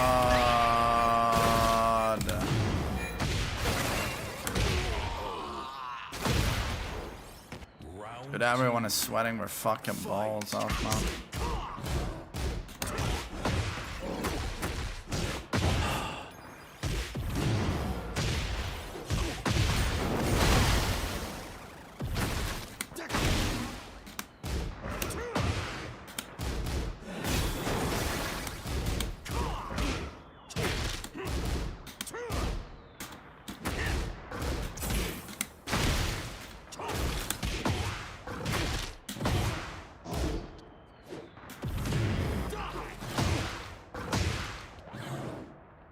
For a shonen genre, Bleach is fine.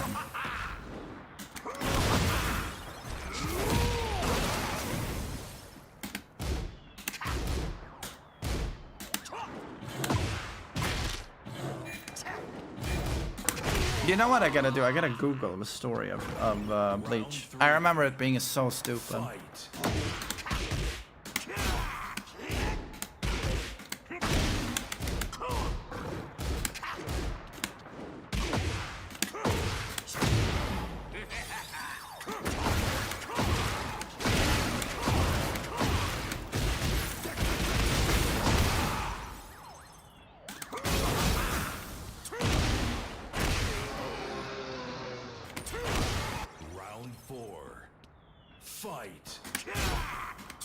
Ghibli. Totoro I watched.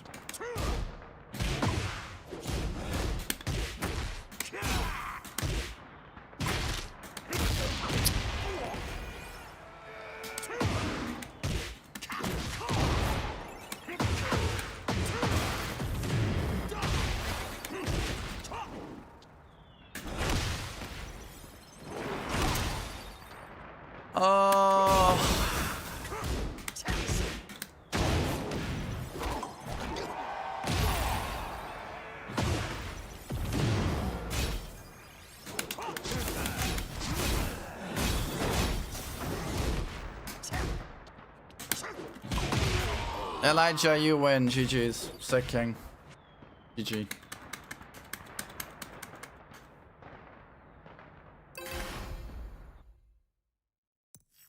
But let's read the story of Bleach. Let's see, Wiki. Bleach. Here we go. So here's the show. And as you can see, the characters look rebarded. This is the protagonist because he has got spiky orange hair and he looks like a clown. So let's see. Bleach is a Japanese anime television series based on the manga series Bleach by Tite Kubo. It was produced by Studio Pierrot and directed by Abe. The series aired on But what's the story? Okay, we need the story. Here we go. The series adapts Kubo's manga. Get to it! With the main story arcs and introduces... Okay, in Karakura Town. Guys. Okay, shut the fuck up. Karakura Town. Why is it all... Look. I saw a few episodes and I was like, this is the most generic garbage I've ever seen. So please do let me know, but interrupt me and go, yo, boomer, this is not generic, okay? Interrupt me if there's something here that isn't generic, okay? Because otherwise, I'm afraid I will be correct, unfortunately. So in Karakura Town, high school student... Okay, of course it's a high school student, right? Can you imagine if there was a popular anime where the protagonist isn't a 16-year-old? I mean, the pigs would fly outside, wouldn't they?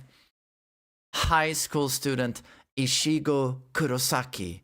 He becomes a substitute Soul Reaper! Trademark. Soul Reaper! He's a Shinigami. Literally, he's the god of death!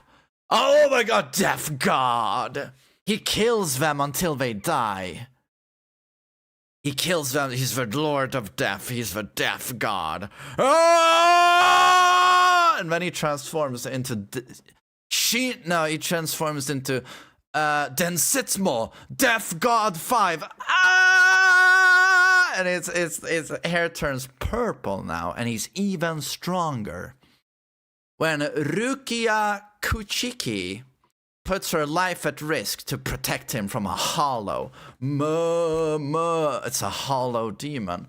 Oh, I must attack them. Oh, I am evil. He attacks Ishigo's twin younger sisters. Although initially reluctant to accept his responsibility. Remember, guys, with great power comes great responsibility. He takes her place. And during this time, they discover that a few classmates are spiritually aware. In the same class! There's drama now because it's in the same classroom and the students all know each other. And they have their own powers. His classmates. Quincy survivor Uryu Ishida uses spiritual particles. Ha ha ha! Die, demons! Orihime Inoue has a group of protective spirits called Shun Shun Rika. What is this pose? Was this drawn by Lakari or... What is this pose?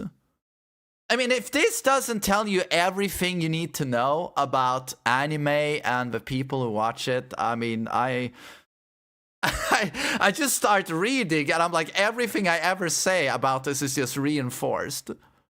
All I get is like, you're right, you're right, you're right, you're right, you're right, you're right, you're right, and I'm just waiting for where I'm wrong. He has a group of protective spirits called Shun Shun Rika and Yasutora Sado. Chad. He's a Chad. He has strength equal to the Hollows. I've never seen this in an anime. The power of the ghosts are stuck in his arm. Ah, I must control the spirits. Ah! I gotta say, so far, it's not generic at all. This is an original work of literature. When Rukia is sentenced to death for transgressions in the human world and sent to the Soul Society. Soul Society! In the spirit realm, there is the Soul Society organization of the demon hunters. Ha! Ha! Ha! We vanquished the demons! Right. By using the Hogyoku, a legendary powerful substance, turning hollows into Oh no, they can turn into half soul reapers. Are they divided in the middle, like the evil side and the good side? Ah! After faking his death and his reap. Do I keep reading? Or after faking his death and his reappearance caused a fight with some people, Aizen escapes into Hukomundo, the realm of Hollow, and later kidnaps Orihime as he, I don't even remember what I'm reading, as she is instrumental in creating the Oaken. A secret superpower that will allow him to kill the Soul King, the ruler of Soul Society. The Soul King. My God. After being trained by the not the wizards, but the wizards, other hollow-fied Soul Reapers and the victims of Aizen's experiment, Ishigo and his friends travel into Hukomundo, facing a group of the Arankar, who are hollows given...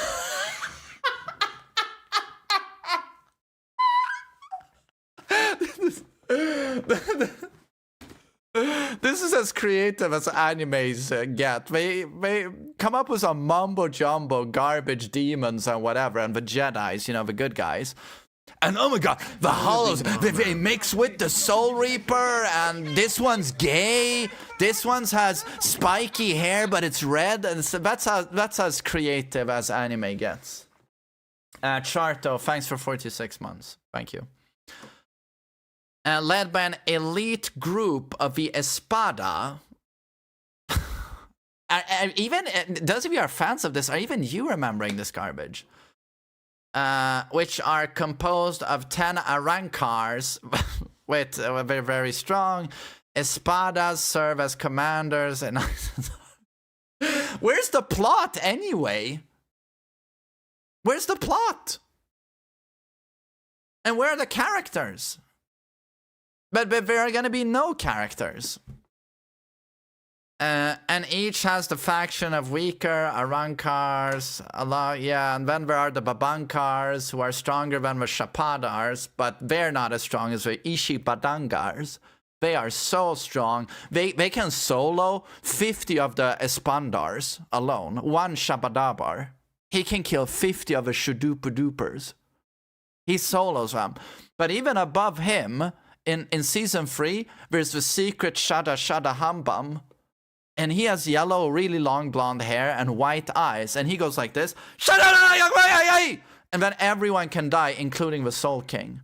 So to beat him, they have to find the secret Shintunkank. The Shintunkank. It's a very secret old vase that can only be found in the kingdom of Shankankai.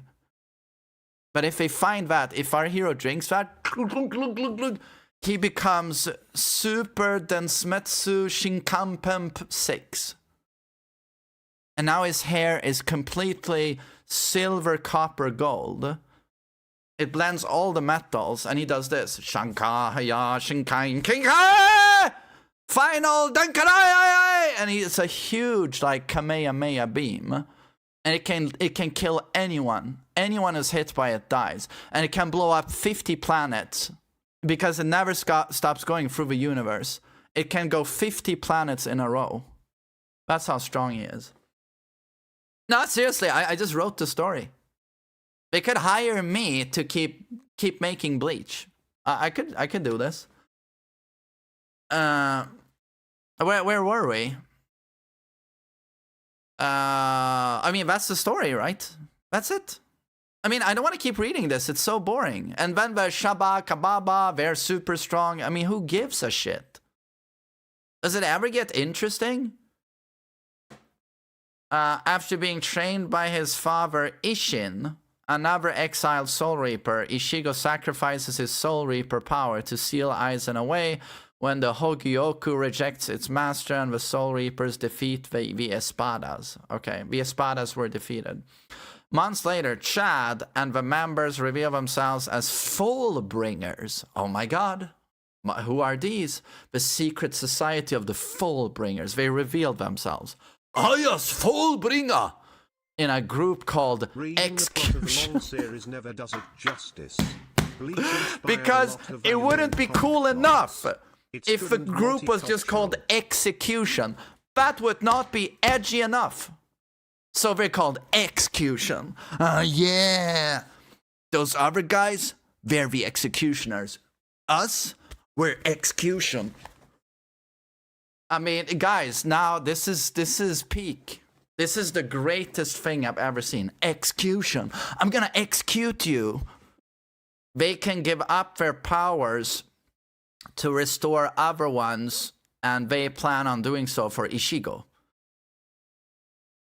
No, of course, because in an anime, nothing can actually happen of importance. That's why when Goku dies, writer goes, oh, never mind, this is for kids. So, Magic Dragon Balls, Goku lives again.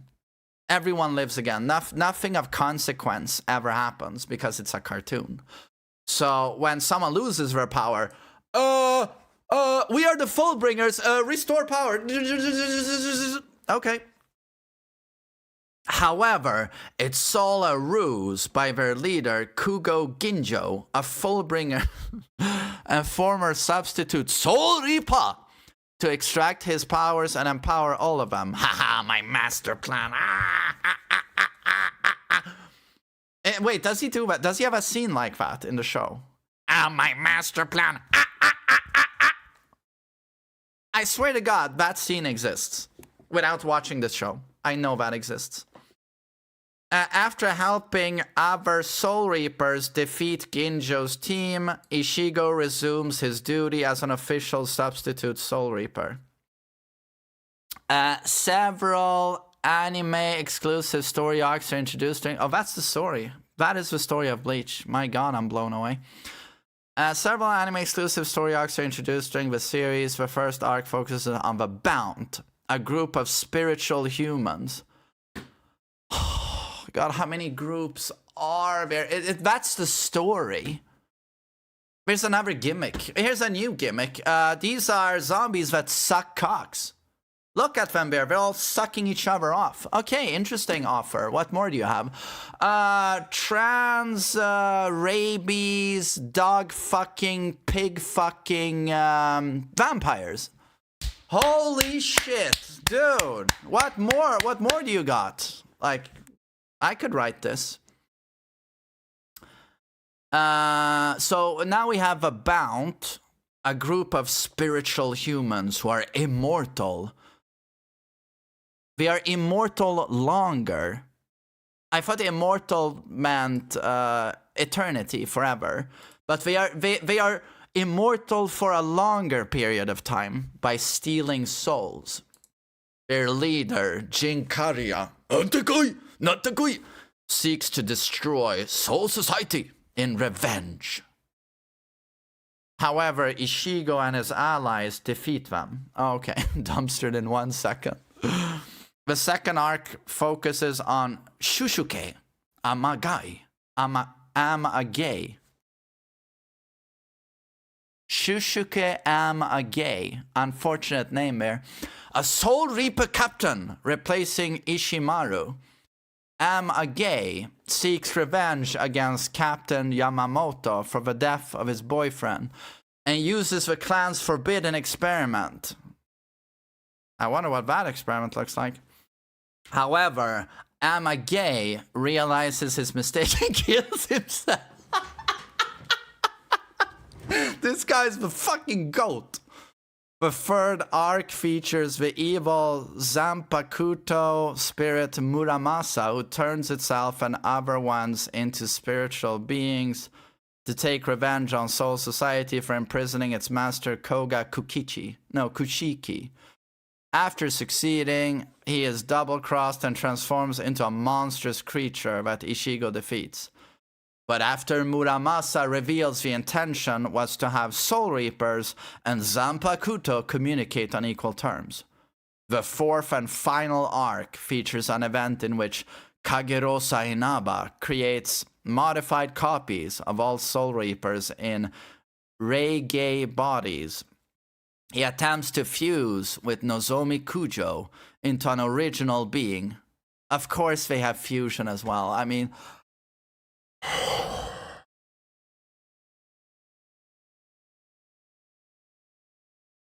I don't know how you guys watch the same show over and over. I don't know how you do it. I don't know how you watch Dragon Ball, Bleach, Naruto, whatever it is, and just watch the same fucking show over and over and over, but the characters have different names. I don't know how you do it. He attempts to fusion ha with Nozomi Kujo into a new original being, Oko Yushima Hatakoi. However, Nozomi sacrifices herself to defeat Inaba, and Ishigo loses his power. Okay.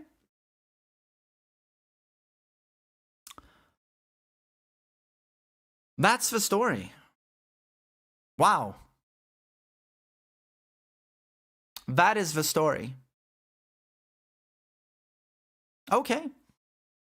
Well, I watched 5 episodes of the anime, and I was just like, this is the most generic garbage I've ever seen.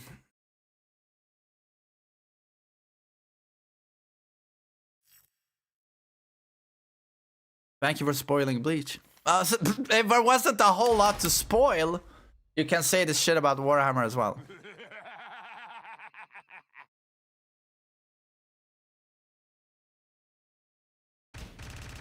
Do you hear this music?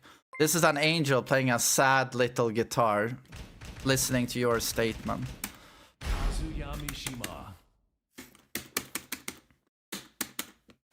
You can 100% make Warhammer sound rebarded like that. No, you can't. I can try. Yeah, you know what? I'll go to the Warhammer lore wiki. I'll try and make it sound rebarded. But we will all get erections and start crying for the glory of the Imperium. Dark, thanks for 100 bits. Now read the plot of Evangelion. But that one people talk highly about. Isn't Evangelion actually decent?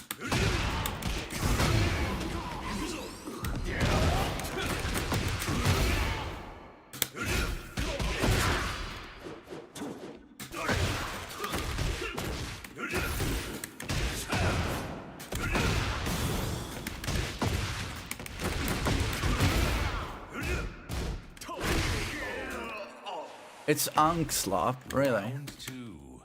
Fight.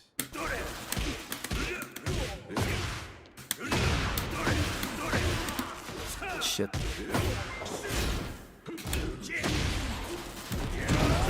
It sounds a lot like Warhammer 40k in some moments. Warhammer also has silly power scaling and over-explanation. You just like it more cause it's more grim and mature. Well, Yeah. it's also more enriched with subplots and characters, but in general it's very anime. Oh, come on, man. How the hell is Warhammer anime? Fuck off with that comparison. Suck my fucking dick.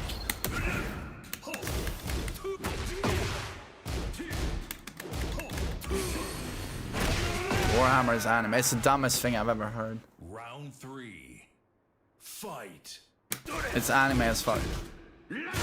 I know you guys want to rage bait old Unk here, who doesn't deserve it at all, but it falls in the very first second. It falls in the very first second. Warhammer does not focus on children. The characters are all adult. A generic anime will have a pretty flawless protagonist who's innocent at heart and is very nice and wants to save the world. The protagonists of Warhammer are literally fundamental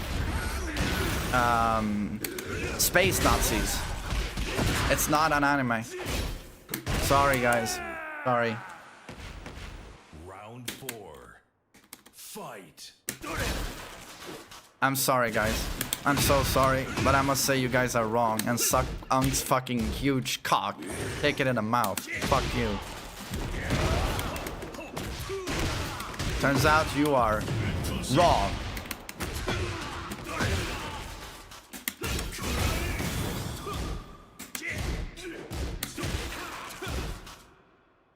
What's that? Unk just fucked the entire chat with logic. You're damn right.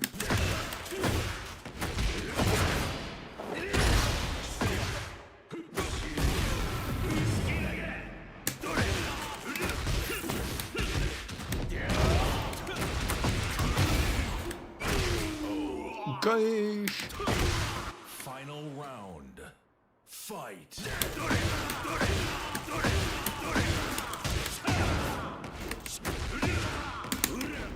Shit.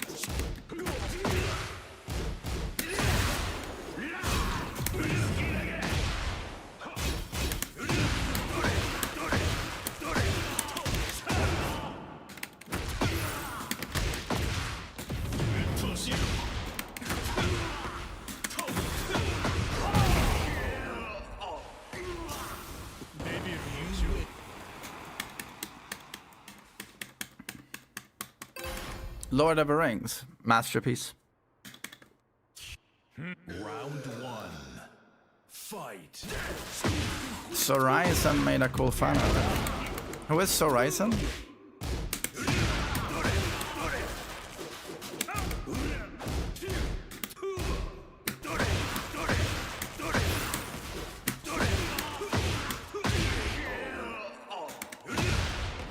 Round two. Fight.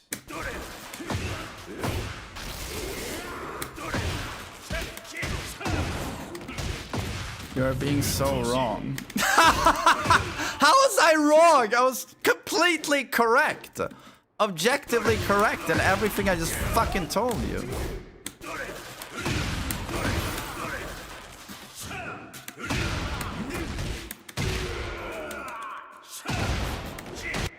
You hear this music? Fight. You hear that triumphant music? Spotify agrees with me. That's how correct I was.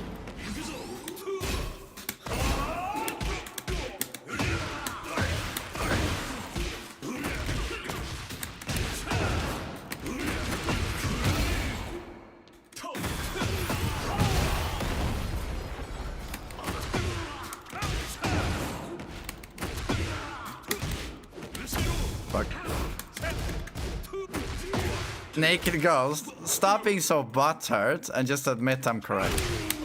Stop being so butthurt.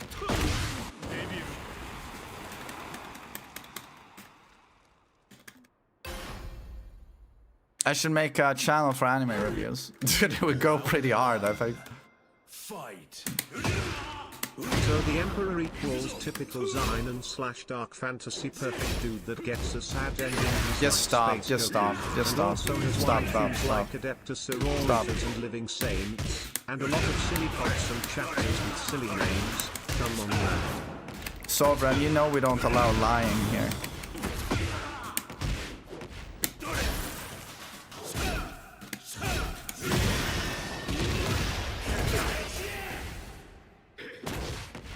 Don't ever say Space Goku again, okay? I'll punch you if I ever meet you.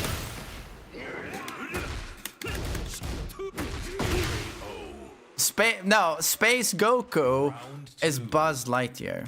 He's Space Goku.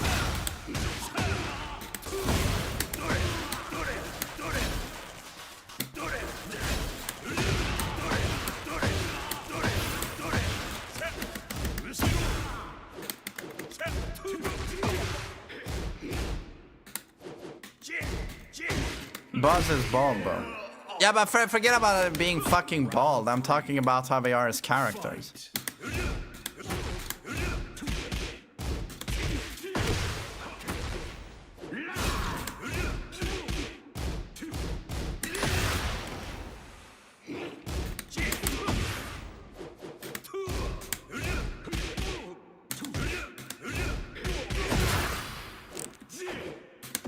You are free to lie.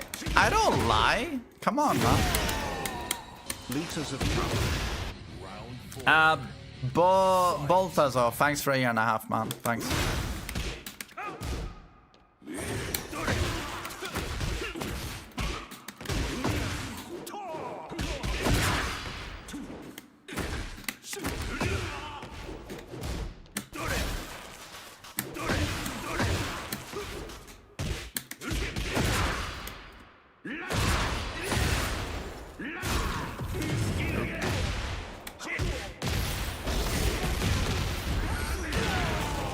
Gosh.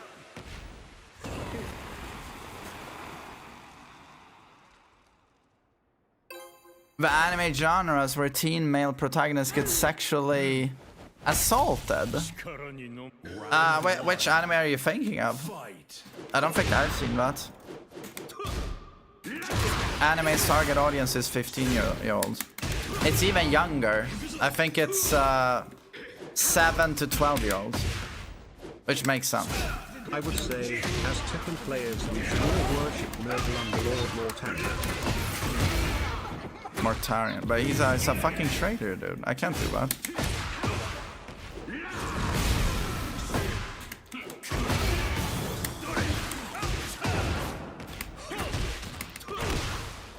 That's a misinput.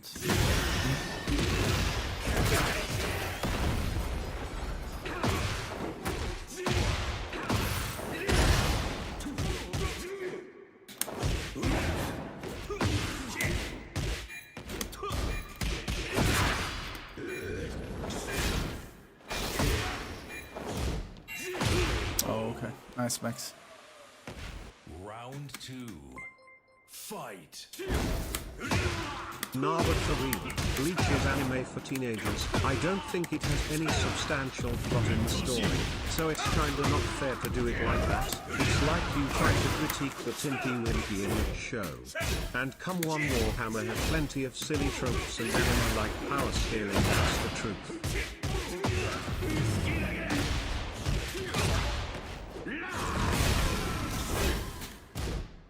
But I feel like... No, okay, so I'm also gonna go, all jokes aside. Of course Warhammer has a few tropes. I mean, the idea of a god emperor comes from what's Dune, right? Dune did it first. But probably Dune got it from somewhere else, you know? It's from Dune, yeah.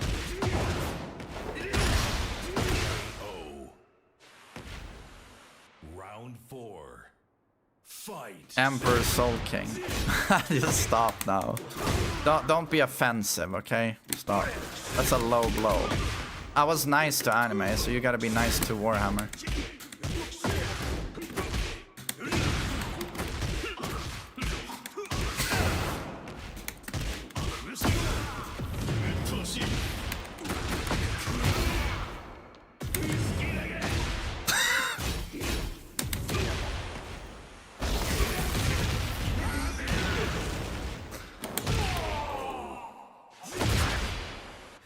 The David Lynch Dune. I saw it when I was a kid. I remember a few scenes. Maybe I should rewatch it.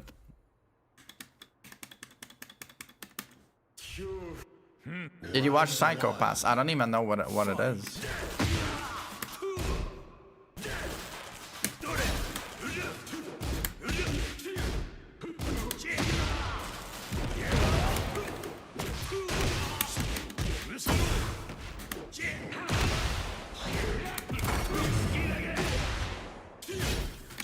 Psycho Pass is peak. Okay.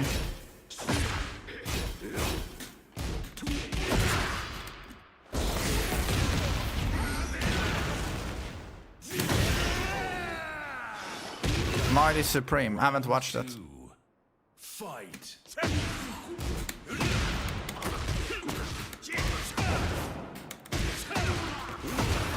Oh, that was not on purpose.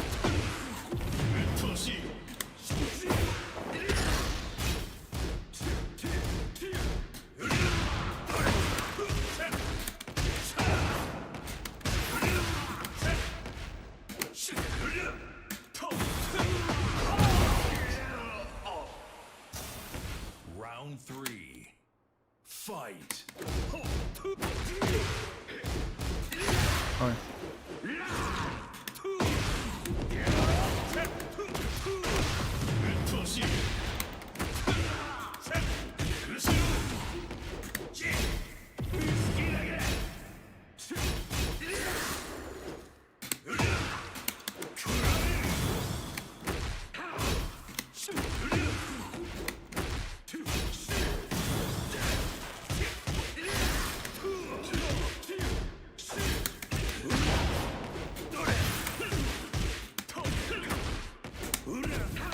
Oh, he does that again.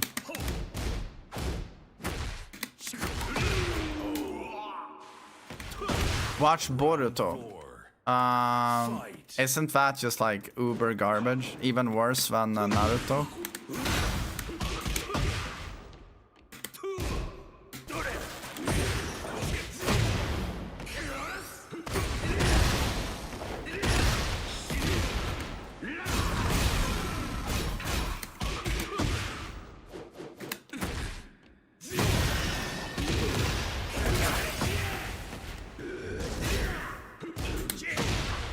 Nice.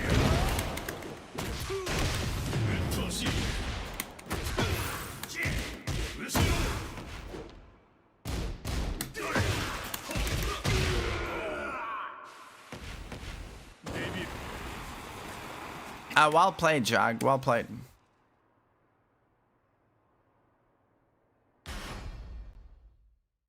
Am I fasting for Ramadan? No, I'm gonna have a gay Padma Mung soon, which is very non-Ramadan.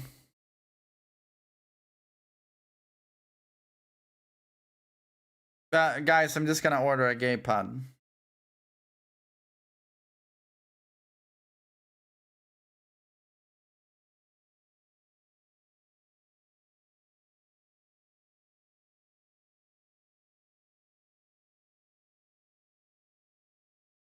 Yes. Gay Padma Mung. You already went and ranked? No, I haven't played ranked yet. I'm gonna do it after I've had my gay Padma Mung. I feel like we got a bit preoccupied this stream, just talking about a lot of fucking garbage. You typically don't cook your own meals? I do. I've just been lazy the last week. Just been lazy.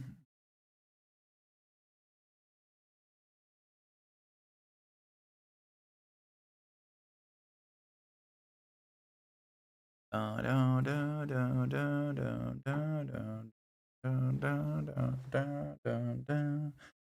bum bum bum bum bum bum bum bum bum. What a massive anime discussion. And my chat started talking about anime. What anime will main man read the wiki for next? Oh, you know what? Let's read. You guys wanted the Evangelion. Let's read that.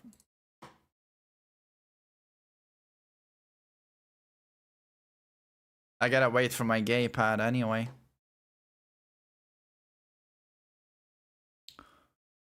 Here we have Evangelion. I just know this one's a classic.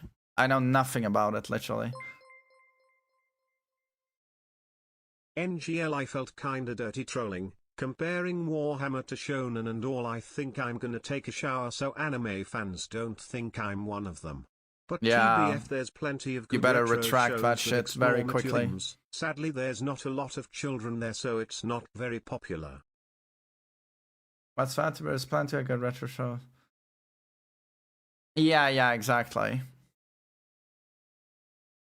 Let's see. Shin Seiki. My god, Super Seiki. Where's my mouse? Oh, it's in Swedish. Evangelion handlar huvudsakligen om den paramilitära organisationen NERV och dess kamp att förhindra att staden Tokyo 3 och den så kallade geofronten. How do I switch to English? I feel like it's not as good for you guys if I do Swedish. Tools? 64 languages. English. Oh, now the logo changed in English. I think this logo is too much. Plot. In 2015. Oh, it was meant to be the future, right? It's an old show. 15 years after a global cataclysm. So it's post-apocalyptic. Of course, it's a fucking teenager. Oh my god! Can it ever not be a fucking teenager in shit animes? What is it with Japanese people and fucking teenagers, man? Like, what the fuck is this obsession? Shinji Ikari.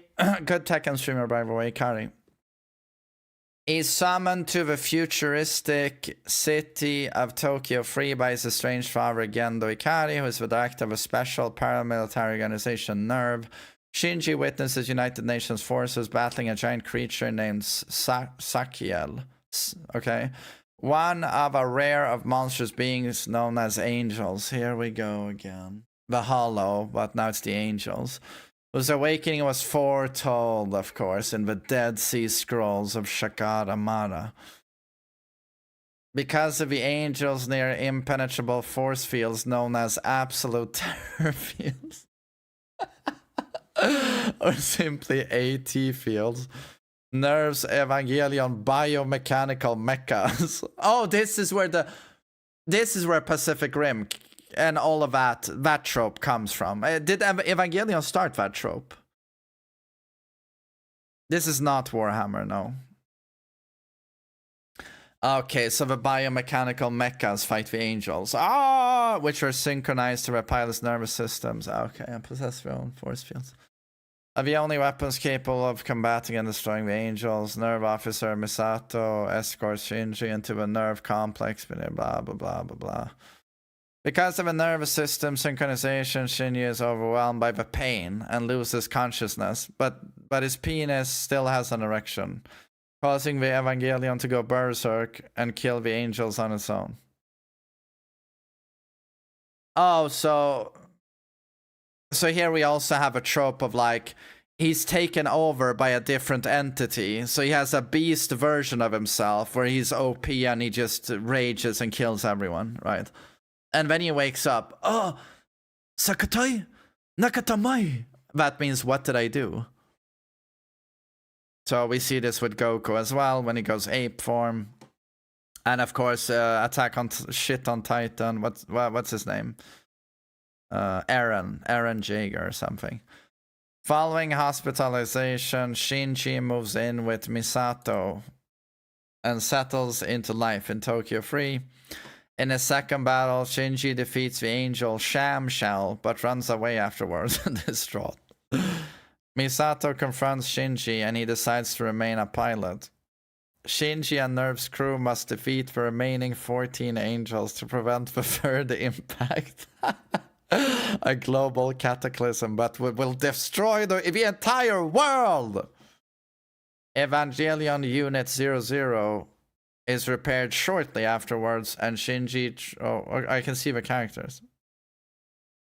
But I've seen this one on forums. People goon over her a lot. Well, this looks edgy. Power Rangers. Goon, goon, goon. That looks a bit darker, though. That looks interesting, actually. Power Rangers, Power Rangers.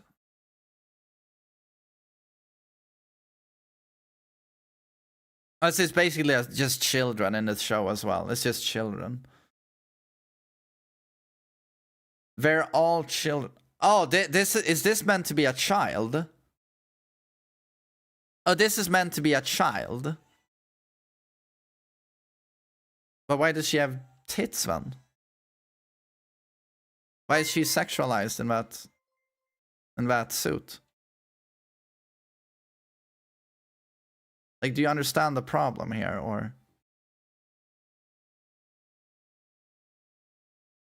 I swear to God, I've seen in certain forums people drawing that girl. I remember this redhead and people doing, let's just say, lewd artwork. But I mean, they do it on Tech and Reddit as well with Lily, right? So it's not like it's new, right? I'm just saying, you guys buy into this subculture on the internet. But do you guys, when you meet your relatives and friends on outside the internet, do you go, oh, I gooned to this girl. She's 14. She's drawn. She's fictional, but I love her. Like, do you do that? Like, I'm sorry, but this stuff is weird. It's just weird.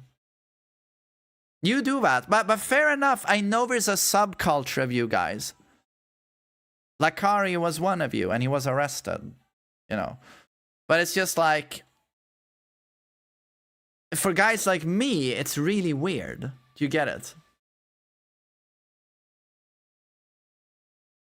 One of you. Yeah, but literally. Literally. Did I tune in on the... It's not anime slander. We're just having a conversation.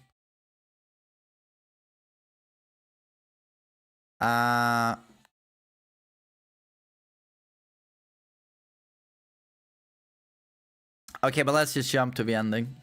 After the final angel is defeated, Gendo triggers the Human Instrumentality Project, a forced evolution of humanity in which the souls of mankind are merged for benevolent purposes. He believes that if unified, humanity could overcome the loneliness and alienation that has internally plagued them. This is a bit ahead of its time, you know, if it's a comment on Japanese culture and South Korean culture. The loneliest places on planet Earth, those two countries. That's interesting. Shinji's soul grapples with the reason for his existence and experiences an epiphany that he needs others to thrive and to accept himself by seeing a potential Shinji in another reality. This enables him to destroy the wall of negative emotions that torment him and unite with others who congratulate him. Okay. Well, to be honest, if this actually started a subgenre of anime, you have to applaud it a bit, because I guess this was the first humans in mechs fight monsters. And that's, you know, that's a very popular genre. Not even close. Oh, so this wasn't the first one. It wasn't. Yeah, how old is Gundam anyway? How old is Gundam? Read the stupid stuff about his mother. What his the lead character's mother. After witnessing his mother Yukari's death as a child. Why is it always like this with anime protagonists? It's always childhood trauma. Mom died. I'm mad. Dad mysteriously disappears, and then he's some secret scientist's Giga Black Ops project, or dad is a demon. You know, why is it always like this? Same in Tekken. Yeah, but Tekken's story is fucking retarded. I play Tekken for its gameplay. When you watch a show, there's no fucking gameplay. The story kind of has to solo, right? The story has to carry.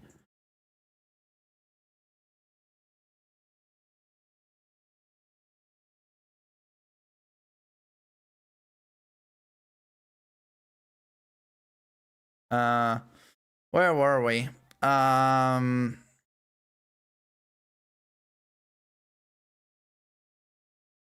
But there will be some dumb story involving his dad being a secret scientist super god, right? What's his dad's name? What's the dad's name? I just want to read that I'm right. Gayfish. Gendo. Let's see. Gendo. Oh, here. Look how edgy he looks. I knew it. Natakoi, natamai. Of course. They all look like this. Of course. I fucking told you. Gendo is the supreme commander of a special agency. No. I'm so surprised. Oh my god. Oh my god, my mind is blown. I could not predict this. Oh my god. Oh my god. That's what I love about anime.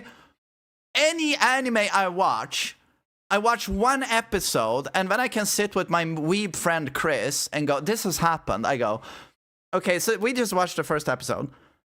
This will happen, this will happen, this will happen in season 2, this will happen in season 3, this is 4, this is 5, and this is how it ends. And Chris just goes, oh, you're right.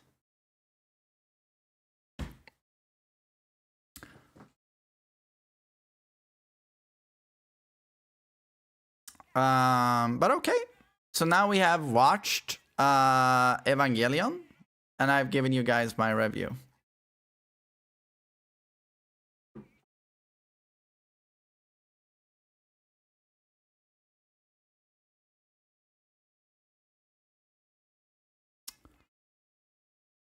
But is there any other show you want me to read about?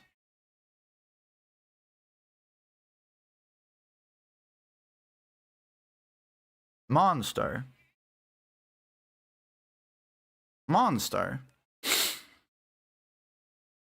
Warhammer and make it sound retarded. But that's the thing with Warhammer. When you read the lore, you get interested. It hooks you. And you're interested and you're fascinated. It's not like this shit.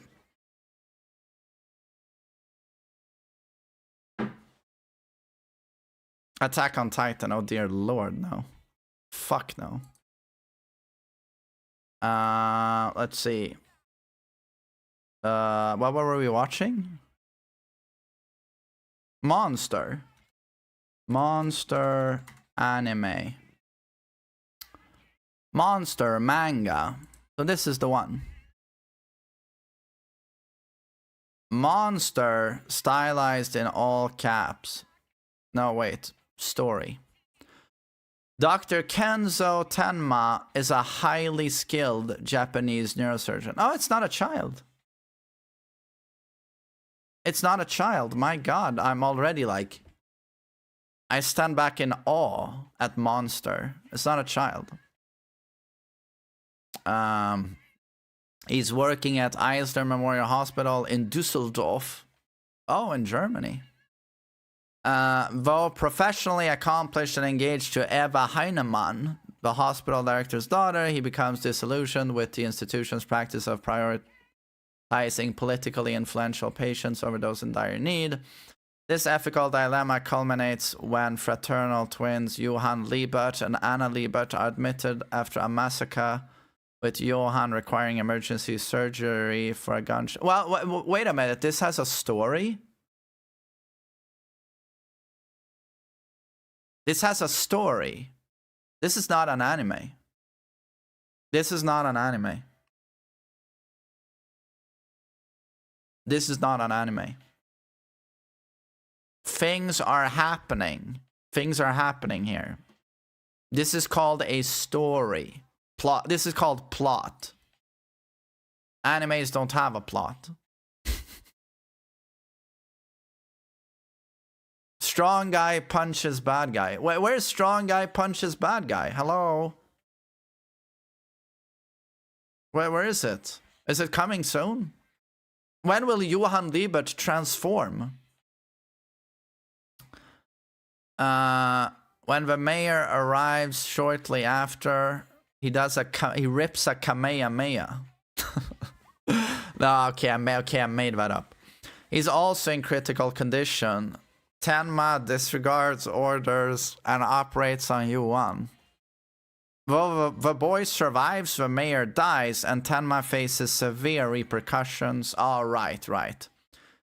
Because he didn't prioritize the higher social status patient. His career stalls, his engagement ends, and he's ostracized by his colleagues. Soon after, Dr. Heinemann and several doctors who oppose Tenma are murdered. And okay, so now it gets a bit cheesy, though. They oppose Tenma, they're murdered, and the twins disappear. So now it gets a bit cheesy.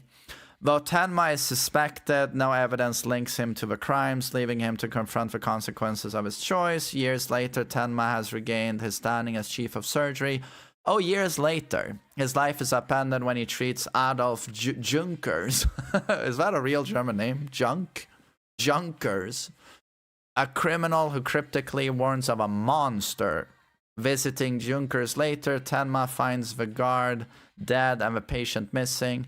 Tracking him to a construction site, he witnesses Junkers held at gunpoint by Johann Liebert, now a young man. Despite Tenma's pleas, Johann executes... Well, okay, so there are things happening here.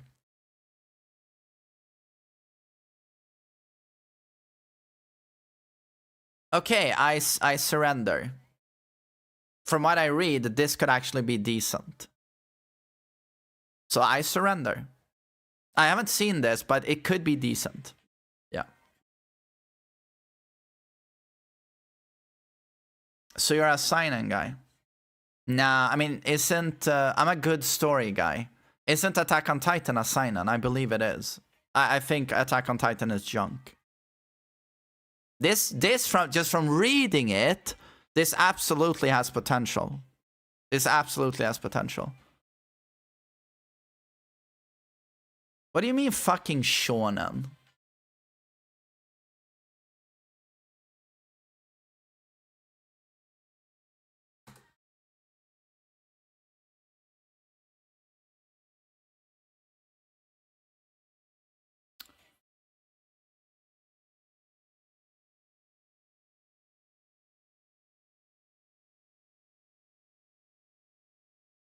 Oh, what?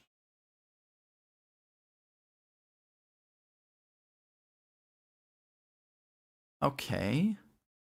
I thought it was a fucking seinen.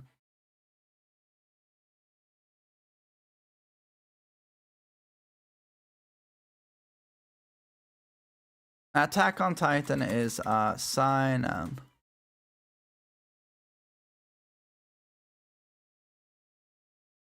Okay, here we go. It's technically classified as a shonen because it was serialized in Shonen Magazine.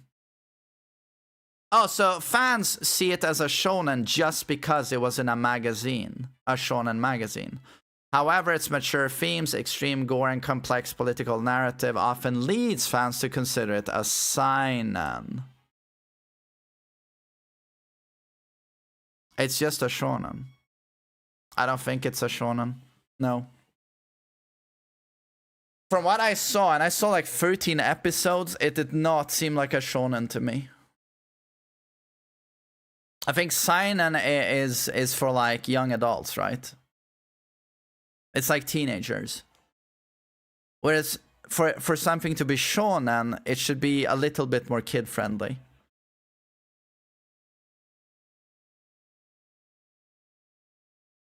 Well, you can write nope all you want, but there seems to be a debate here, right? And you can say it's a shonen all day long. Doesn't change the fact that a lot of very smart fans, the ones with higher IQ, they're like, of course it's a seinen. Of course it's a seinen.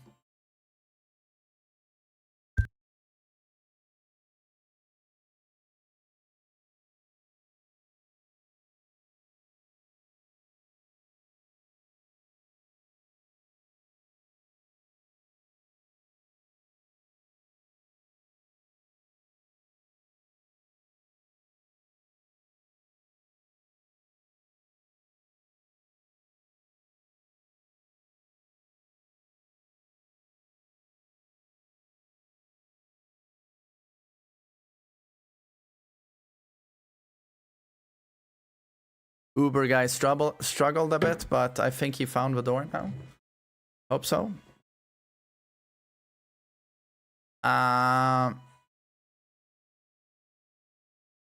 Read up on Grave of Fireflies.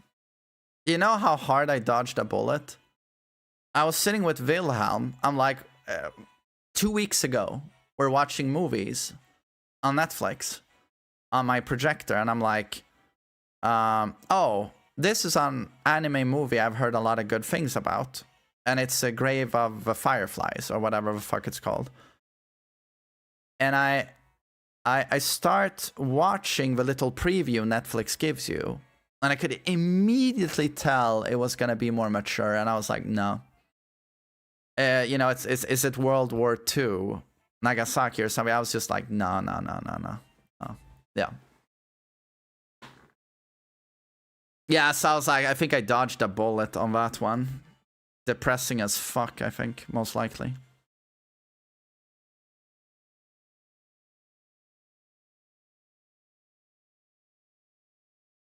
It's extremely depressing. Oh, okay. But maybe something for me to watch. I know it's got really good reviews. That much I know.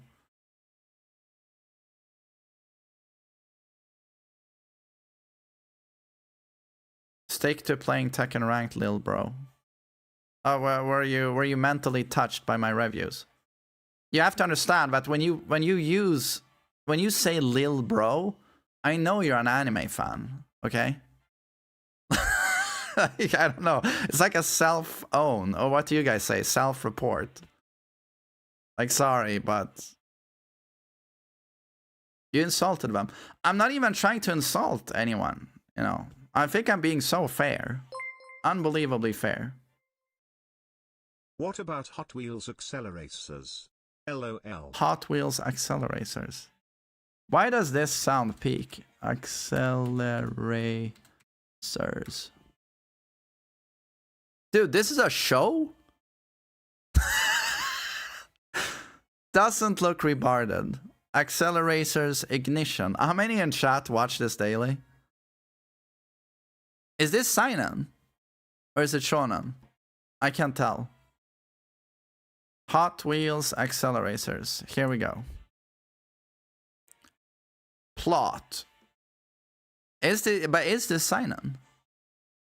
2 years after the end of a world race, Dr. Peter Tesla continues to study the information he gathered on the Wheel of Power while it was in his possession. However, he finds that Gilorum has returned fully repaired, now with her army of racing drones, and is attempting to steal the Wheel of Power again. I love it we don't even explain what the Wheel of Power is.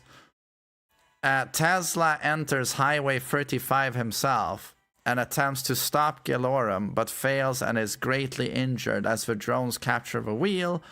He manages. I mean, so far is this different from Bleach? Nope.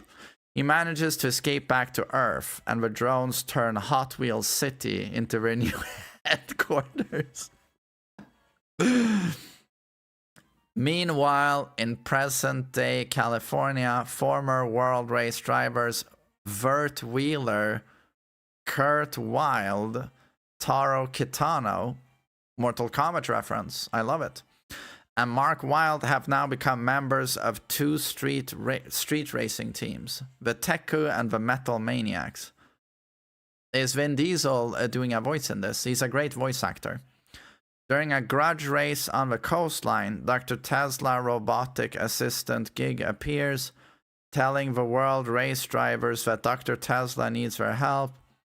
Arriving at Dr. Tesla's old base from the world race with some of their new... Okay, this is so boring. With some of our new teammates, they find that after the drivers arrive, Dr. Tesla appears on a large hologram in the middle of a cavern. Dude, someone wrote this. Someone wrote this down. And tells them what he has found. New Acceleron knowledge of the wheel powers research. Now that the wheel has been taken from its spire in Highway 35, the drones have control over the dimensions portals. Okay, this is so boring. I think even Bleach was more fun to read than this. You know what? I rate this lower than Bleach. Sorry, fans of accelerators, but I rate this. This was a 0 out of 10. This was trash. Sorry. What is another amazing fucking story? You were making more fun out of Bleach than Hot Wheels. Yeah, but Bleach had so much dumb shit and funny names. Like, this is just boring. This is just boring. Oh, Vinland Sega, of course. But now we're cheating because I've watched 5 episodes of this. I've watched 5 episodes. Vinland Sega.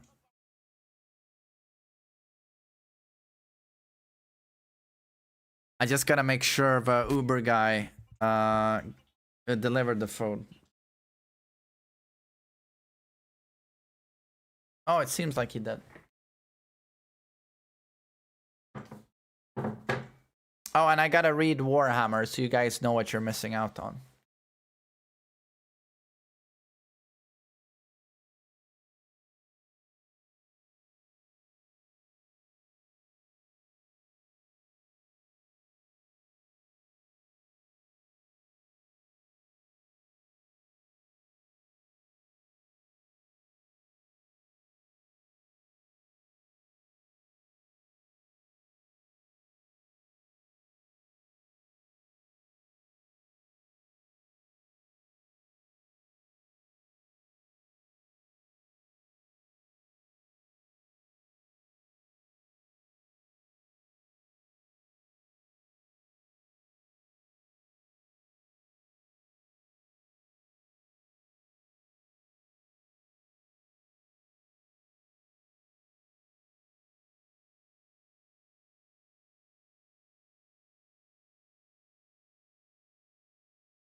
Guys, I'm just gonna take 5 minutes to eat a little bit and then I'll be back.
Guys, have we played any ranked yet today?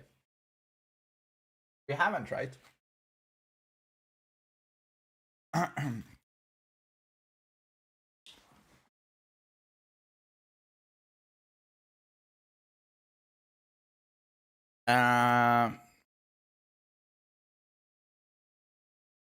Wait, I got a burp.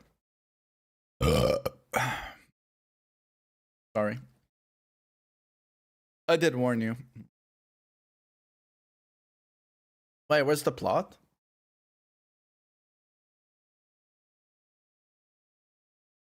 Where's the plot?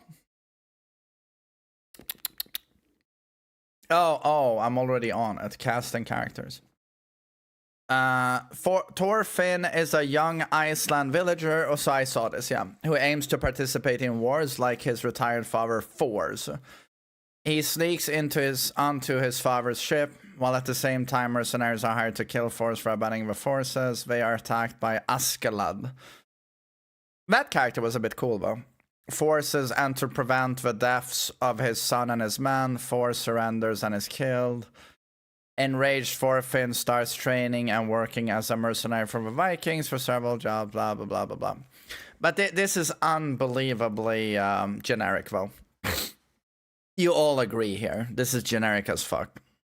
Yeah. To be honest, I almost want to see how they write about the story here. How do you even give a synopsis of the Warhammer story? I don't know what to say when people ask me.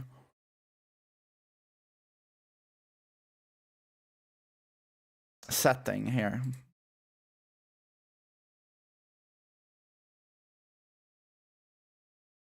Yeah, but where's the story?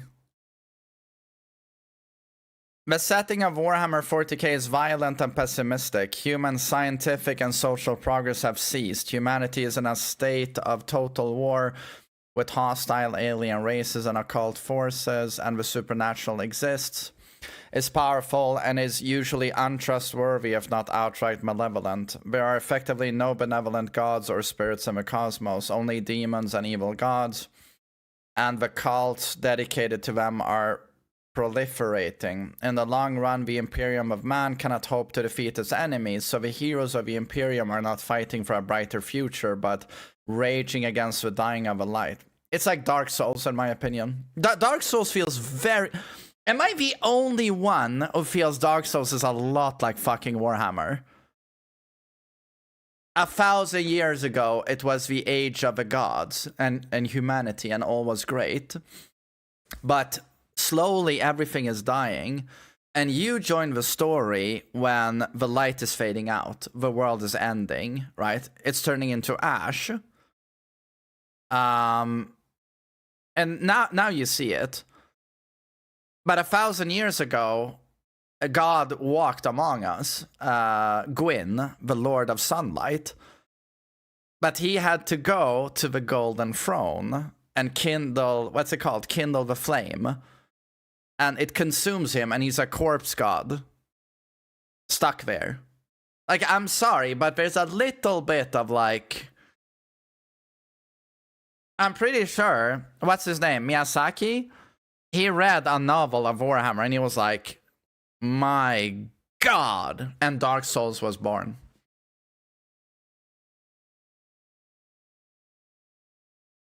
What did we miss? Through constant sacrifice and toil, the Imperium delays its inevitable doom. The tone of a game's setting, exemplified by its slogan, "In the grim darkness of a far future is only war," shape the grim dark subgenre of sci-fi. I created a genre, that's true. Which is particularly amoral, dystopian, or violent. Right.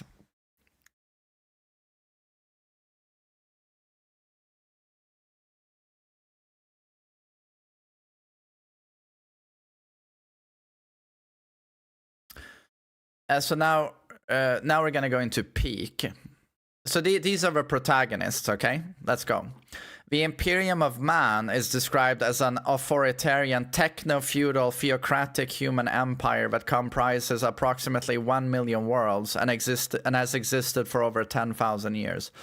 The faction abhors aliens to the point that associating with aliens is a capital offense. The state religion of the Imperium is centered around its founder, the Imperium of Emperor of Mankind, who united humanity millennia earlier. Hey MMs, will you do any coaching today? Yeah, I'm gonna get to that. We're just gonna do this first. Although the Emperor is its nominal ruler, he was mortally wounded in battle and lives on life support in a vegetative state. That's bullshit, though. He talks to Gilliman. He's not vegetative. Despite his condition, his mind still generates a psychic beacon called the Astronomicon, by which starships navigate the warp. Although the Imperium has highly advanced technology, most of its technologies have not improved for thousands of years due to religious taboos against science and innovation. Oh my god, I'm getting a boner.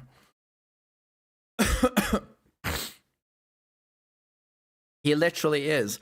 If he was in a vegetative state, he wouldn't be able to communicate with Gilliman, which he does. Most Warhammer 40k fiction is written from a perspective of the Imperium. Yeah.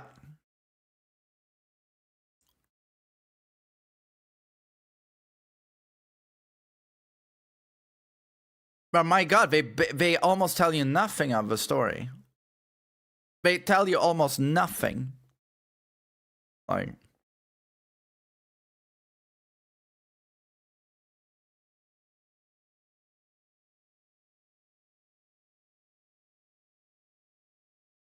Same as an anime synopsis. You're very, very funny. Yeah, I think the story is too much. Yeah, how do you explain Warhammer? That's the problem.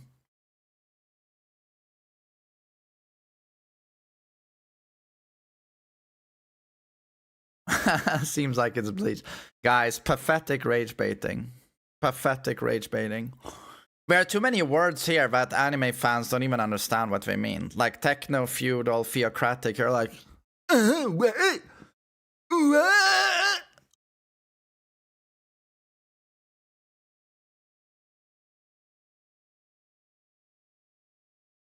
The state religion of the Imperium is centered around its founder, the Emperor of Mankind.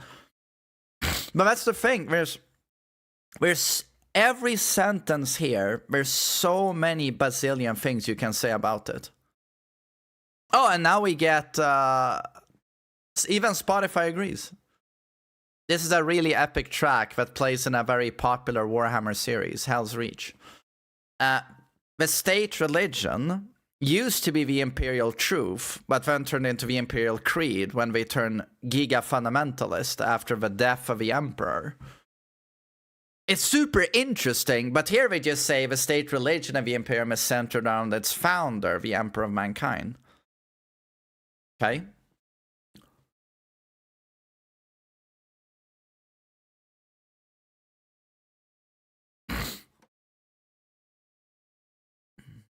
Apparently mostly popular in Northern Africa. Yeah.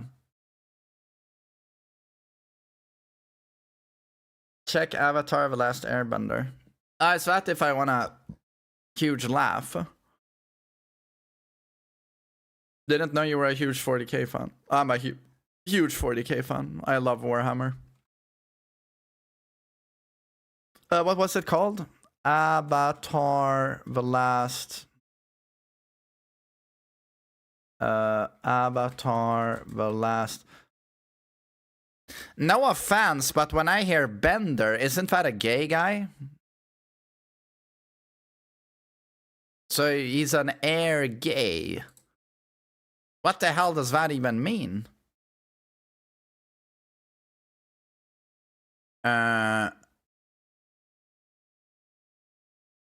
The gay bender, is that what it's called in South Africa? The gay bender. This is something you could watch with your son. Okay.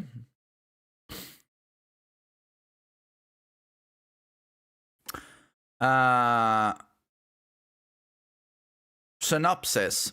A century ago, young Avatar Aang, afraid of his new responsibilities, fled from his home and was forced into the ocean by a storm. He encased himself and his sky bison Appa in suspended animation in an iceberg near the South Pole. Shortly afterward, Fire Lord Suzin, the ruler of the Fire Nation, launched a world war to expand his nation's empire, knowing that the Avatar must be an air nomad. He and his army carried out a genocide.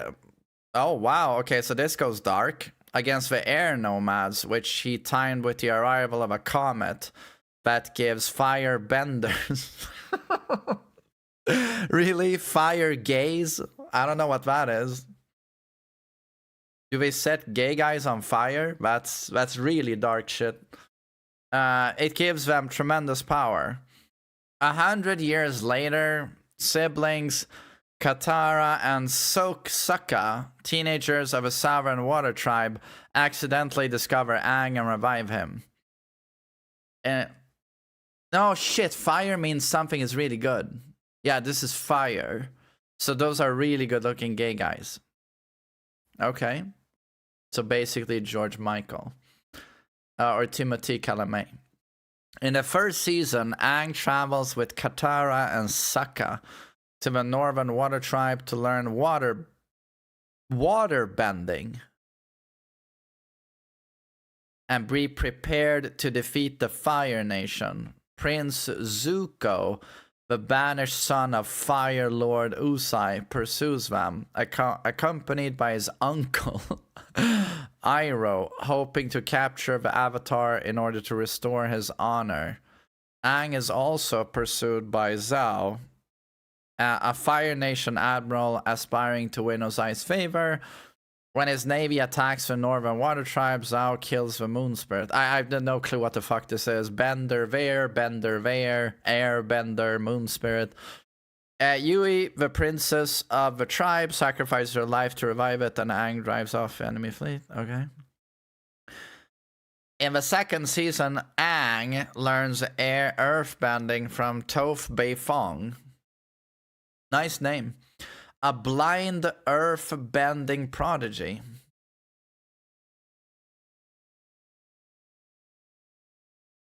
A blind gay guy. Okay. Everyone is different shades of gay in this show. Zuko and Iroh become refugees in the Earth Kingdom, eventually settling in its capital, Ba Sing Se. Aang's group travels to Ba Sing Se to seek the Earth King's support for an attack on the Fire Nation during an upcoming solar eclipse, during which fire benders will be powerless. Both groups are pursued by Azula, Zuko's younger... God, this is boring, man. Azula infiltrates Ba Sing Se and instigates a coup d'etat against the Earth King, bringing the capital under Fire Nation control. But this is boring. So this must be a shonen, right? This must be a shonen. That's a shonen, okay. It's for kids, okay. But you know, it's like when I watched One Piece. Willem probably would have liked it, but I hated One Piece.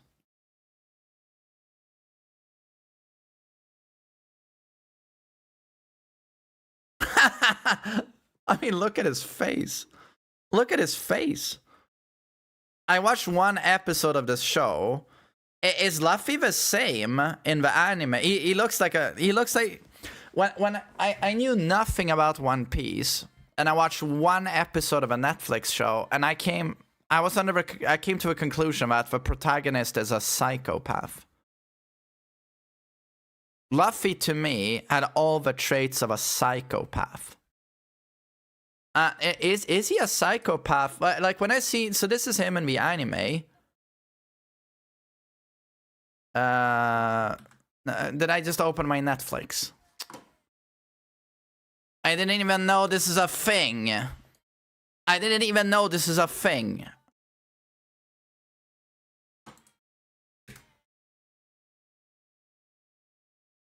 Is this a picture?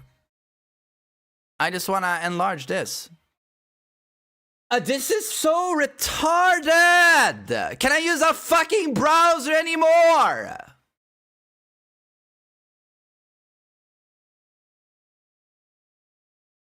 Dude, like... Can a browser stay a fucking browser?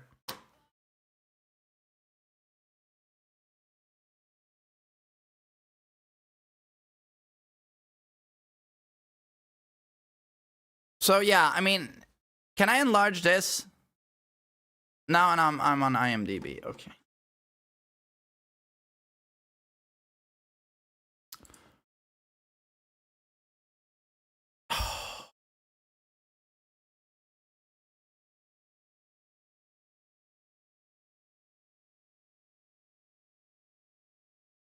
Wait. Tools.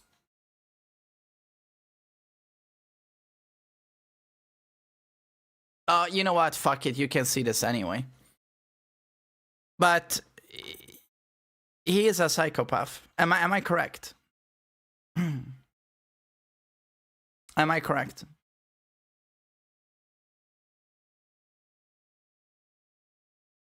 What makes you say that? He has all the traits of a psychopath in the first episode. He's never ever afraid. Ever. And anytime he like lacks human emotion. He has no fear whatsoever, and even seems to thrive in such situations and almost takes glee and pleasure in beating up people. He never ever comes off as like empathetic or anything. He just comes off as a fucking psychopath.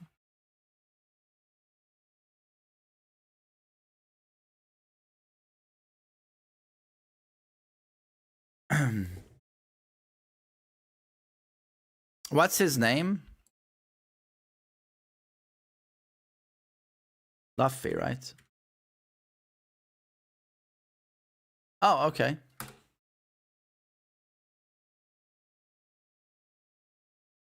Oh, so I'm not the only one. I'm not the only one, yeah. Yeah. Just stick to ranked. Sorry, is it too many truth bombs? Am I truth bombing the shit out of your childhood? Or... Am I truth bombing all over your childhood now?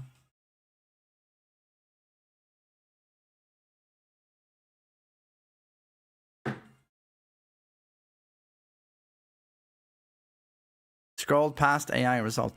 Oh, so now you like AI. I thought AI could not be trusted and it's always garbage. I'm gonna go with Reddit. I like human beings. I like real people. And here you see what they say. Luffy is psychotic. And I'm like, well, I agree, motherfucker. Agreed. I'm not gonna go with AI slop. I don't like no clanker AI ass slop. I want to see what human beings are saying. The real fans. These are the real anime fans. Luffy is a psycho. Agreed.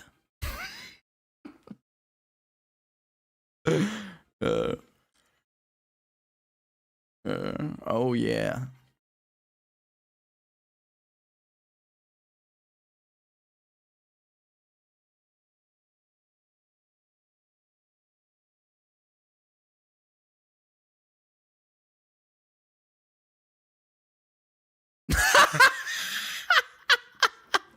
Is Goku an idiot or just naive? These are the Dragon Ball fans themselves. Even they wave their white flag. We're like, okay, we're gonna have to give that one to the haters because he is kind of fucking dumb. What is the IQ of Goku? 50.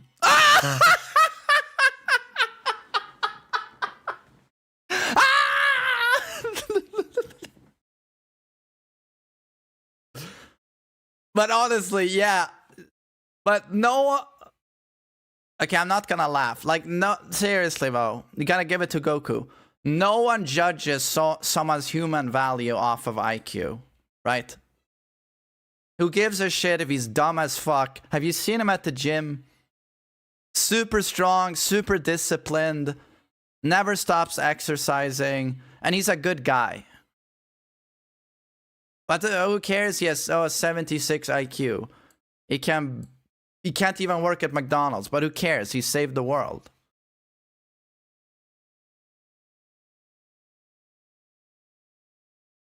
He is a horrible dad. Yeah, but that one is, I mean, I'm a father, so let's just say I don't look to Goku for advice on being a dad. Right-click open image in new tab. You boomer less than 3. Shut the hell up. I'll let you know when I need advice.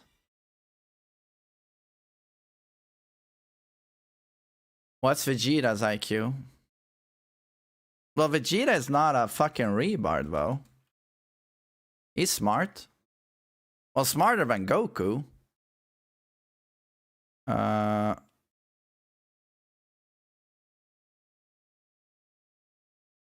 Wait. I get Swedish. What is Vegeta's IQ? Smarter than Goku, 100%. Yeah, you see often 106 to 110. Which makes sense, you know, he's not super smart, but he's smart. So, I would agree. And Bulma, genius, like her dad. Yeah. Is Goku the dumbest motherfucker in Dragon Ball? Or is anyone dumber than Goku in Dragon Ball?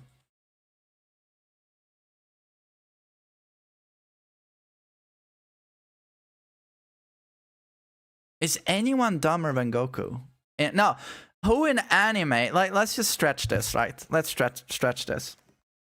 In all of anime, who is dumber than Goku?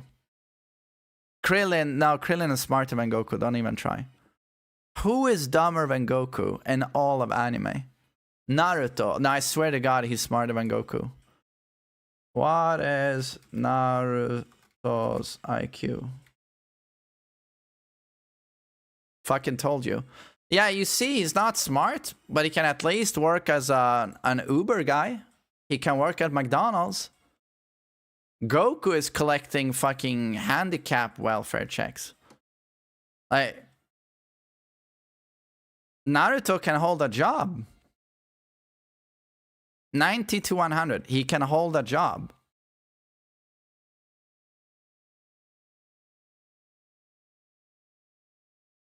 So yeah, I told you.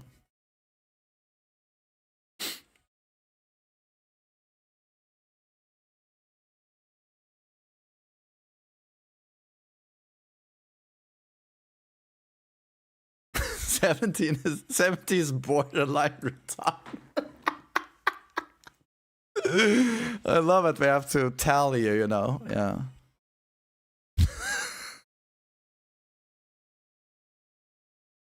But didn't this motherfucker just write that Goku is borderline retarded? And I wasn't the one who said it. This guy is literally saying it. He's saying what I didn't want to say.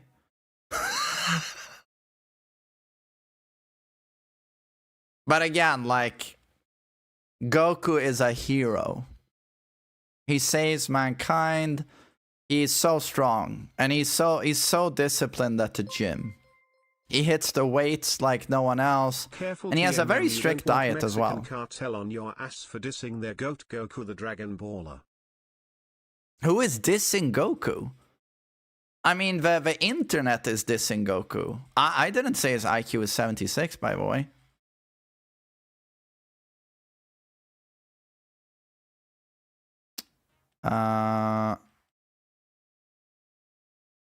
Oh, wait. What is the God Emperor of Mankind's IQ?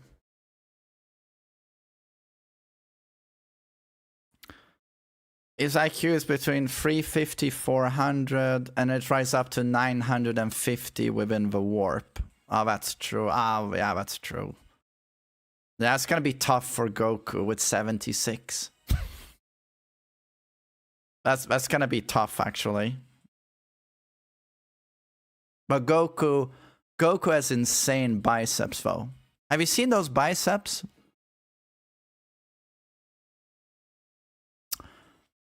No, Piccolo. Piccolo is way smarter. He's smarter than Vegeta, right? Where's Piccolo's IQ? He can't beat Goku, though. What? God Emperor solos Goku in a microsecond. Everyone knows it. Yeah, you see. Yeah, I agree. 160. I mean, I would agree with most of these.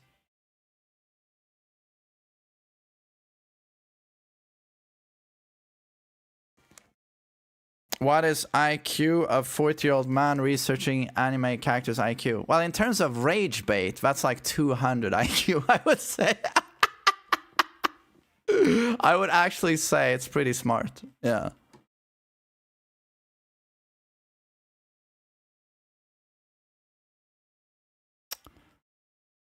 Who else can we look at? Gohan. I mean, he's smarter than his dad.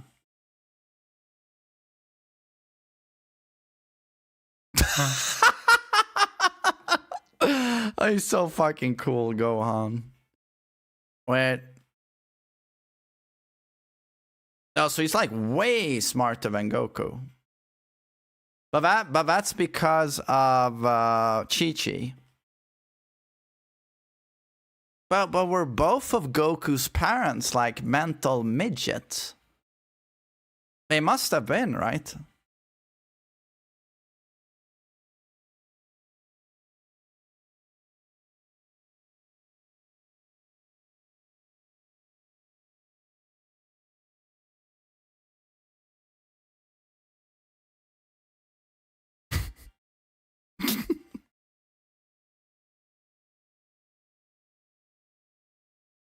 This is your favorite anime, by the way.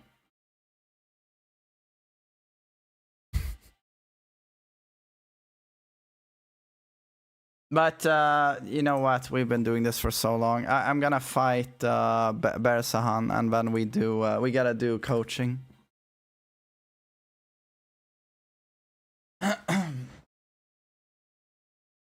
Yeah, that was fun as fuck, though. I should do more reviews. I'm too good at it.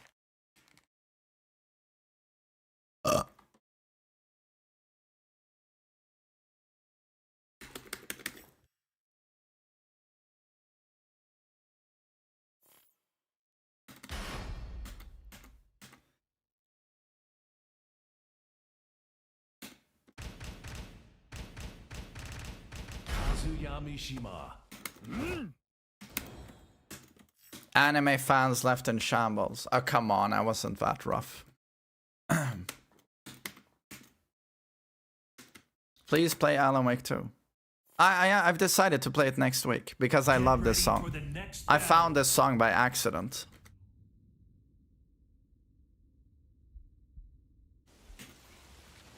When are we getting an IQ test from you? Oh, I would have a shit score. I mean, I wouldn't score as low as Goku. That's like almost impossible, but I wouldn't score high.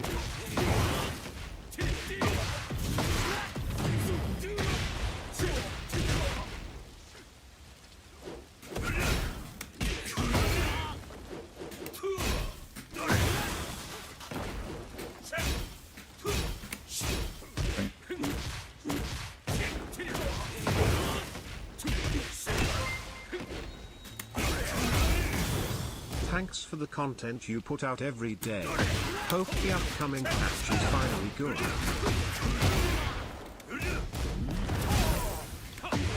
You're too kind, Breaks Kid. Thank you so much for the kind words and for the 15 bucks. Thanks. And we are all hoping. We are all hoping for a good patch. Because to be honest, if this is as bad as Season 2, I don't know how they recover.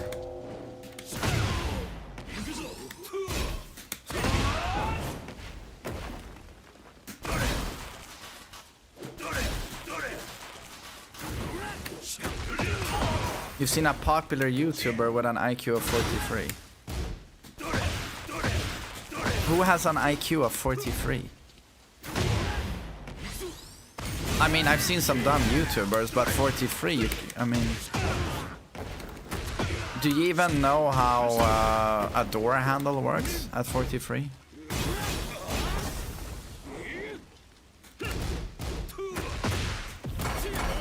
Jack Doherty, I don't know what that is. Who's the dumbest YouTuber I've seen? The dumbest ones I've seen are like drama channels.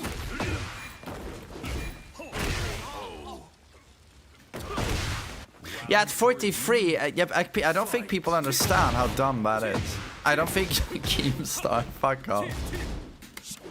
You can't even speak, I think, at 43. Yeah.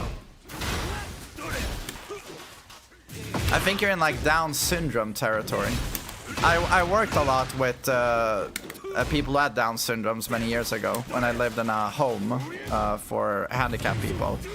And many of them, they couldn't speak. And some of them who could speak, they could only say like 5 words or 10 words. That's it.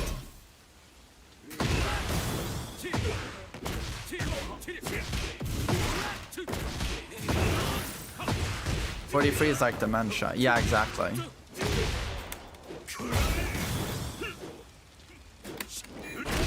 So yeah, 43 is a stretch. But do I believe there are YouTubers with an IQ of Goku, 76?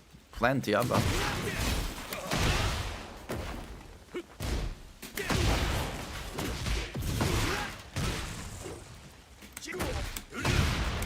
"76 is already very low.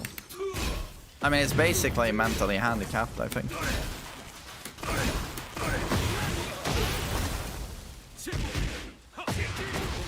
He says his IQ is 62. I wouldn't trust him if a YouTuber says that. Nova Psychic IQ. I think Nova is a smart guy. He's just extremely immature.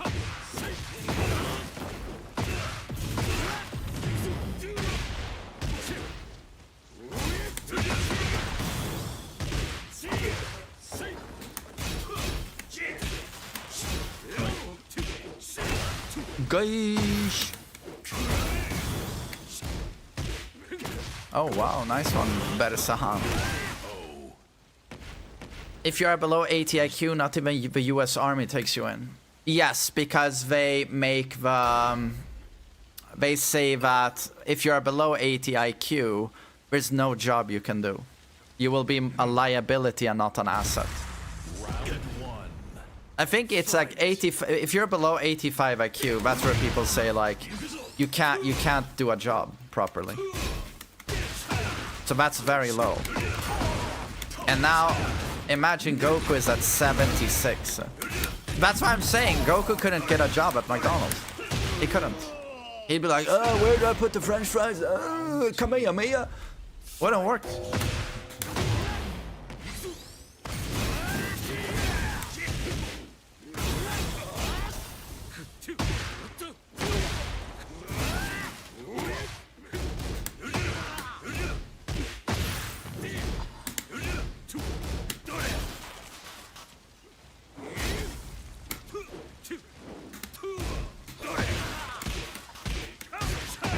He'll just eat the fries. Yeah, but that's why we love Goku. He's dumb as fuck and he's always hungry. He's always good for a laugh, Goku. Isn't Luffy dumber though? No, I think Luffy had a higher IQ than Goku. Round 3. Fight.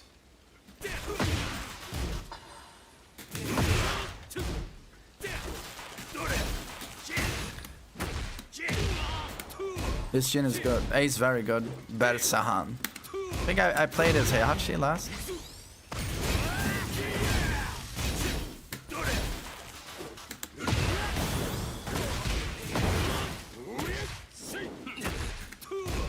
Goku is a broke bum.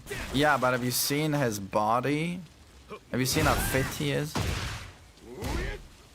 Yeah, but to be honest, Goku with 76 IQ and that body of his, he'd be a fitness YouTuber. You can be a fitness YouTuber with 76 IQ from what I've seen. You're actually like the prime candidate, I feel.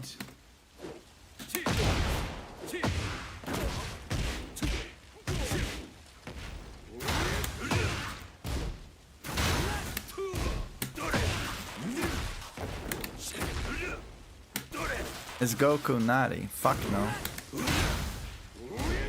He's on them fucking senzu beans, right?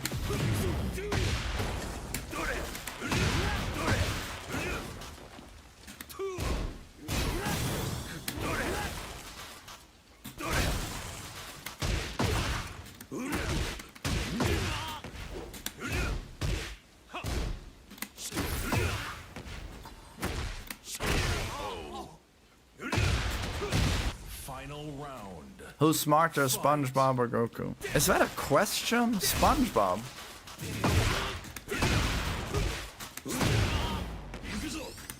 Is Goku the dumbest fictional character? No, he can't. No, but he can't be. No.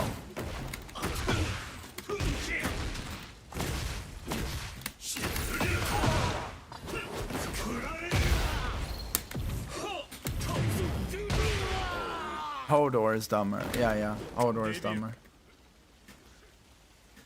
Hodor is dumber.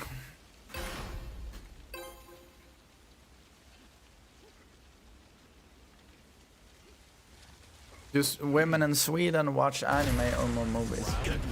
Not the women I dated. But there are women who watch anime. Yeah. I very rarely encounter them though. I don't hang out in those circles very much. Is Goku a bad father? Of course he is. Would you date a weeb? No. No, I couldn't. I could not. Oy. Round 2. Fight. Would you date me? Of course, Gong. You got that juicy fucking cock. Of course I would.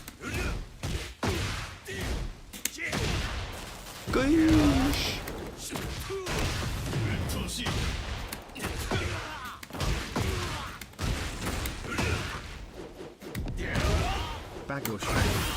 Skunks, were you also upset about my take on beef sets?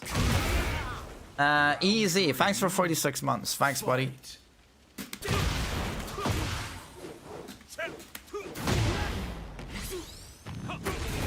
You should start an anime review channel. Yeah, I would have minus 10,000 subs because everyone on the internet loves anime. What was the take? Oh, you missed it. Okay. No, there is nothing, man.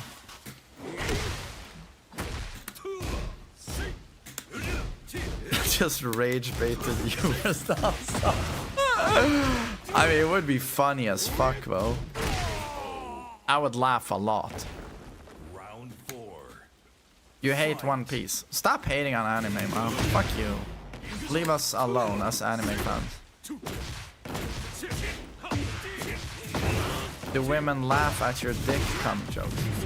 I've made a couple laugh, but I don't do many dick cum jokes when I'm with the ladies. When I'm with the ladies. I should, though. I feel like I saved these for you guys, to be honest.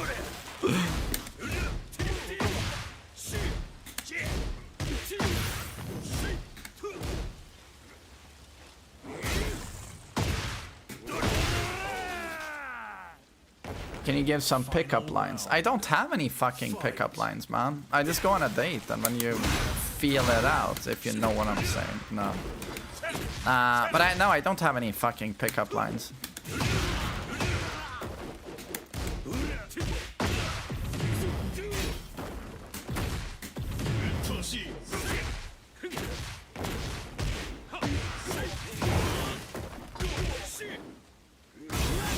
Chat wants some tips. The only tip, real tip, is be confident, be yourself. Be confident and be attractive. Those are my best tips.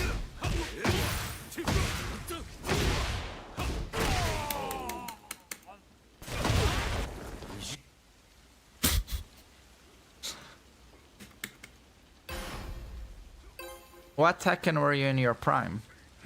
This one. Round 1. Fight.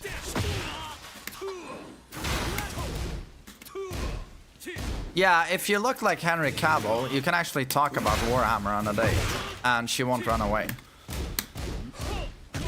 But if you're fat with glasses and balding and you start talking about Warhammer, she's calling the police.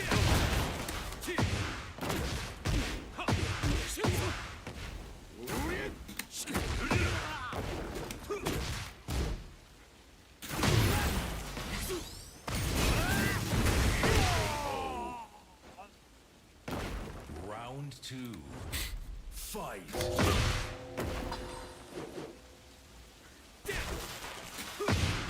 One of my exes was tall and beautiful, and I just told her she looked like a metalhead from behind. Oh, really?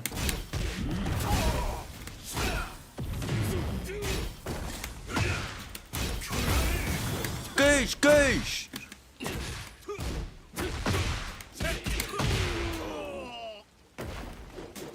I hope you can play a set with Sylvia Nina. Is Sylvia Chronica? Absolutely. I would dumpster her. Ah.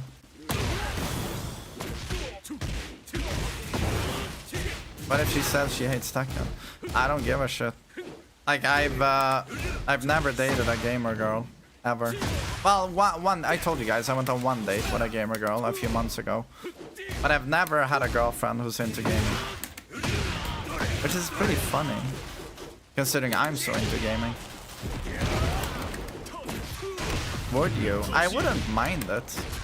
I don't think I would mind it, no. Oh, nice.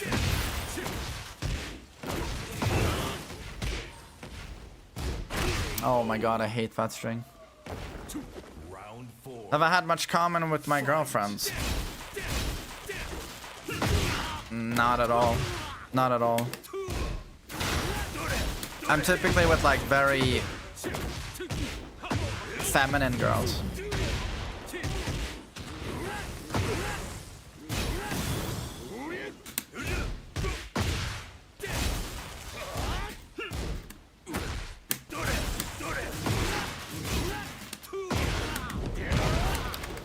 Goosh, bagoosh.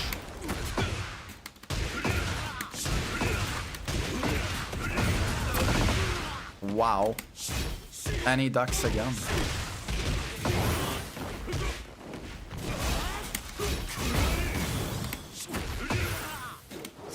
Nice input.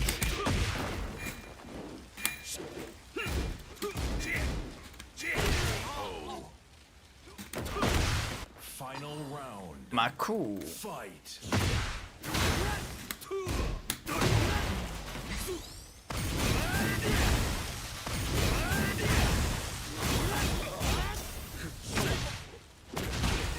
Jesus, that pressure is insane.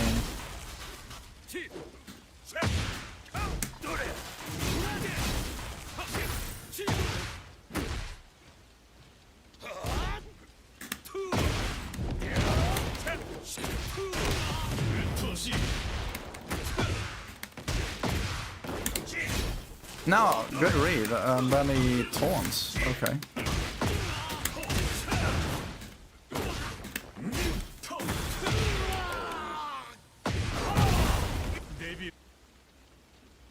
Main man, do you really think Twitch chatters talk to girls? Well, a lot of people in my chat, I know a few things about them. We have a lot of fathers in my chat. Actually, you know, might be hard to believe, but we have a lot of dads in the chat. And dudes who have, you know, girlfriends, long-term, you know, relationships and shit. But then we have anime fans in the chat as well, of course. We got a couple of anime fans.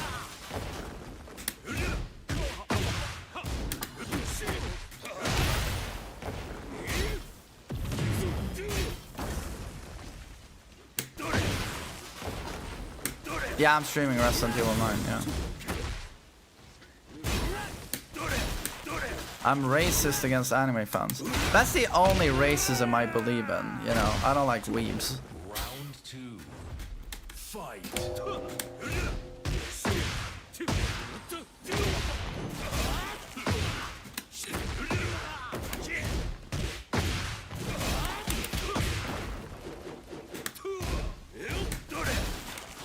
Fuck!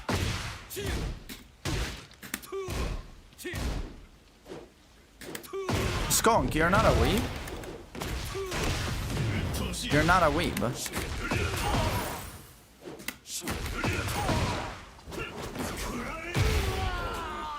Why would you think that? I don't know, everyone is a fucking weeb. Like everyone, I'm the only one who's not a weeb.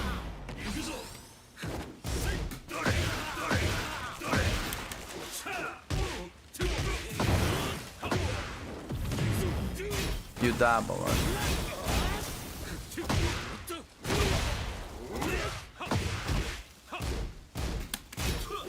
Oh, nice.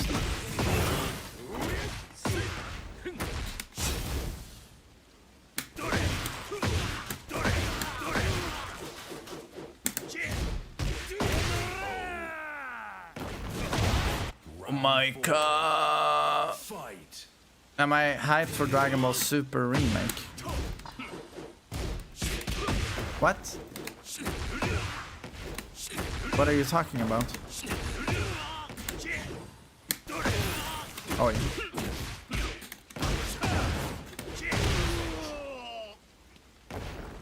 Final round. Fight. New series. What?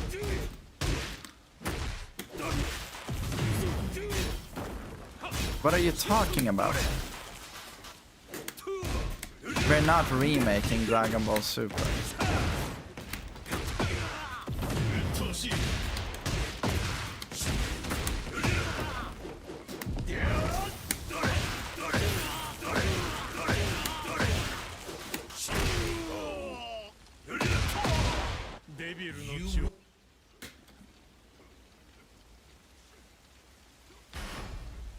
They are remaking the anime of Super, yes.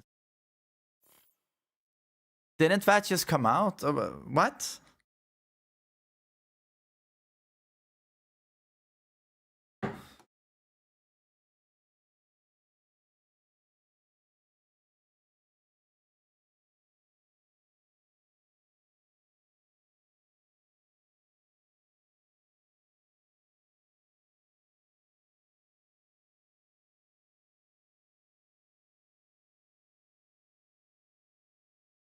Why is this in Swedish? How do I change this?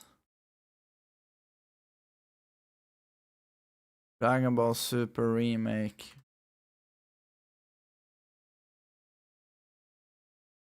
I hate that my browser automatically goes Swedish. I fucking hate it. How do I change this to English? Isn't it somewhere here?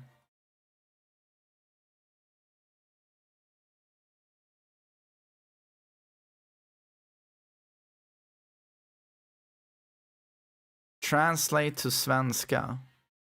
But it is in Swedish.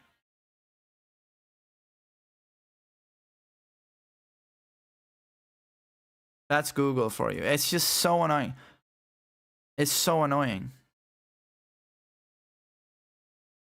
My language here is English, as you can see. It is English.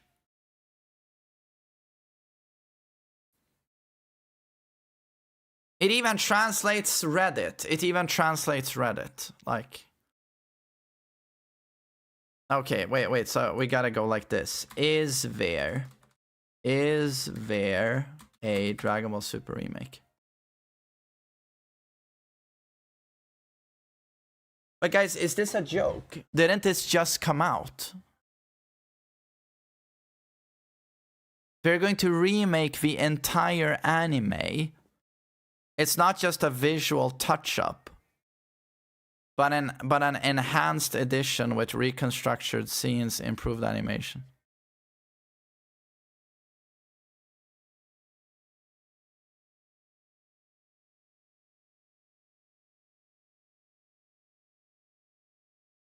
It's been 10 years. I don't think it's been even 10 years since this was done.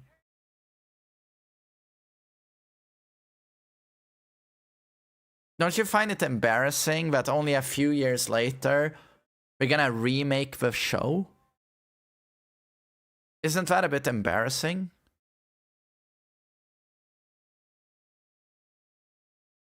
It came out in 2015.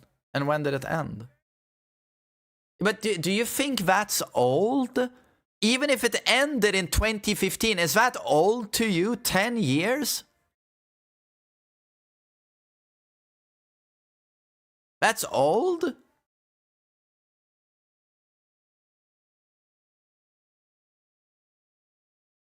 Jesus, soulless corporate garbage, man. This is soulless garbage.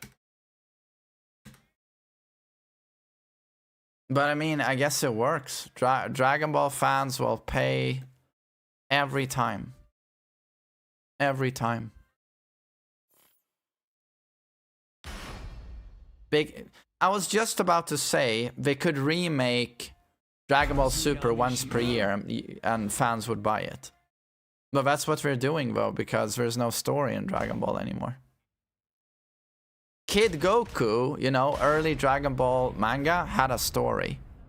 Dragon Ball Z, there is no story.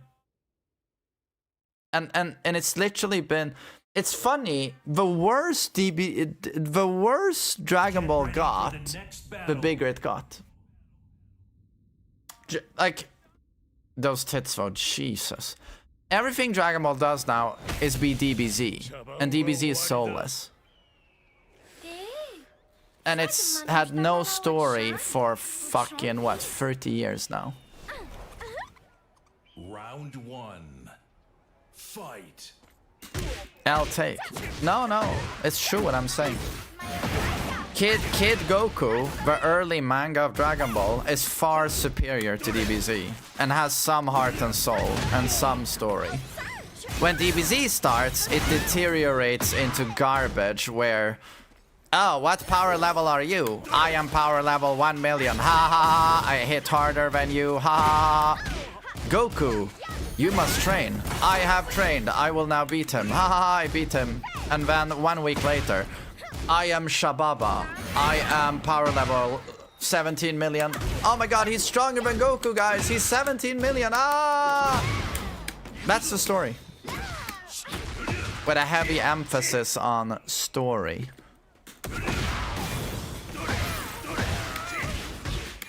I'm gonna juggle him until we run out of time, like a real man.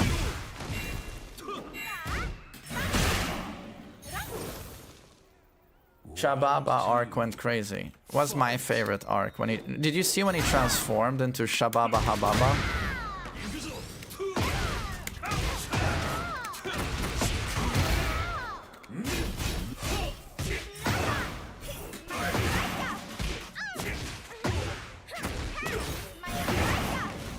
No way you think the Frieza Sega and Cell Sega is bad. Compared to the original manga, yes, it's bad.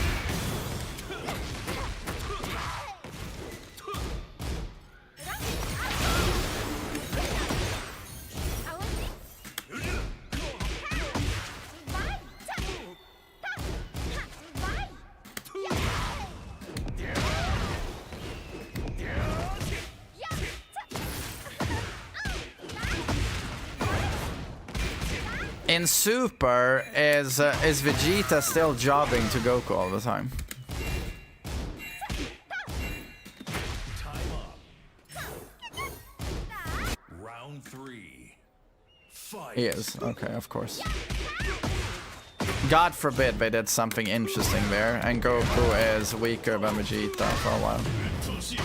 Wouldn't that be interesting if Goku is not the strongest for like a whole season? Wouldn't that be interesting? But we can't do interesting in Dragon Ball, that's the thing. It can't be interesting. But because if Goku doesn't solo everyone, the fans lose their minds. The fans go bananas.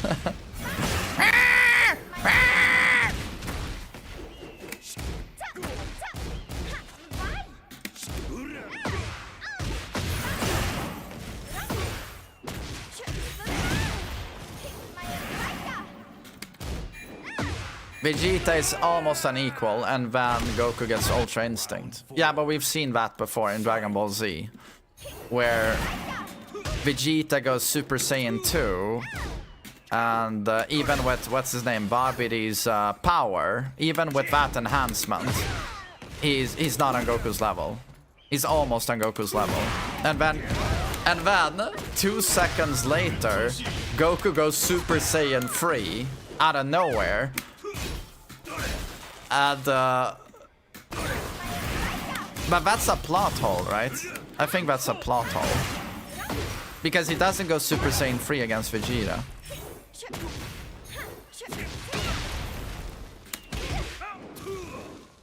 Nope, not a plot hole. It's definitely a plot hole.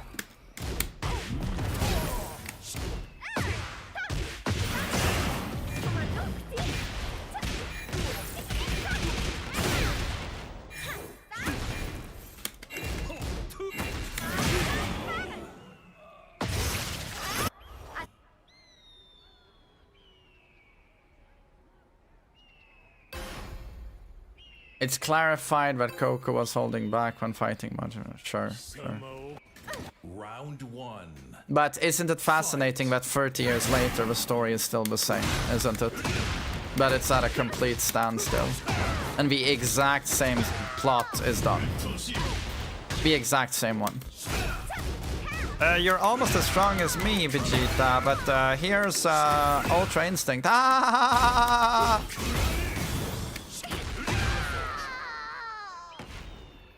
No, Cal Spree, I 100% believe it's a plot hole. 100%.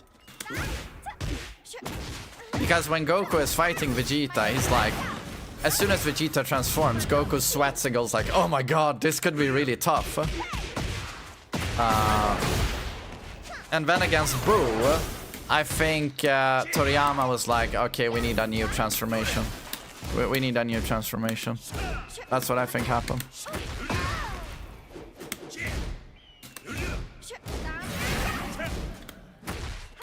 Why change what works? Because good stories evolve, I don't know. And they don't fall back on tropes and what they've done before. They explore new themes. That's what good stories do, but this is a cartoon for kids, so I get it. But that's why I don't like when grown men talk about this like it's not a cartoon for kids.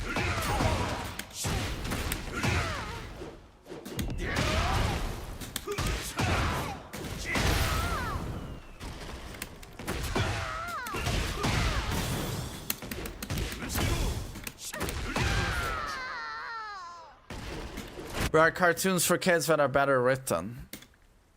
I mean, Pixar movies come to mind.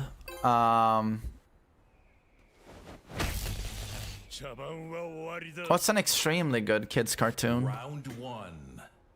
Fight. Avatar. I mean, I'm not that into Blue Knight Navi Smurfs. I mean, South Park is not for kids, though. Iron Giant is incredible. Watched it with my son a few months ago.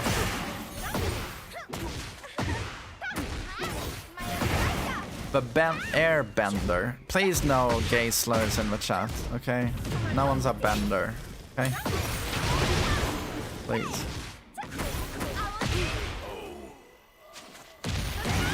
Round 2. Fight.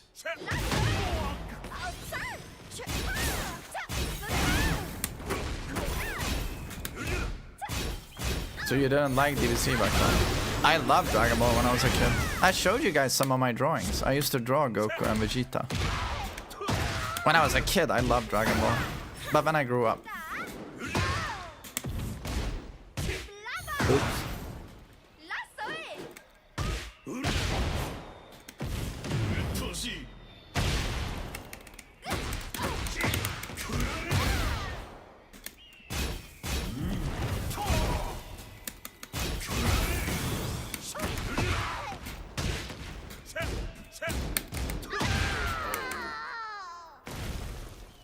Round 3. Fight.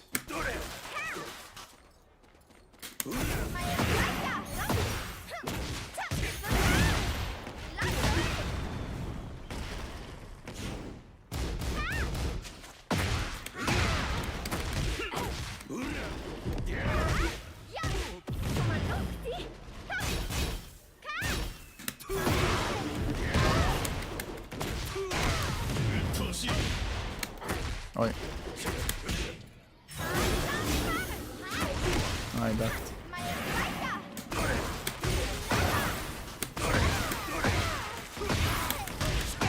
Oh, reset. Marco. Oops. Marco. Round 4. In that way, main man never grew out of video games. I find it funny when people say that. What exactly do you mean with that?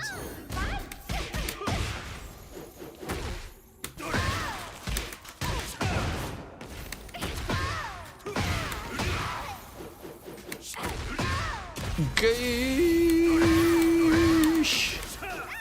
Fuck.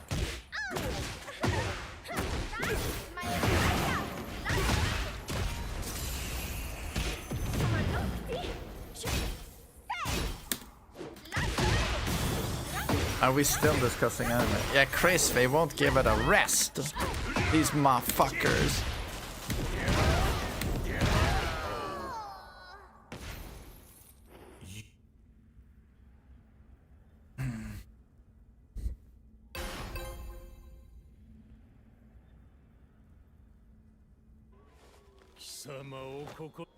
Round 1. I take song requests. Fight. Not really, no.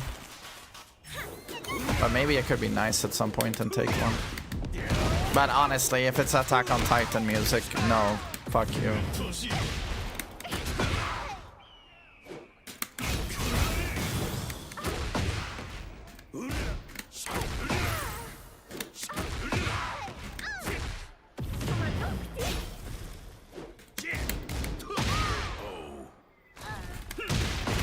Round 2. Fight.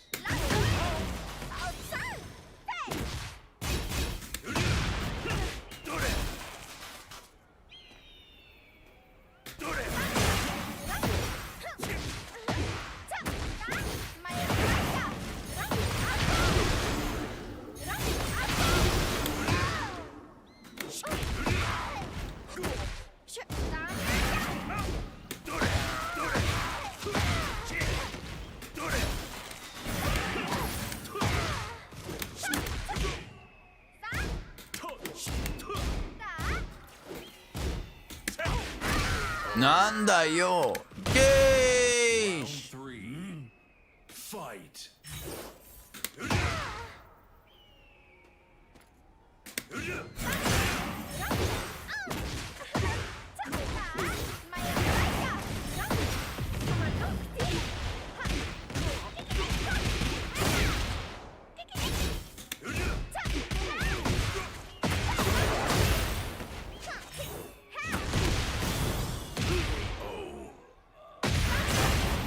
Round 4. Fight. Did I play ranked? Yeah, 4 hours. 4 grueling hours of Ranku.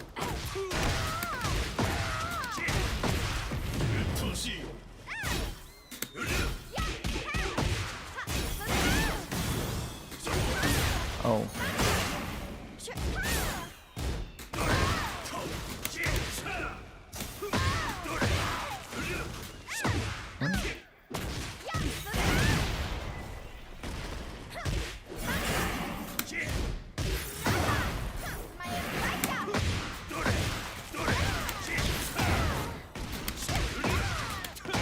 Nanda yo.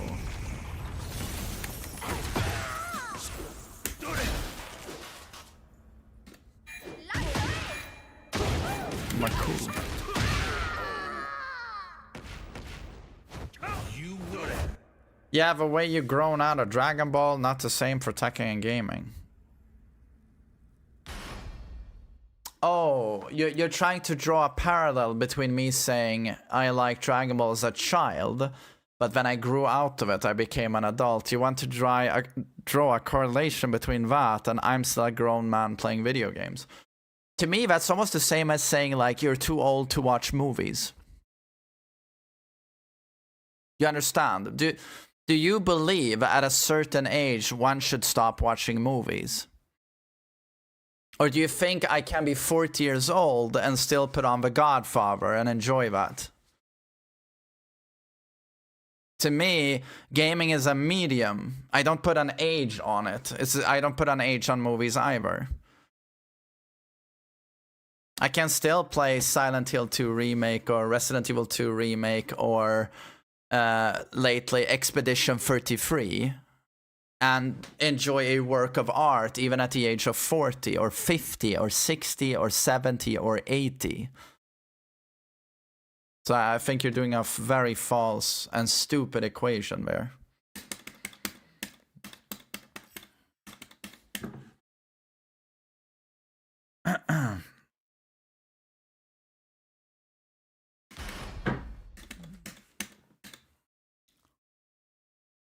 Kazuya Mishima.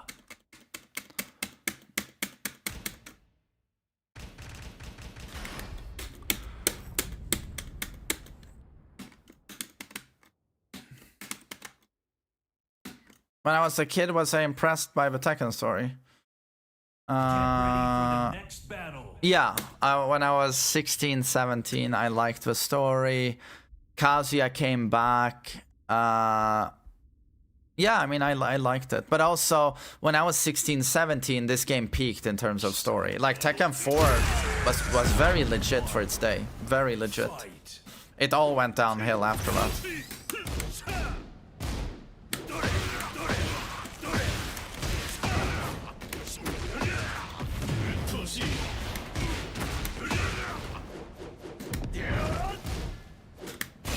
Surely it's not nostalgia.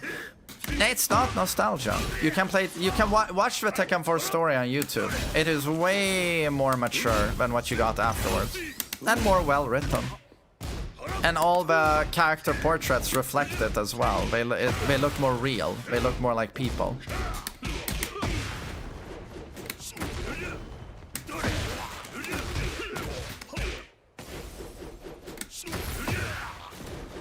Yeah, Paul's ending in Tekken 4, dare I say, is actually well made. His entire arc in Tekken 4 is good. Same with Law, same with Kazuya, the Mishimas. Steve peaks in Tekken 4. Marduk's ending in Tekken 4 is actually funny. He's not an idiot. He's actually quite cool. Yeah, Brian has an interesting ending. Brian has an interesting ending.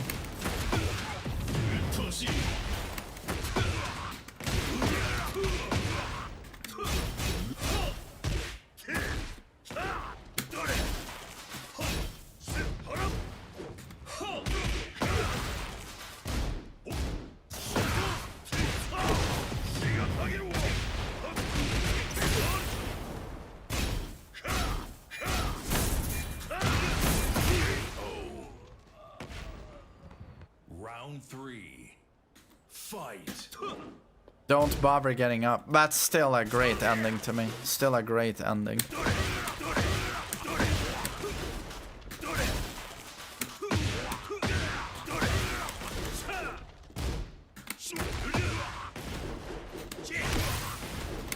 Donated $1,000. Yeah. Round 4. Fight. Geesh.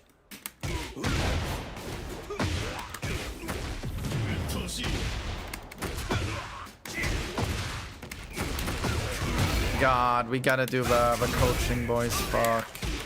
We gotta do my coaching.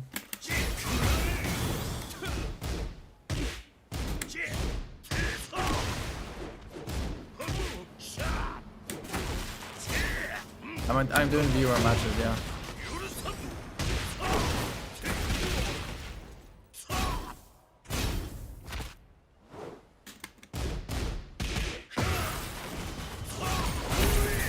DBZ stream. Isn't it funny how when that game came out, Sparking Zero, I was like, this sucks. And you guys were like, nah, it's the shit, don't be a hater. And then you all came to see it the way I saw it. Final round. What would you guys do without Unk? What would you do without Unk?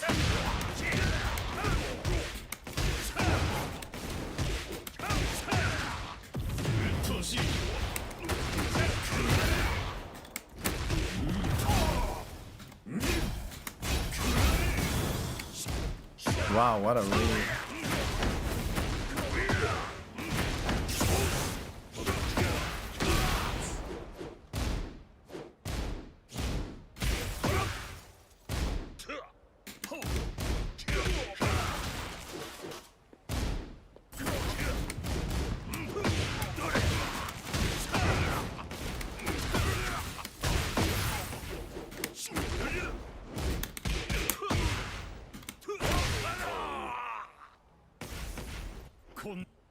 You still play the game? Okay, fair enough if you play it.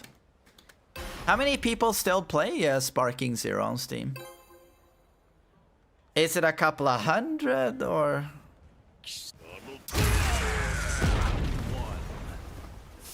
I hear it's all but dead, you know.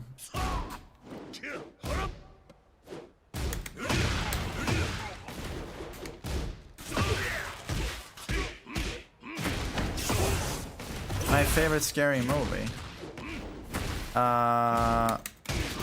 Alien, Shining, Jaws, Texas Chainsaw Massacre, The Thing. Like those movies. Hereditary, Caveat, Oddity, First Scream. Halloween. Those are my favorites. What streaming platform is better than Netflix? I really like Disney Plus because it has all of Bruckheimer action movies of 80s, 90s, and early 2000s, and I love those movies. Like schlock action classics. Disney has like all of them. And then Disney has Pixar, which I like, and a lot of other stuff, you know, from Hulu. So I do like Disney. And of course now they own, you know, Alien, Predator, and all of that shit.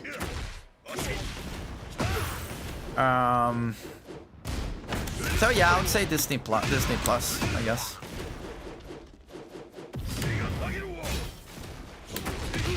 Disney Plus is for boomers or kids. Yeah, it's true. It's like the family channel, so it works for me being a boomer, and having Wilhelm, of course. But I like it. But honestly, I think it could be good for you Zoomers as well to watch like real action movies, like where men were men, you know, and it's testosterone, it's heroic music, it's cops and blue collar guys saving the day. It's not superheroes. It's like blue collar guys. I think that could be good for you to watch. I'll stick to watching anime. Yeah. Sorry for giving advice.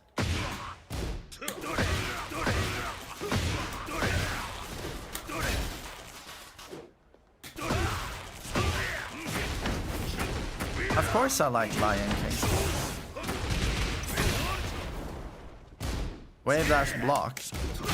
Dash block in general is tough, dude.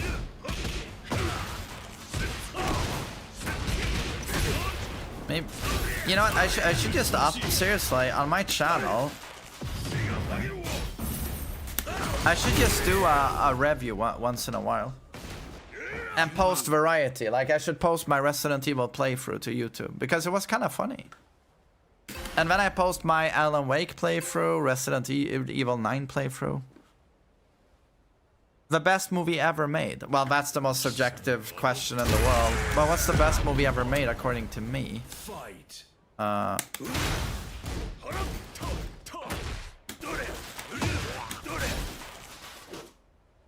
don't want to sound like, you know, like a fucking cineast, you know, pretentious loser.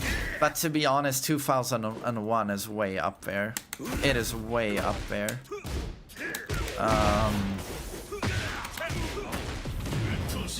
I think Texas Chainsaw Massacre, sorry, I know people will hate me, but it's a super underrated masterpiece and one of the best movies ever made.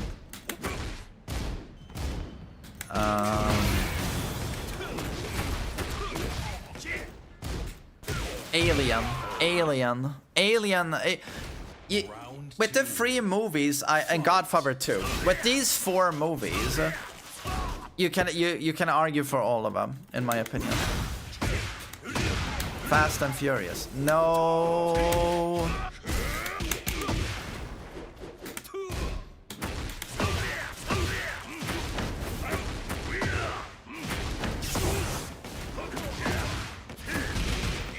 No Country for Old Men. There Will Be Blood. Tokyo Drift. Go watch your fucking animes, Green Rag.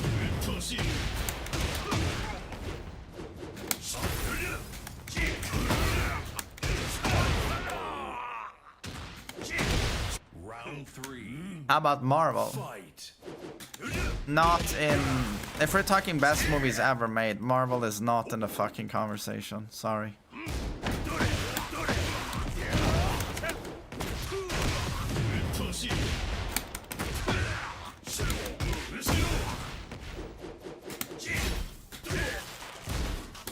What is the best Marvel movie, bro? If Logan is a Marvel movie, that's it. That's it.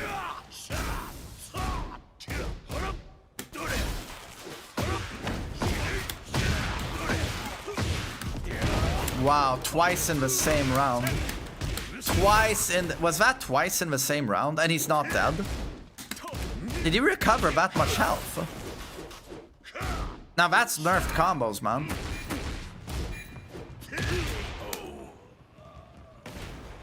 Round 4. I have not seen Eyes Wide Shut, and I'm a huge Kubrick fan. Oops.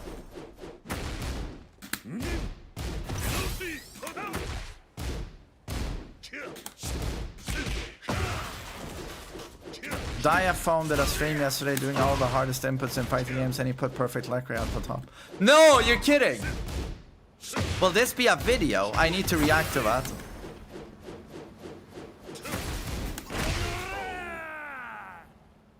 He found perfect electric to be the hardest input. It took him 40 minutes. Okay. That is epic. Recently got TK with Kazuya and I have no one else to thank more than you, TMM. Started watching in 2020. Hope to get a replay review one day. So happy to hear that, buddy. Congrats, man. Congrats. Nice milestone. And thanks for $5, buddy. One Flew Over the Cuckoo's Nest. Haven't seen that one. And I love Jack Nicholson. It's almost embarrassing, guys. But only almost. Do you like Lord of the Rings? Yeah. No, of course, it's a masterpiece. Ega is the best movie ever. I mean, it's one of the funniest movies I've ever seen. Fight. City of God. Of course I've seen it.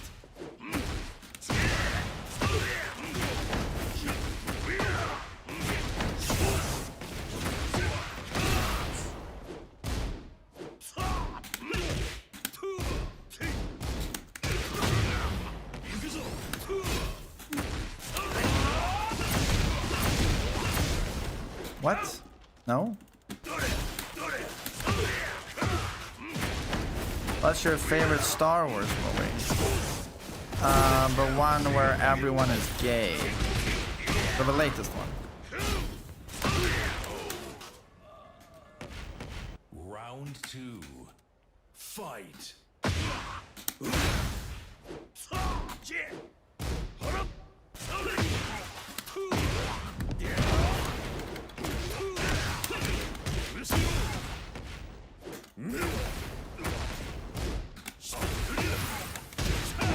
None move. Round 3. Watch Eyes Wide Shut now.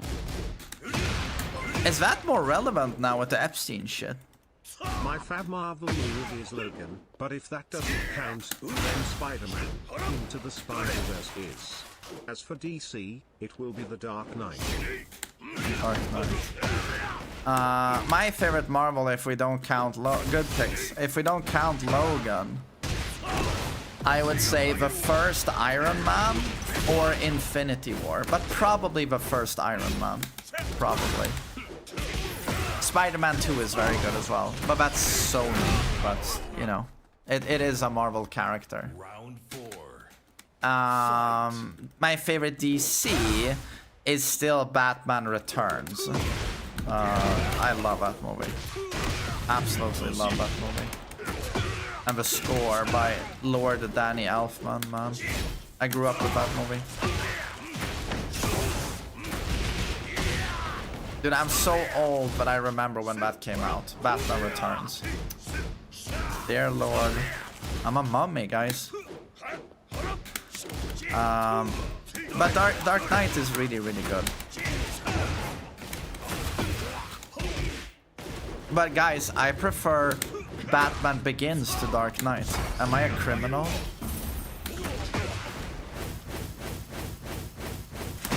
Oh, nice time.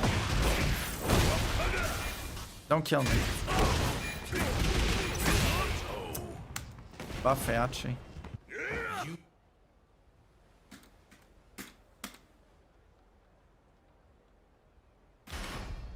You have watched Iga. I have watched Iga. Yes. I'm a huge Rajamouli fan. But let's do coaching now, boys. I don't want to miss out on that. Sorry, Mr. Black.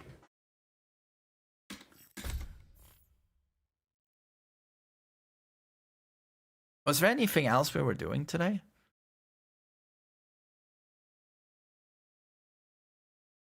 Oh, I was gonna record a video on the changes I want. How high is Spider-Verse for you? I haven't seen it. If it's the animated one, I haven't seen it. How did you lose, Mr. God 2?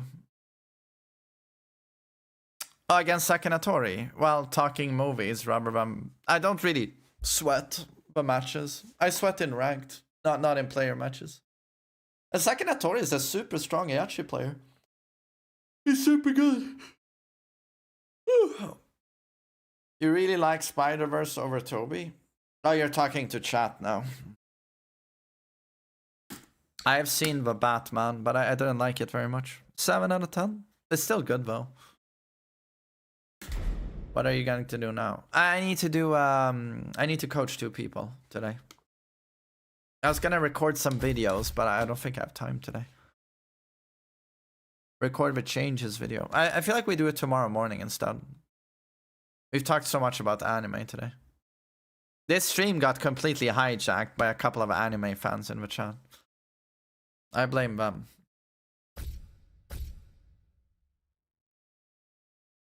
Do you do sex coaching? Sure. Give me $40 and then tell me how much erectile dysfunction you have, and then I help you. It was a fun discussion, yeah.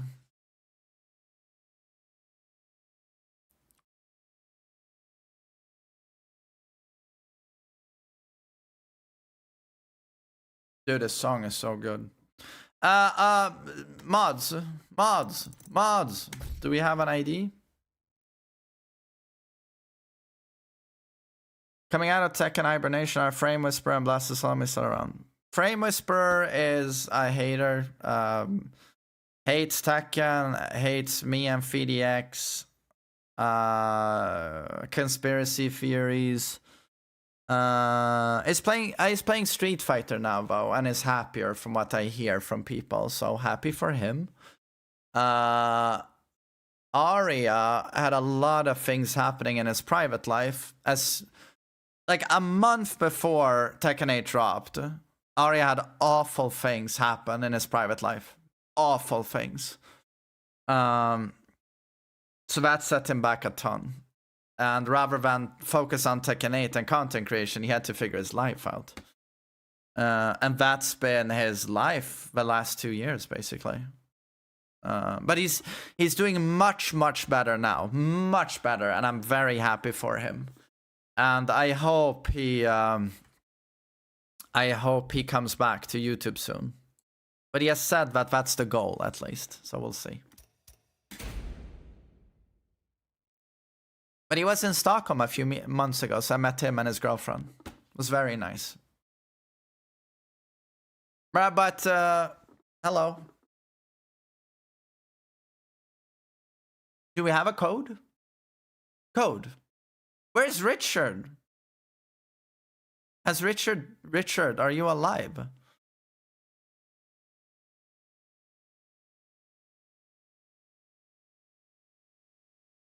And now I'm getting worried.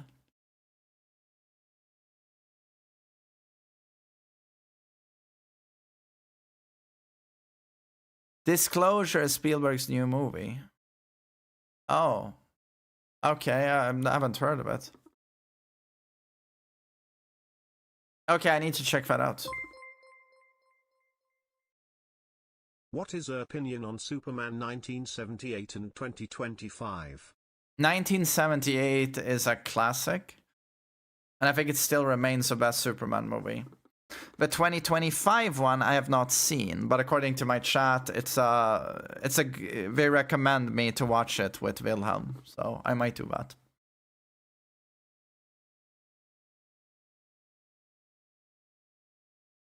Average gang, hello. It's garbage. Most people speak highly of it though.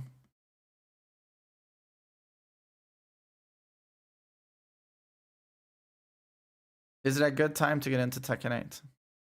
Well, if you think the game looks cool, then go for it. Yeah. I mean, I really like this game. And hopefully soon we get a patch that improves it.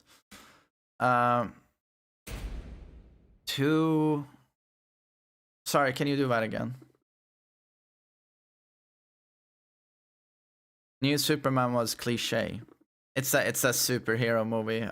Like, what do you expect? 8A Q 24 G 8Q. No, it's Vic. It's Vic. Okay. Bodied by Acacia. Okay, let's go. Get ready for the next battle.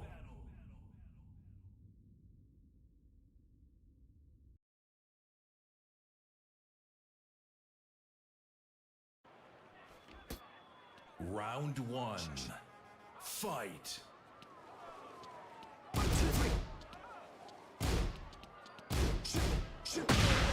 Oh wow, good Scourge. When people don't do rematches, it's a bit cringe. Well, to be honest, if you get super tilted playing a match, is it really worth rematching? You should rematch to respect your opponent, in my opinion. You should rematch. But I don't blame people if they don't rematch. I certainly don't get upset when people dodge me, you know?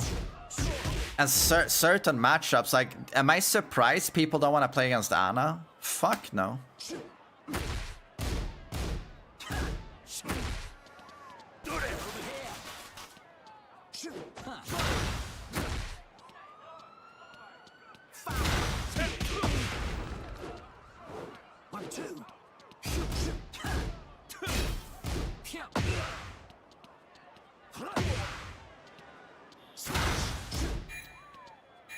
Vic is playing Tekken 7, Steve, here, like knee style, moving a lot, doing very little, blocking, moving, using space, playing a lot of mid-range, trying to score counter hits, which is nice, but he should be bombarding this Kazuya with garbage.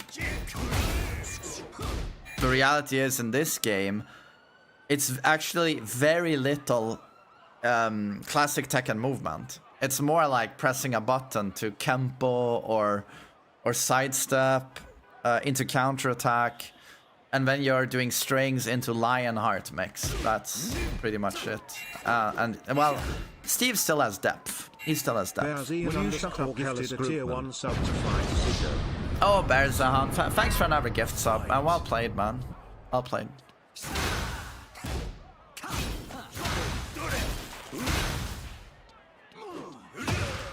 You were against it. Which one?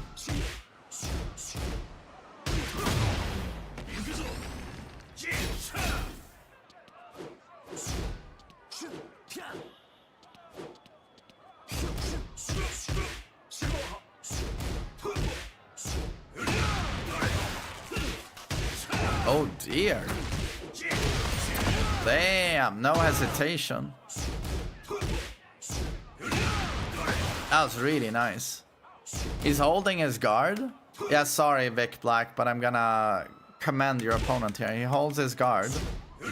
Down for 2. Perfect electric instantly. He's a little bit taken aback by the fact that he got it. You can tell, because here he follows with a jab. He doesn't do a normal staple. This is very common with Kazuya players who don't expect to get it. So he's a bit taken aback, and then he does a jab. But still, that was really nice. Over here.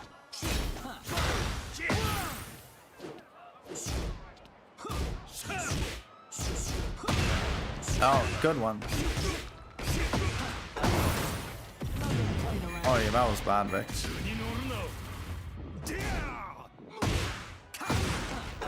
Nice one. That was good. Round 3. Fight.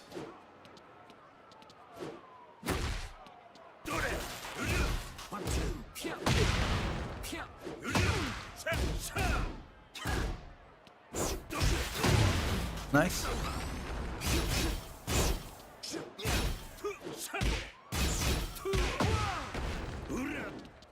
Random up 2, yeah.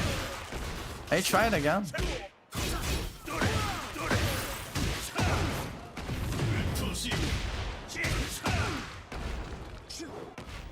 Mr. Perfect Electric. Oi.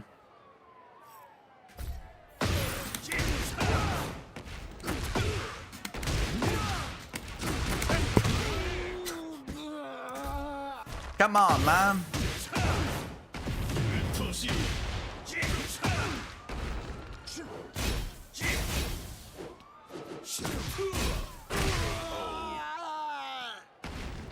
Round 4. I watch your streams and then crash out in the blue ranks.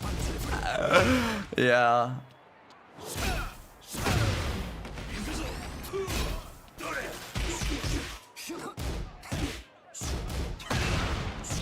Wow, that's working out a lot. Peekaboo 212.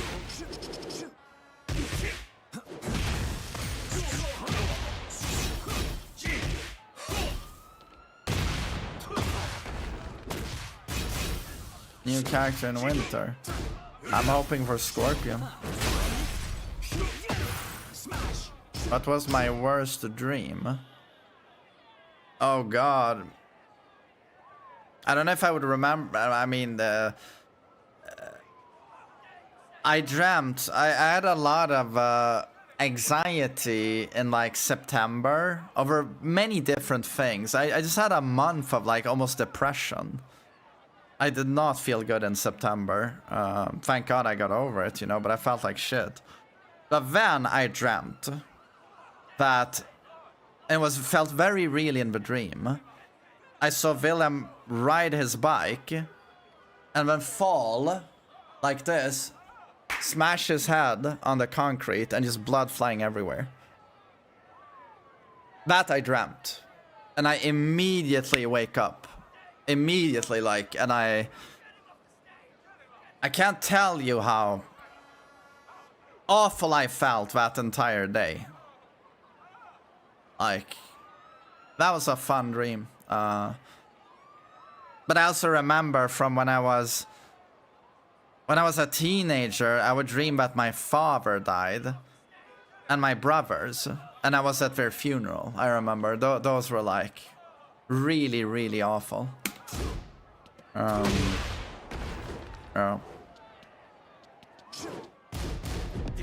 Not fun.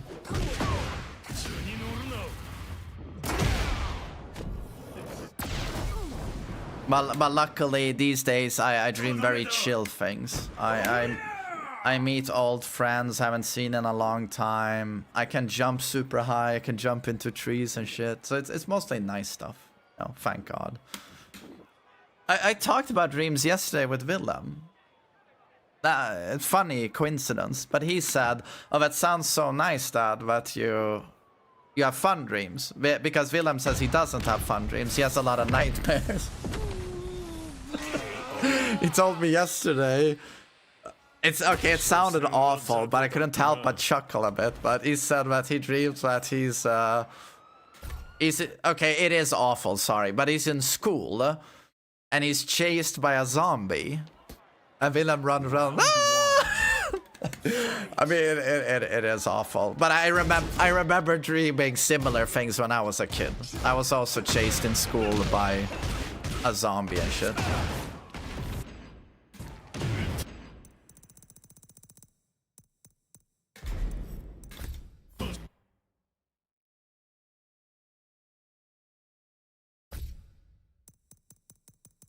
So, very, very, very defensive Steve player, Vic. Yo, Vic, I'm critiquing your ass. Get ready for the next battle. Is Willem okay after the bump he took? Oh yeah, I mean, I told you guys on stream, and then 1 hour later, I took a pause just to call them again at school to double check that he's okay, and everything was fine. Yeah, everything was good with him. But you always get a little bit worried when they take a head bump. But he was fine.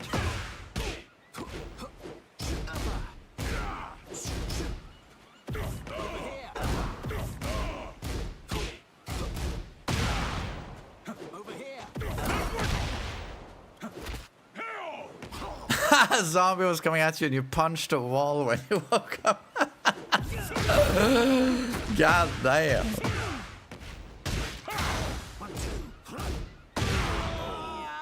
It's a lot of shoulders. Round 2. Fight. Did you see the new Nova video?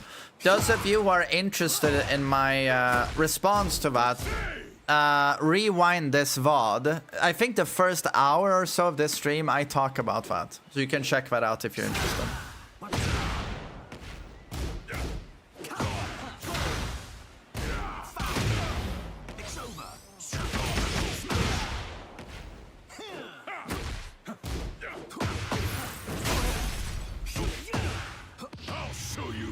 Oi. Barrage art.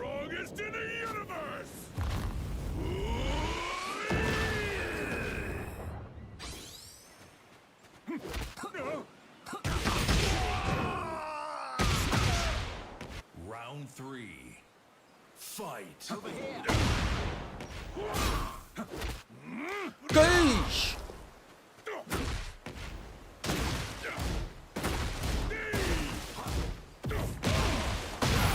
Okay. Gage!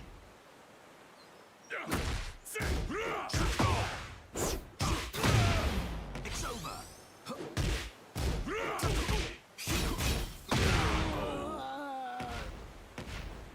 You're salty. All jaded, I'm really sorry, but you're going to have to put 2000 bits again down my G string. You're gonna have to pay again, sucker, if you want my OnlyFans. It's, you pay per show, not once, per show. Over here.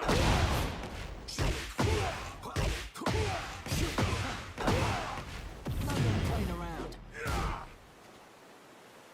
Smash.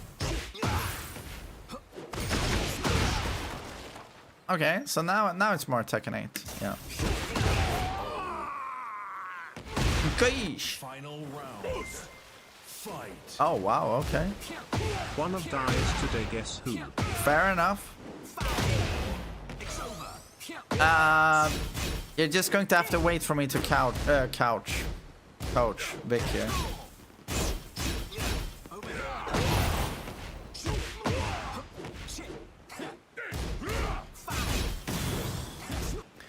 So Vic, as you're here, I'm gonna give you notes, of course, but just in general here, a very basic thing. Person does mid-high string in blue ranks. You have to duck these, you know. I feel like Paul is legacy enough character that you should know the string. You know, I know you've been around for a while, Vic, you motherfucker. You played Tekken 7.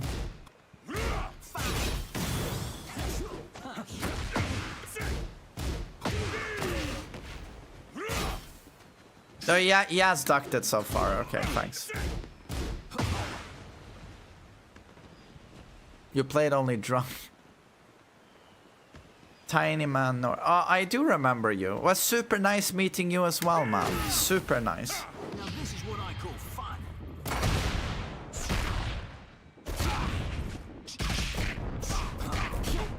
That's a knockout. Bagoo. Good night. Okay. How much Tekken 8 have you played, Vic? Feels like I'm watching Tekken 7, Steve, here. Shabu King, hello. ¿Cómo Get está? ready for the next battle. Season 2, maybe 10, 20 hours. Okay. Yeah. Round 1. 400 hours of season 1. You dreamt about having a girlfriend.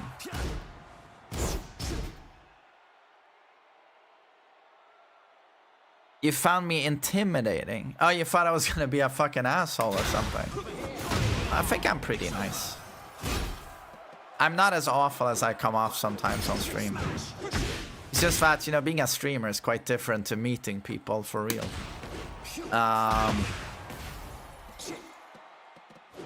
But 400 hours in season 1, that's still some time though, Vic.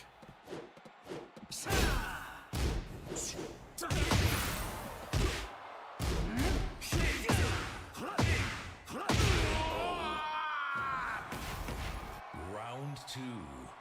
Fight.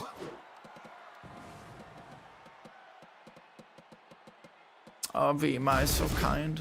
So kind.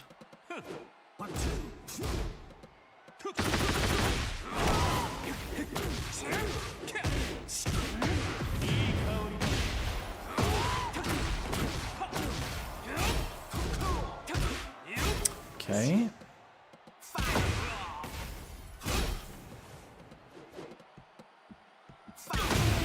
Nice.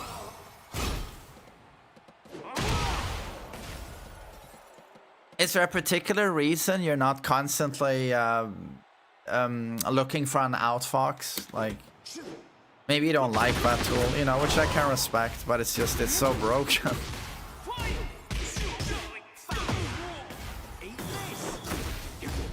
Has he even used Lionheart once?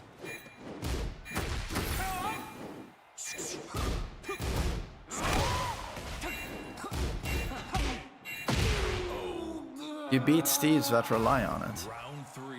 But they all use it. Every Steve spams that. That they spam. Because it's busted. You do it after Albatross too. Okay. Albatrufen.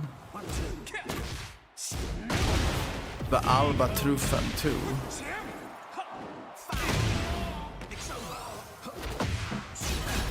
Oh, he drops a combo. This guy's fucking useless. Dude, music timing or what? Fight.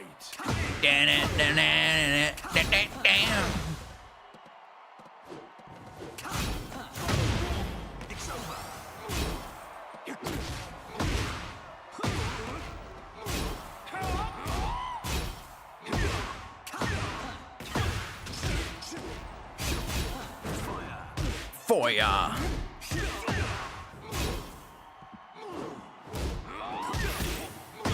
Okay, okay, fair enough. Fair enough.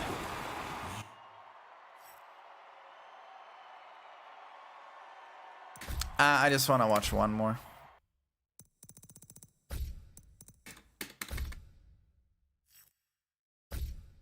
It's always the most interesting seeing Steve versus Kazuya because it's a matchup Steve should win, I think. Round one. Holy customization, Batman.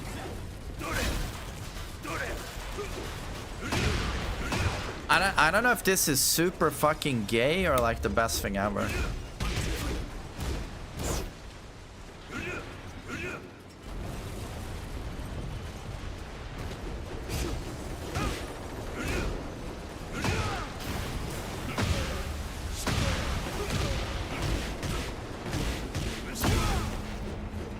Kazuya is never gay.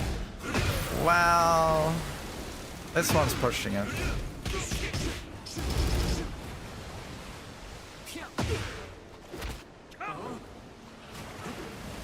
Is he BMing? But Kazuya is BMing.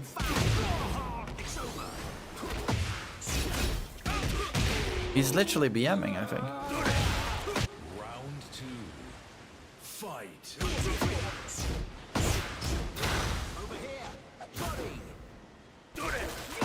Very nice. That was very nice.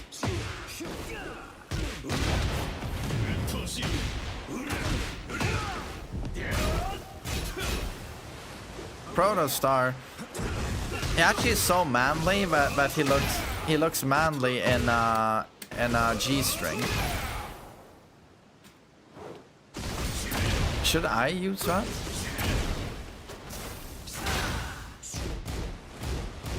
Oh, this Kazuya is a douchebag. He's a god of destruction. And he's gonna clown. Round three. Who is he god of destruction with, you think? Because his Kazuya is not very impressive. He's not a Mishima player. He's not a Brian, Ivor, or Steve, because they know how to play Mishima. Yeah, this guy's like a lore Ana or something. Can someone check his profile? We can shame him. No, let's not do that. Let's be nice. He's an Asuka main. Well, that makes sense. Suddenly, everything makes sense. The way he plays, the way he looks. No profile pic of Lakari, though. You know, can't have everything.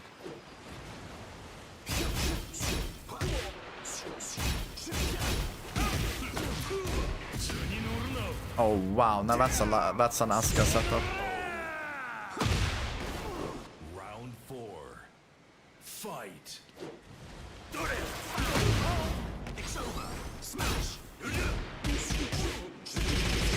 Nice one.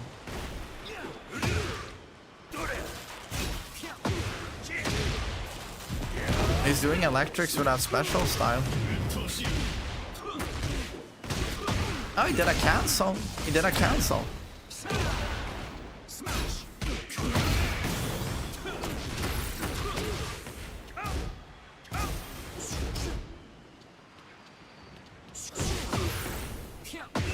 They tried. They tried. Oh shit. You lose.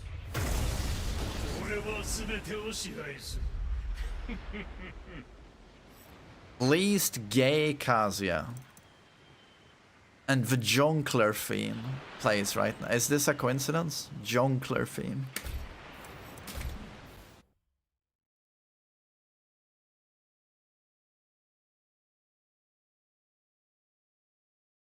Animal, we're gonna skip those conversations from now on, okay? To discuss that stuff on other channels, okay? Thank you. Otherwise, you will be removed. You will be sent to the work camps by my moderators, okay? Thank you. Get ready for the next battle. What did I miss? Oh, we just watched a couple of replays of yours. So, Lord Vic, thanks for the support.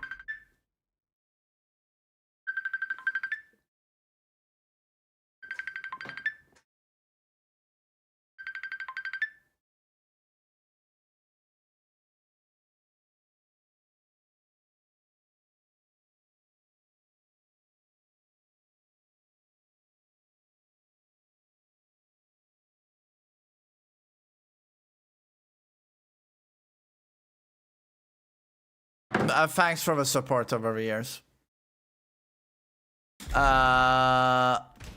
So we have a few things to get into, I think. My junkla. What about my junkla? What about my junkla? Dee dee dee dee dee dee dee. So it felt a lot, at least to me, like Steve is a very decisive character in this game. You can play him the way you were doing, which reminds me of like Tekken 7 style Steve. Looking for, well, I guess they still do this. They look for Albatross while running 2, back 1. But what I see the most right now, and what you see even the top Steves do, and Newman, is just in the neutral, just throwing Kempo all the time. Like this. Our Kempo outfox. And you confirm. You see them, visual confirm, see them with, boom. I barely you used it a few times. As you said, you like this. But I feel like you should get into the habit of always doing this. Just always throwing it out. And just get really good at confirming a whiff and then just letting it rip. In my opinion, this is hilariously broken. Hilariously broken. So, you don't like the new stuff? Okay. I'm just saying, like, if you want to win, this character now is basically this into this. You know this. This into this. No, my bad. This into this. And then looping this offense. Boom, boom, boom, boom, boom. This is how they play. And then this. And every once in a while, catch someone off guard with a DP. But I get if you don't like it. I'm just saying, like, if you don't use that stuff, I can't listen to Warhammer while I do this. If you don't use these things, if you don't use Tekken 8 Steve and you fall back on like Legacy Steve, it's gonna be super difficult. But I respect if you play that way. It's just that even from a Legacy standpoint, I was expecting more from you there because I know you played Tekken 7, for example. And against Kazuya, you want to rush him down with this stuff, which you did. I just feel like you could have done it more effectively, more relentless. I feel like you gave a Kazuya player a lot of space. I would have been more aggressive if I were you. And then it's just stuff like, you know, you get a sidestep on the Kazuya player. Oh, sorry. How do I do... What is the back turn sequence that ends with this launcher? 2, 1.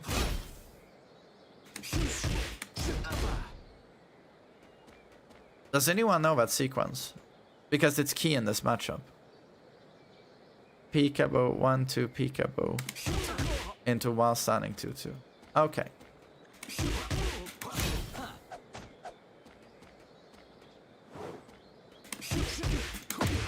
Oh, that's what you do. Okay. Yeah, not peekaboo. Flicker. Dude, like, the back turned, like the punish you get with Steve in Tekken 8 for catching someone back turned, it almost reminds me of Tekken 5 Steve. And it incentivizes very defensive play. And it's not something you're gonna go and try and do on every character in the game, but on Kazuya, he's like the prime target for this.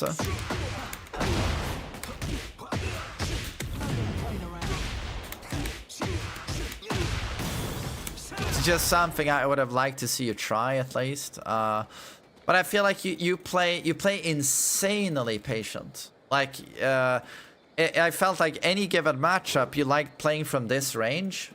And you threw a couple of Sonic Fangs, back 1, Albatross. I don't know, I felt like maybe you should have played more aggressive. And you don't have to play super aggressive all the time, it's just that in my opinion, what really great players do is that they mix in a pretty unpredictable way heavy aggressive play, and they mix that with falling back once in a while, just to keep the opponent a little bit on their toes. Depends a little bit on the matchup. Like, if you're playing against Kazuya, I would never let him breathe. Ever.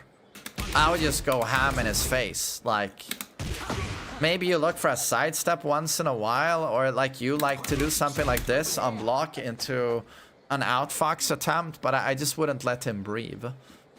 So I'm just saying, like, if you want to rank up, if that's the goal, play more aggressive. That's the name of the game, and play more Tekken 8 Steve. But then I guess you said that you don't like that style of Steve. But then the question is, if you don't do that, like, what are you left with? Because they nerfed this. This doesn't knock down anymore. So like when you threaten this low at the wall, oh sorry, you have to sort of go for this mix,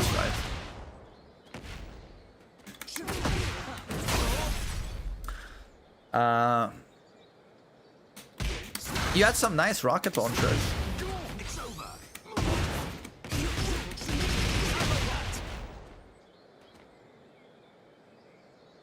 I prefer to play defensively. I respect that. And you dropped this sequence. Wait, am I stupid? No, it's 4-3-4. I don't play Steve. Like this thing, you gotta land it every time, man. So that's a legacy. That's just an execution thing, right? This you should hit every time. This shit is so busted. Like, it's so fucking busted. And I saw you try to do it, but you dropped it quite a bit.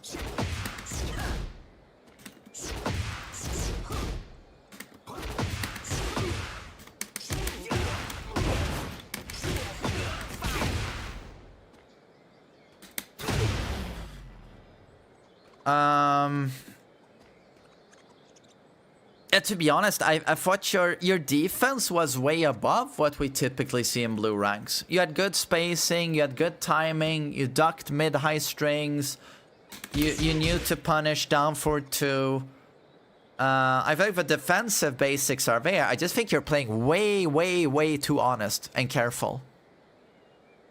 Yeah, I feel like you're the reverse of the classic blue rank. You press too little, and you know some defense, and you move well. It's just that I feel like the aggressive component or your attacking isn't there. You get what I'm saying? Like, if you want to press as little as you're doing, in my opinion, you should be landing more of these, and you have to land more back ones. Because otherwise, I feel like it just doesn't make sense.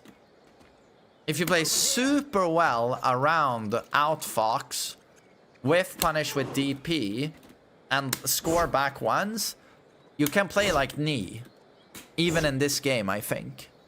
But if you can't score these back ones, like your timing isn't like impeccable, or your outfoxes, then it doesn't make sense playing the way you do, in my opinion. Because offense is so strong in this game. And yeah, I mean, in terms of defensive utility, outfox is what they gave Steve. Everything else is hardcore to do with offense, right? Hardcore to do with offense.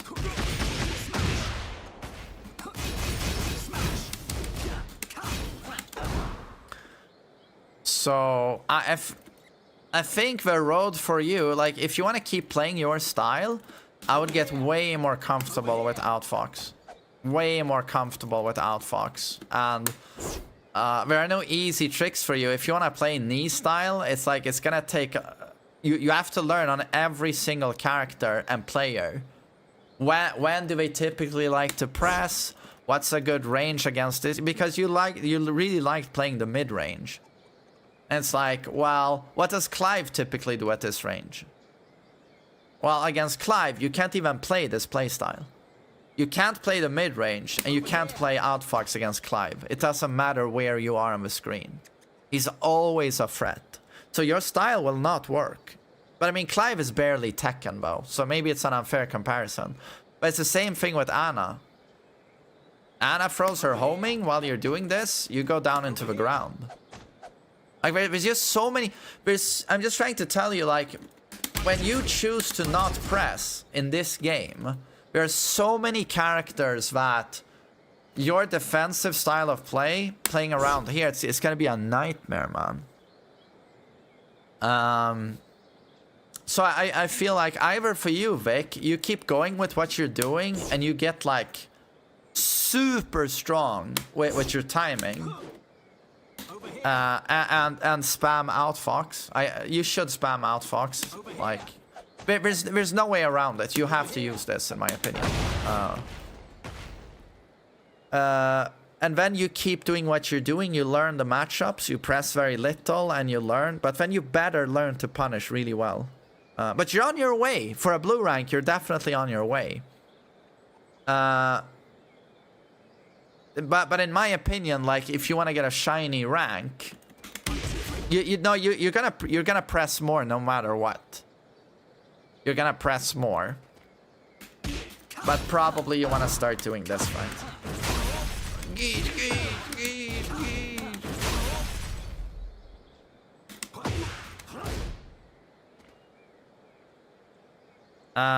What else is really good on this character? I mean, everything else he was doing. Like, good poking.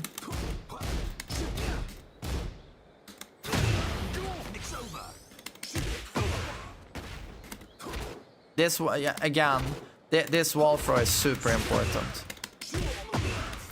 Can't stress that enough. How important this is.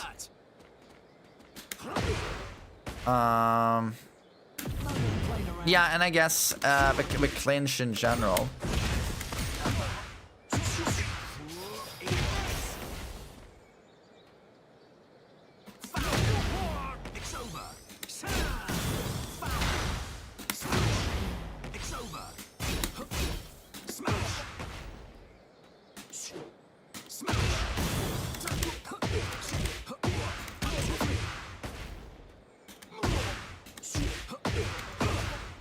Yeah, exactly, and as I said before, yeah, this is so strong. Oh, never mind.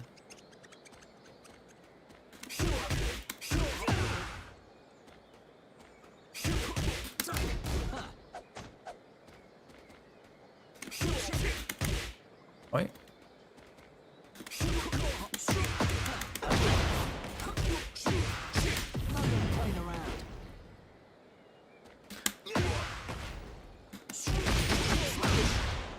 The thing is, it's like, when it's all said and done, Vic, it's like, you can play Tekken 8 Steve, which revolves around these tools, right?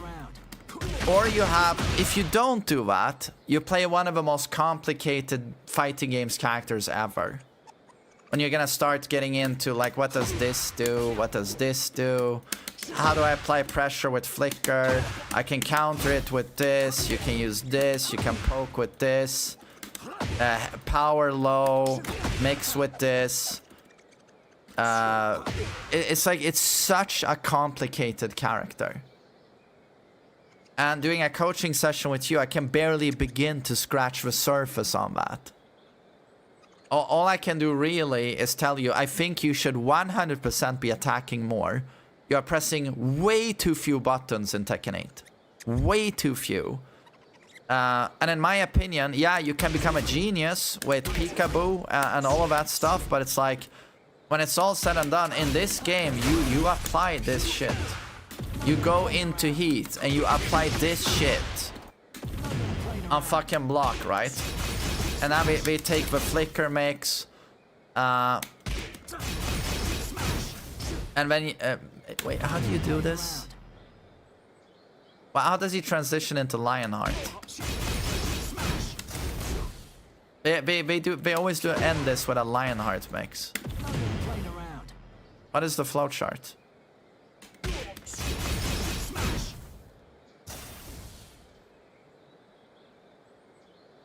I don't remember. There's a way of connecting this into Lionheart. Playing around. Whatever.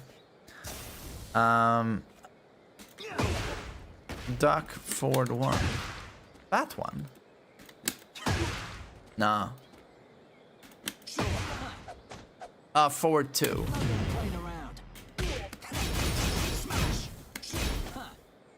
Right, and then you take that at the wall. And it's an absurd situation. And this is how Steve is balanced in this game. And this, of course, doing a gazillion damage. And then outfox. These are the tools he's designed around. And this is how the best Steves play the character. So Vic, you will either play... and this, whatever the hell this is, right?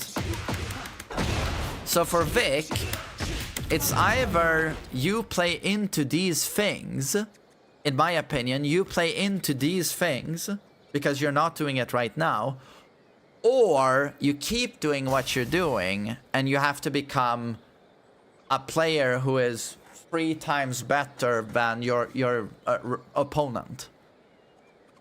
If you want to play Legacy Steve the way Nee played him, and master the entire moveset of this character, and play 100% around like spacing and timing.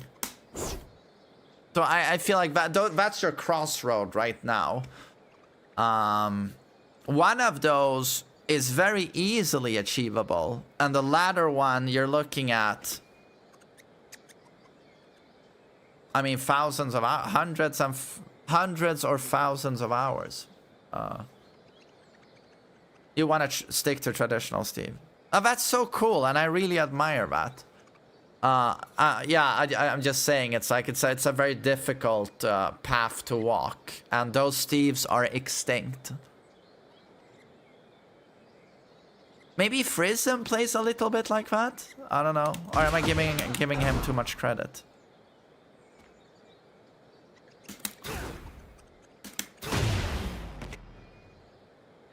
Traditional Steve doesn't work anymore. That's what it feels like.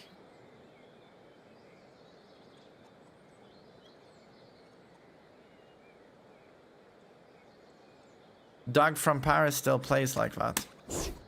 He plays traditional Steve. How does Newman play Steve? Outfox, outfox, outfox. Duck. No, wait.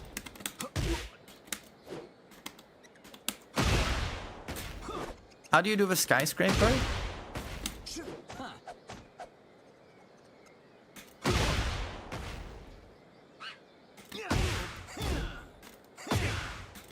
This flowchart I see a lot.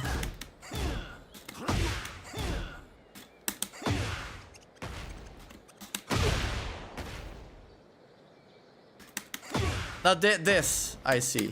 This is what I meant. So weave duck. Weave duck. This is much stronger than it looks. Very evasive.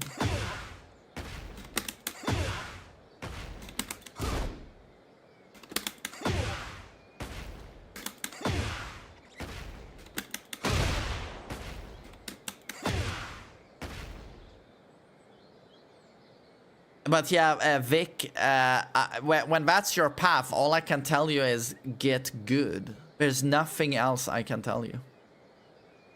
You're going to play one of the hardest characters ever, and you're going to have to learn getting better at timing, which you only can learn playing. And you're going to have to learn every character in the game, basically. I feel like the only thing I can tell you is to press more. But if you're making the conscious decision to not press so you can acquire information on the roster, great. Do that and learn the matchups. But you're going to have to play hundreds and hundreds of hours. Like, there's too much information. But eventually you're going to have to press more. Yeah. Dev, do you have any closing suggestions for our hero Vic Black in terms of getting more proficient with Steve? And you're not allowed to say more outfox, more heat, more guard break, more Lionheart, more 5 Fox Fury, more clinch, more wall throw. Go.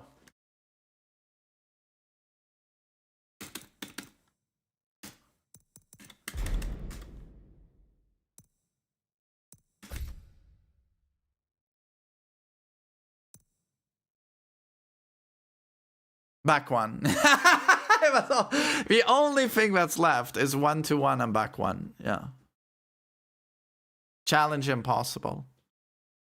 Jaded, you better join quickly.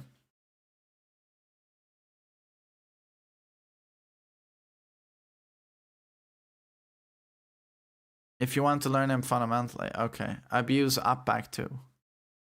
Up back 2 is his best new move, I think.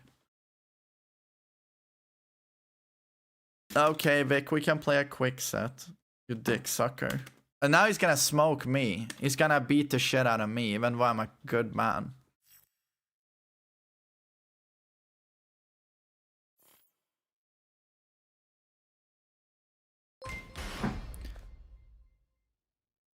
Okay, Jaded, I'm just gonna smoke this fool quickly. With my Brian.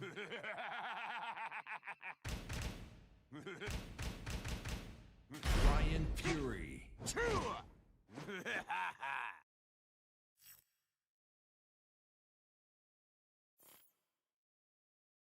Get ready No for the music. next battle. Use your ears. Turn up the volume on your headphones, you fucking clown. Fucking clown. Don't miss me winning. Round 1. Fight.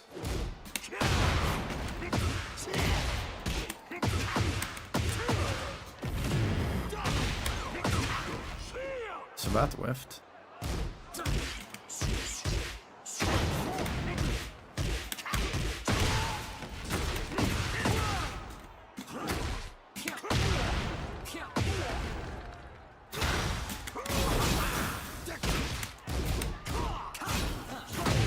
No music. Use your goddamn ears! Don't listen with your eyes, use your ears!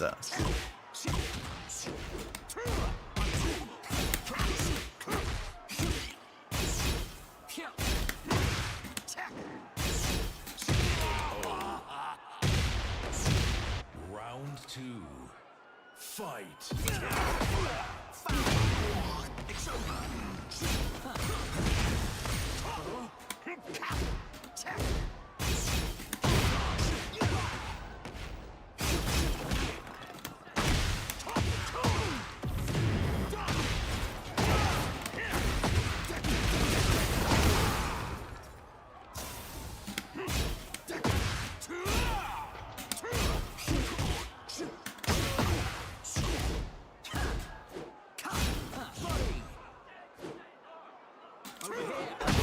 Oh, he's learning quickly. I get the outfox, not the randoms in ranked. I get it.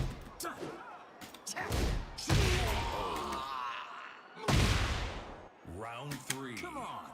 Fight.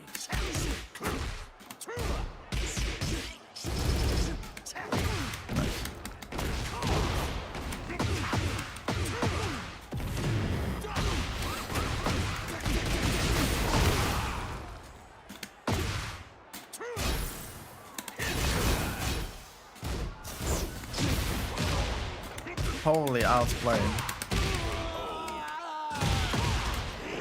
Round 4. Fight. Over here. Dev, can you shut the fuck up? This is what optimal looks like, dick sucker.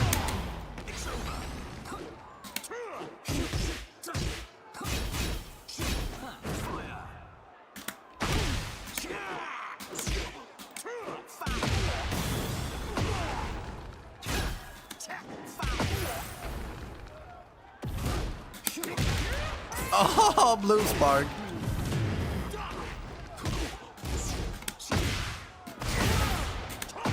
Shit.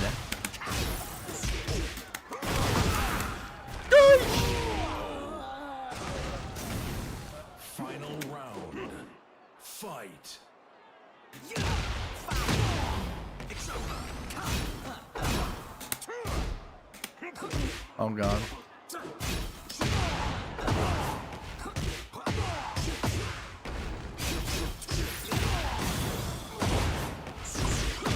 Fuck. And now he bodies. Now he bodies.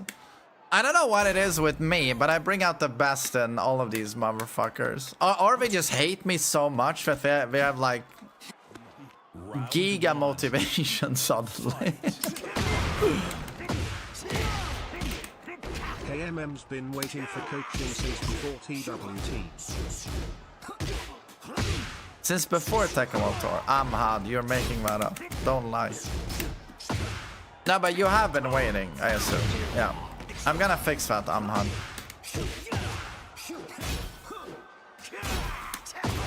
Over here.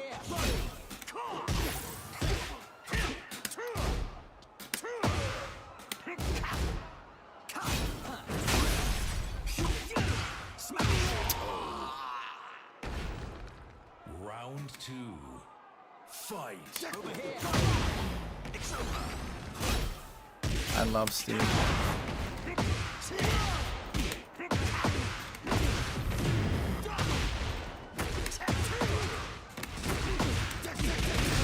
You were right before Tekken World Tour. Okay, but we're gonna do that.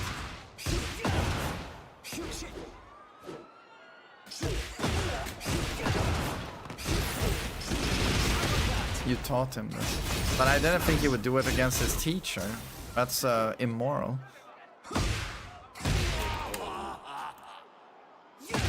Yeah, in ranked, he's playing all nice and shit. He's like spacing, trying to whiff punish, and me just goes fucking unga. You created a monster. No, I swear to God, as soon as he gets ranked, he'll be playing all nice again. Like, violence is bad. I'm a pacifist. I should lock.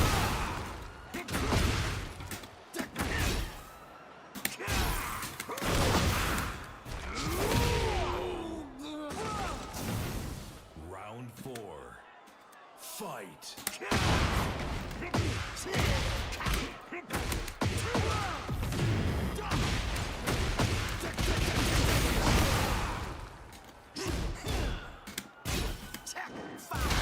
My back four? Oh no. They ruined Heihachi's identity in Tekken 8. No, I think he has more identity in this game. The Mishimas have been handled really well in Tekken 8. Except for Jin. Everyone else is better in this game. A better design.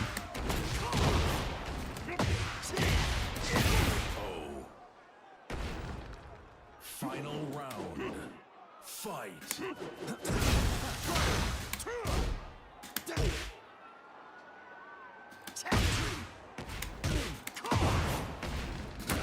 They ruined W. I think he's more interesting here than he was in 7. But that's my opinion. In this game, he's his own character. In Tekken 7, he's a basic Mishima.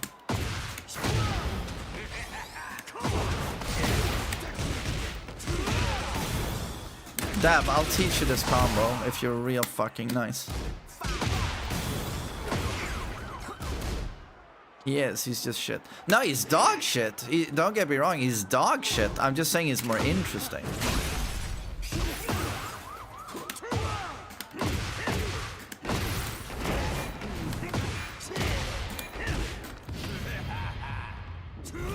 No! Would have been so cool.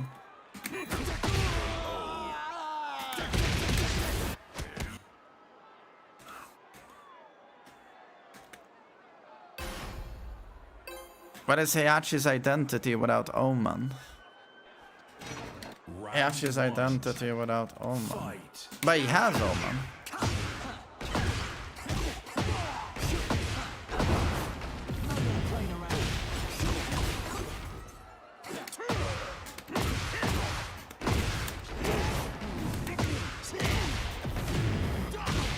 He means for Tekken 7 Omen. Yeah, but you gotta remember, Omen has been around forever. Forever. To me, launching Omen is not what Omen is. That was Tekken 7. Every other Omen would not launch, dude. So, to me, it's just back to what it always was.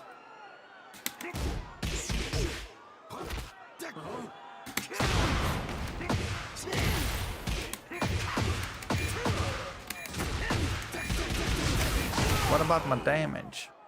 What about my damage? Round 2. Fight. Over here.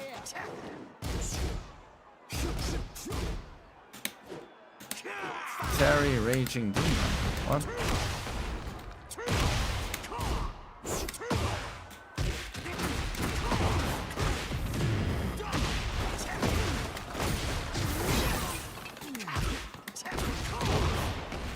Is Lee gay? Is water wet? Is toilet paper tasty? Round 3. Fight.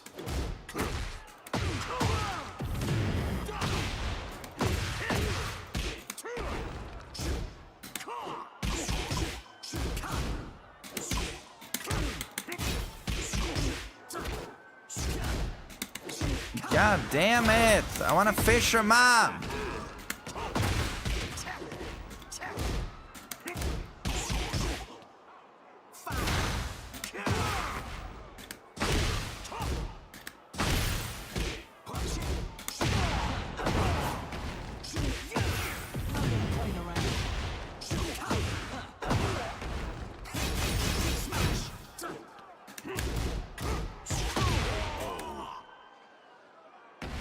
Round 4. Fight.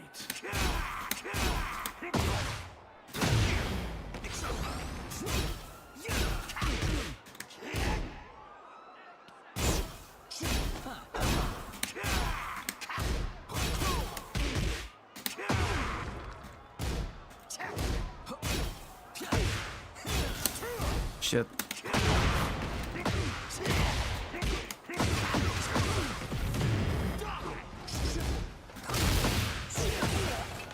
Now he lands it. Okay.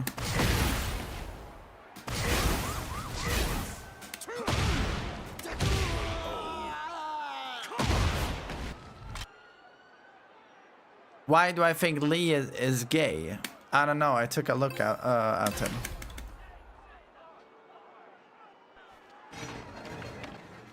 Round 1.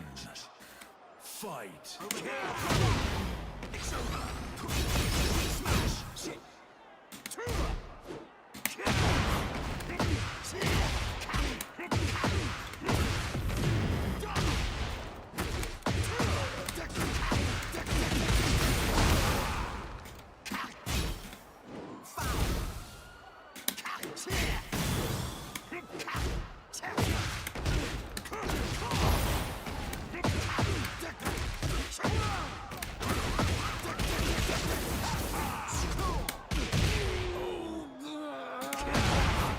Round 2.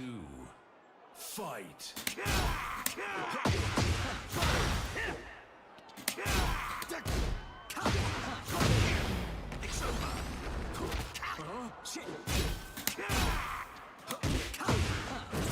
Right. Good. Now he's playing Steve. Now he's definitely playing Steve. Oh my god, he's learning quickly. I wanna play Legacy Steve. Legacy Steve, yeah. Alright. Right, Beck.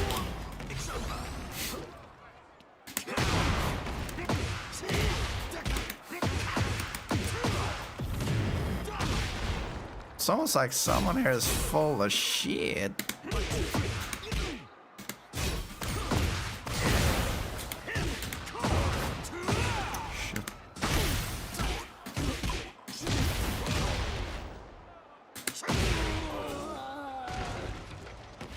Round 4. Fight. Favorite Street Fighter characters?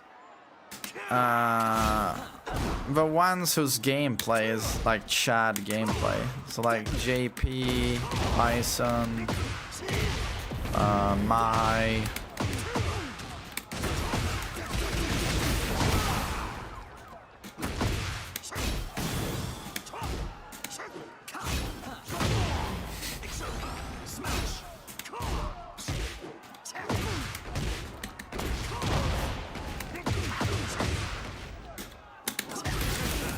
Oh, that tracked. Okay. I thought I was gonna win. Oh! Oh! Oh! Oh! Yo, Vic, well played.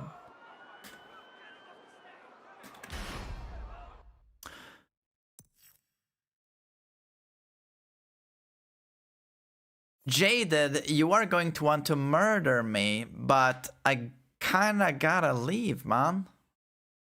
Sorry, I just played Vic because he's such a long-time supporter of a channel. Is it okay if we play like tomorrow or any other day you can do it? Because yeah, I gotta pick up the kid. Sorry. Is that okay, Jaded? I hope it's okay. Yeah, back to basics on this one, Jaded. Sorry. But I swear to God, I'll honor for 20 bucks. Sorry, time fucking flew. Sorry.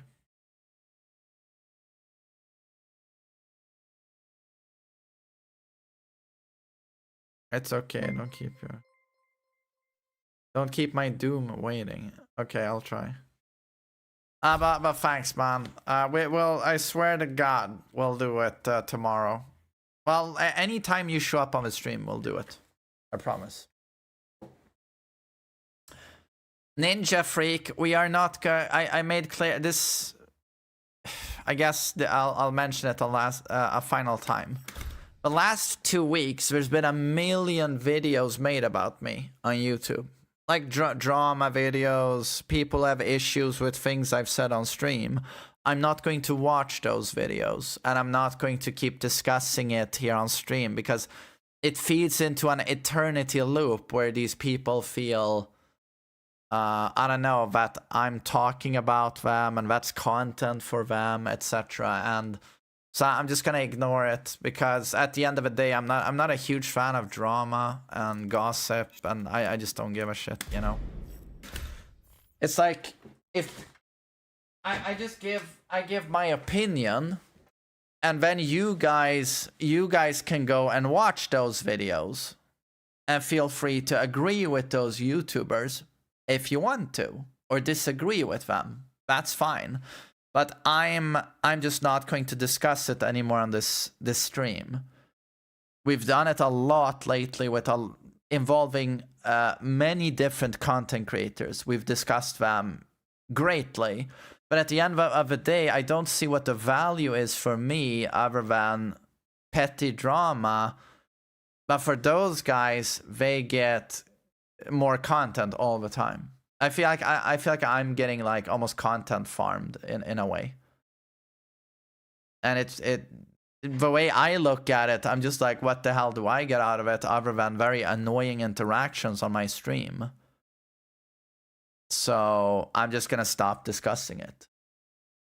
So now I just gave you this answer, right? But tomorrow, if someone asks me, what about this guy? What about this guy? What about this guy? I'm not even gonna give you a response. I'm just going to ignore it. Okay. Yeah. But yeah, I gotta go get the boy, and then yeah, I'll see you guys. I'll see you guys tomorrow, man. And tomorrow, please remind me. I'm not gonna remember due to old age, but do remember. Tell me to record my season 3 thoughts. I've been meaning to do it for 3 days, but I just keep forgetting about it. I get carried away. And then rank tomorrow, coaching, and then I'm playing Alan Wake 2 next week, which I'm really looking forward to, and Tekken, of course. But thanks so much for watching, guys. I'll see you tomorrow. Take care.